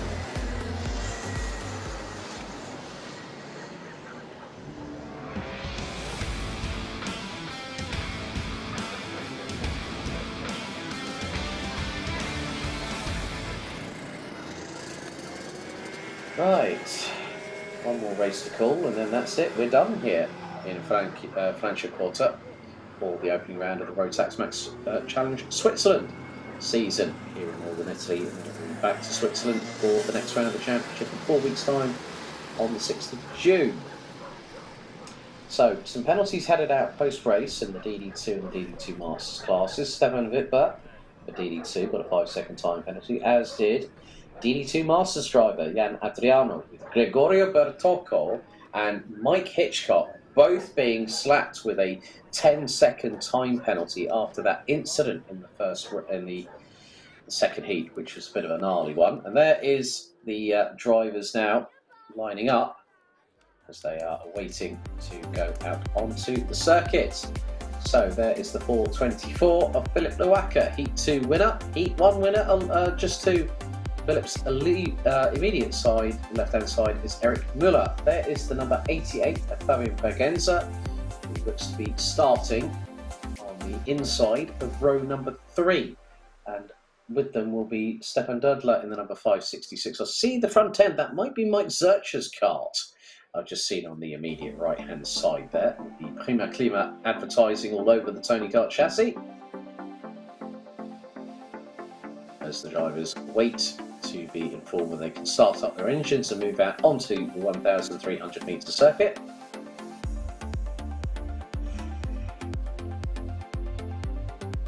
There we go, that is Mike Zurcher there. I just happened to notice because his front NASA said Mike all over it. That's a good way of spotting a driver, isn't it? Like, yeah, that's the car. Yeah, my name's Mike.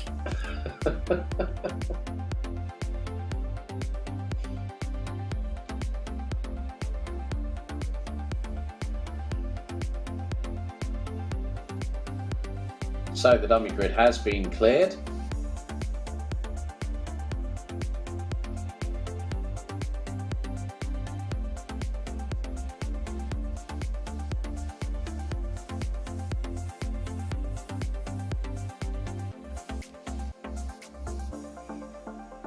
Rolf Bilans cheering on for Thierry Hartmann, it looks like. Good, thank you for joining us, Rolf, along with everyone else that has joined us throughout this broadcast. And don't forget, if you haven't subscribed to the Alpha Live channel, don't forget to click that button. Hit the like button as well on the stream, and also hit the notification bell whilst you're at it. Okay, so there was a little bit of recovery. So, the number 5 is good to see that the Gillard livery is very much prominent. I think the chassis used by PKS Competition over in France, based out of Val d'Argenton, where certain Max Verstappen, certain Charles Leclerc, had a little bit of an incident back in 2013. That track will also host the second round of the Rotax Max Euro Trophy coming up at the end of this month for the final weekend, and also the number 30 there as well.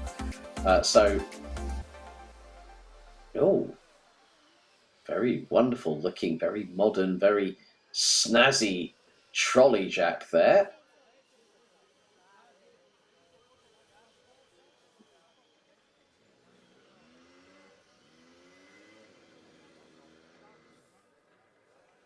Then you've got good old conventional alongside.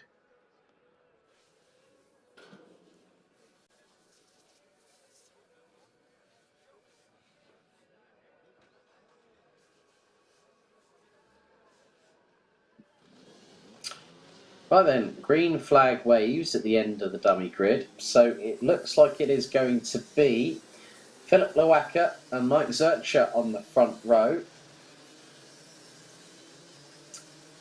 You'll have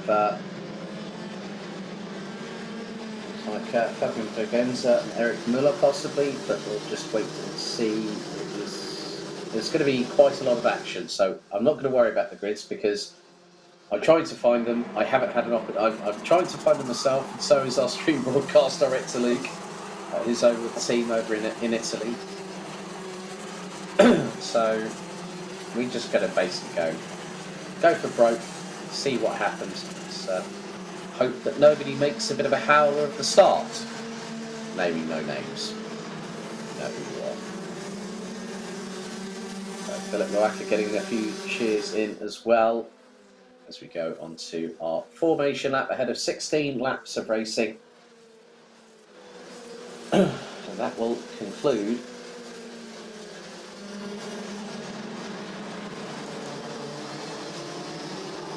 racing action here today for the first round of the season, taking place over the course of nearly 5 months.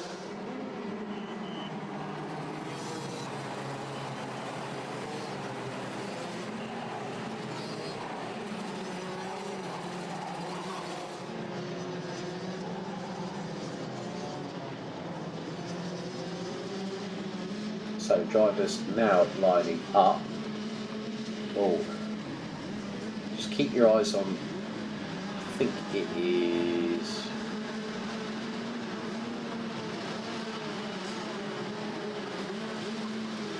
just keep your eyes on where, so there's Mike Hitchcock. Bloke rocks a fantastic tash, I think in the vein of Magnum PI from the 1980s.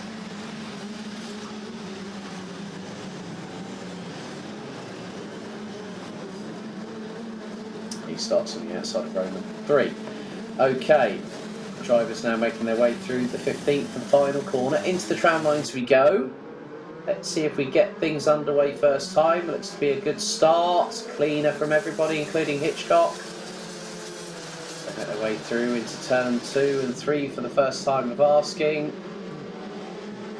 Mike Zurcher hits the front ahead of Philipp Loacker. 433 of Gregorio Bertocco is up the inside. That was forceful and then some from Mike Hitchcock on Eric Müller in the 427.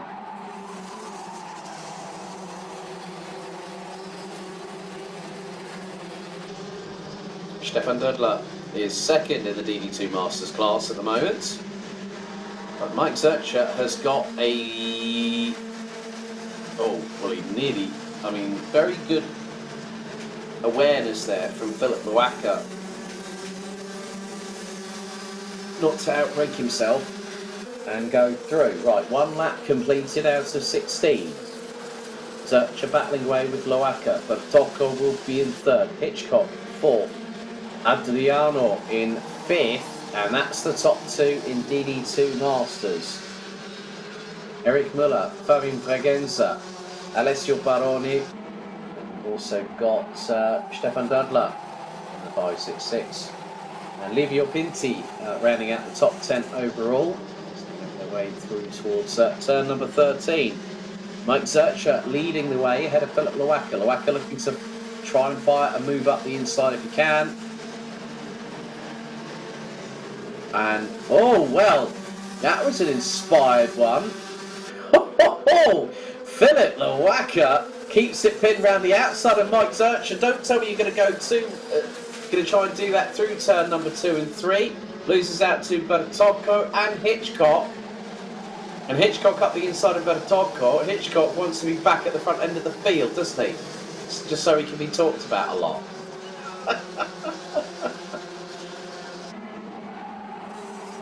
The good thing is that there's going to be more than handbags at dawn. It's handbags on a Sunday afternoon here.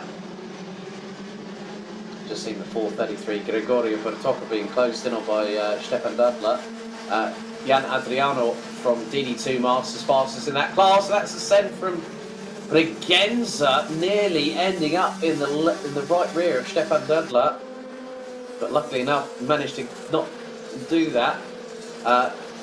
Hitchcock now past Loaka for second overall.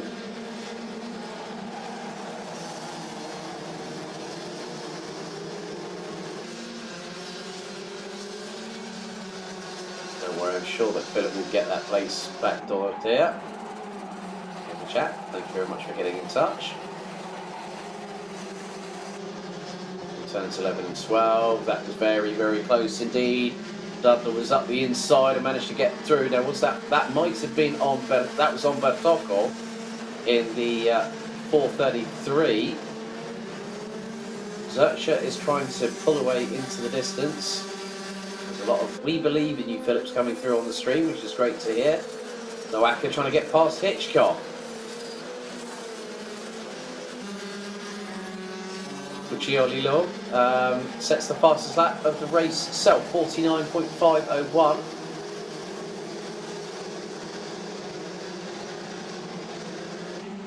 Loaka still holding on to that place.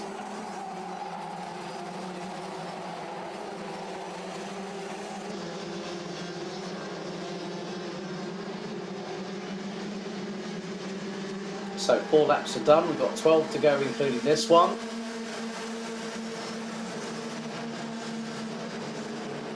There's another move up the inside, but Bertocco got back up the inside of Stefan Dudler, who previously set the fastest lap in DD2 Masters and does it again for the second lap in succession. There's Fabian Bregenza trying to go up the inside. Michael Kunz now, who had a mare in the second race, as did Gino Vesna. Michael Kunz now sets the fastest lap of the race, 49.334. Kunz is trying to close on those in front, including Alessio Baroni, who rounds out the top 7 positions at this moment with 5 laps down, 11 to go, including this one.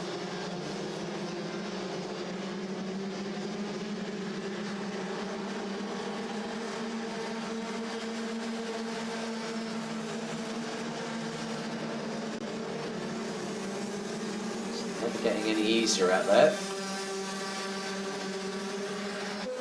Drivers. Loaka pumps in the fastest lap of the race, 49.288 as Eric Muller goes through the shot, followed by the 566 of Stefan Dudler.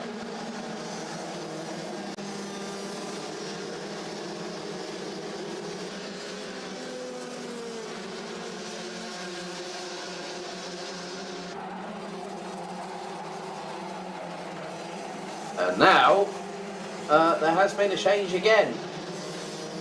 As in the fact that Mike Zercher has been caught by Philip Loaka. Loaka is closing in on the 417.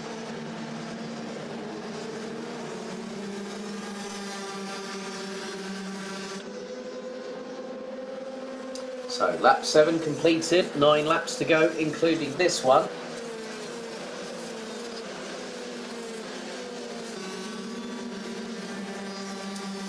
Loacker is menacing, waiting for his chance to strike like Shere Khan in the Reeds for the Jungle Book.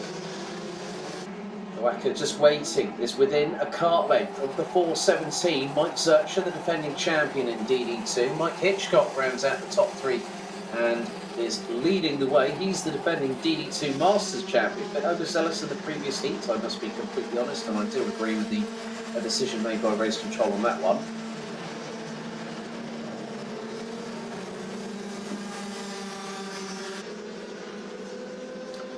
Right, halfway through the race now, as Loacker trying everything in his power to get past Zurcher, and that's not even happening.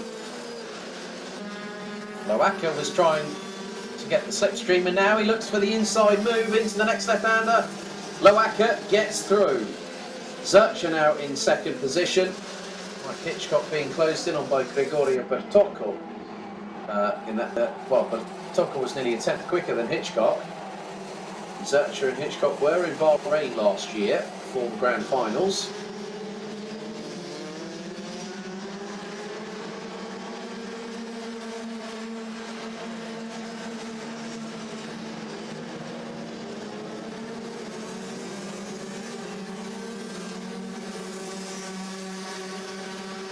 Interesting driving going on as well, a little bit further behind with the likes of Stefan Dudler.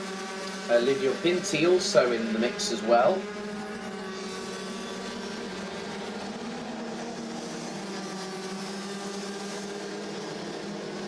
A bit of a difficult one for the number 427, Eric Muller, who was at the sharp end of the grid for the first heat.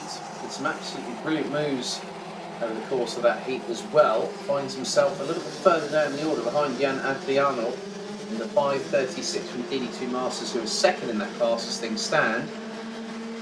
Muller's got Livio Pinti closing in on a 6. And that was a little bit close, I think, for the 443. Michael Kunz trying to close on in. Thierry Hartmann has got past Philip Catherina. Loacker sets another fastest lap of the race. 49.231 seconds. As we have 6 to go. 10 laps in the books. 6 to go, including this one.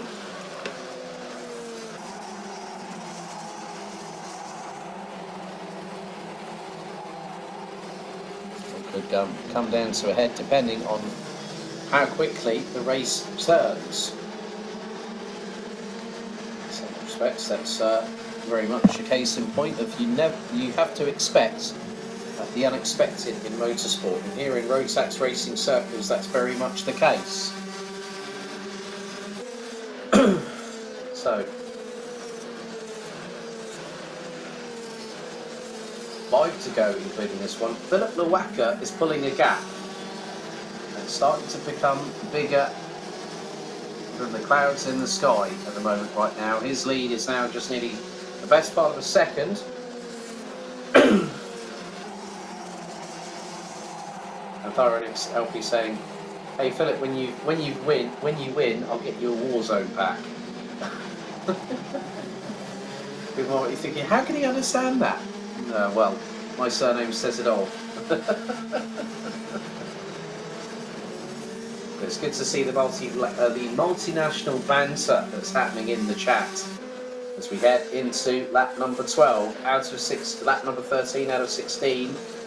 4 to go, including this one. Eric Muller now closing in on the 5.36.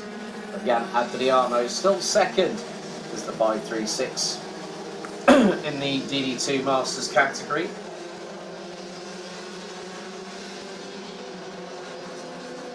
But Livio Pinti not letting Eric Muller out of his sight. Behind him we've got Stefan Dudler, who's running at the top 3 in DD2 Masters. So 11 minutes of racing completed so far, not including the formation and the sizing lap, but there is Philip Loacker. The gap between him and Mike Zurcher now stretches as Philip Loacker, another personal best, 49.069 seconds. That gap has now increased to 1.6. Mike Hitchcock still leads DD2 Masters, currently running in third position overall. It's getting a bit tight and getting a bit close and personal between some of the other drivers, the likes of Michael Kunz, Livio Pinti, Eric Müller, Jan Adriano, Stefan Dudler as they go through turn 10, now into the left at 11 and 12.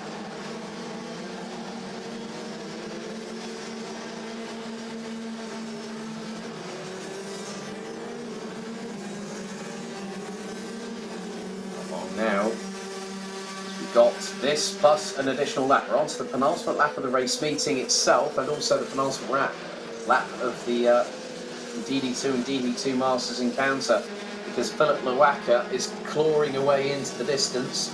It's all about those millimetres and those inches. Lawaka is going to be pretty much on course for taking the victory. Adriano has got to find nearly 2 seconds and get past another cart in the process, another couple of carts in the process, to get to Mike Hitchcock, who is leading the way in DD2 Masters, and he is currently running third overall.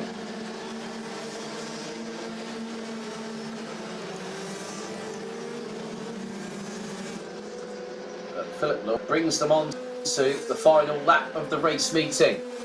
And he leads by just over 2.1 seconds ahead of Mike Zurcher, with Mike Hitchcock rounding out the top 3. Gregorio Bertocco, Fabian De Grenze ran at the top 5. Jan Adriano, second in DD2 Masters, P6. With Eric Müller, Livio Pinti, Stefan Dada and Giuliano Cucciolillo rounding out the top 10 overall. But we're on the final lap, and there are Zurcher and Hitchcock, with Bertocco not too far behind.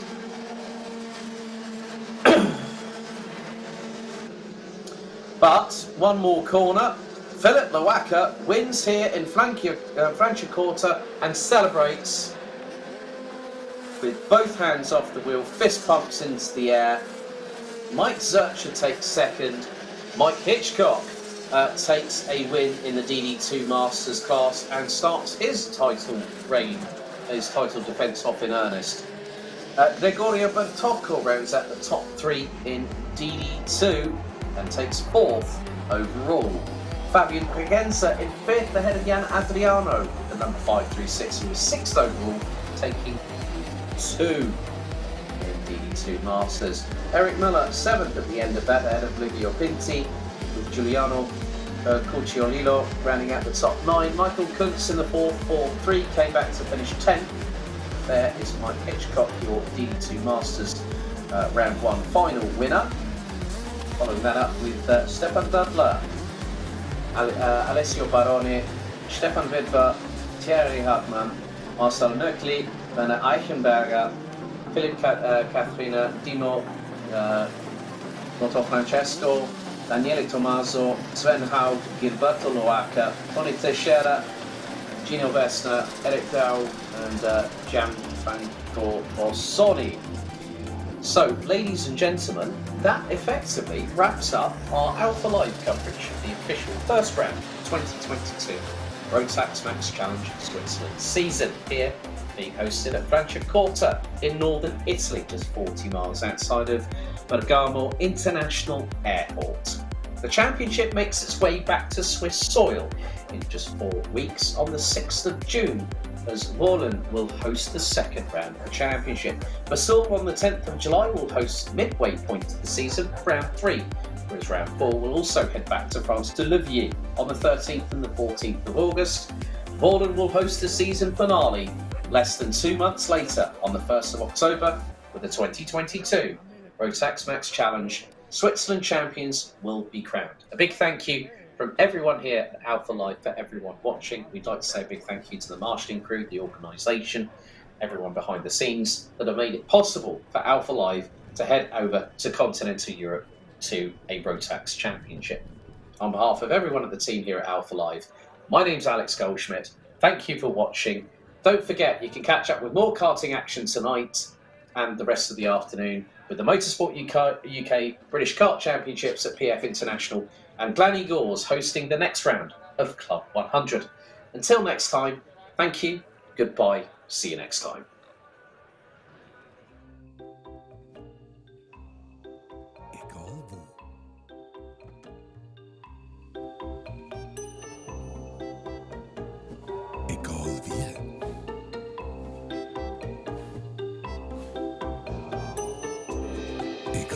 sie fahren.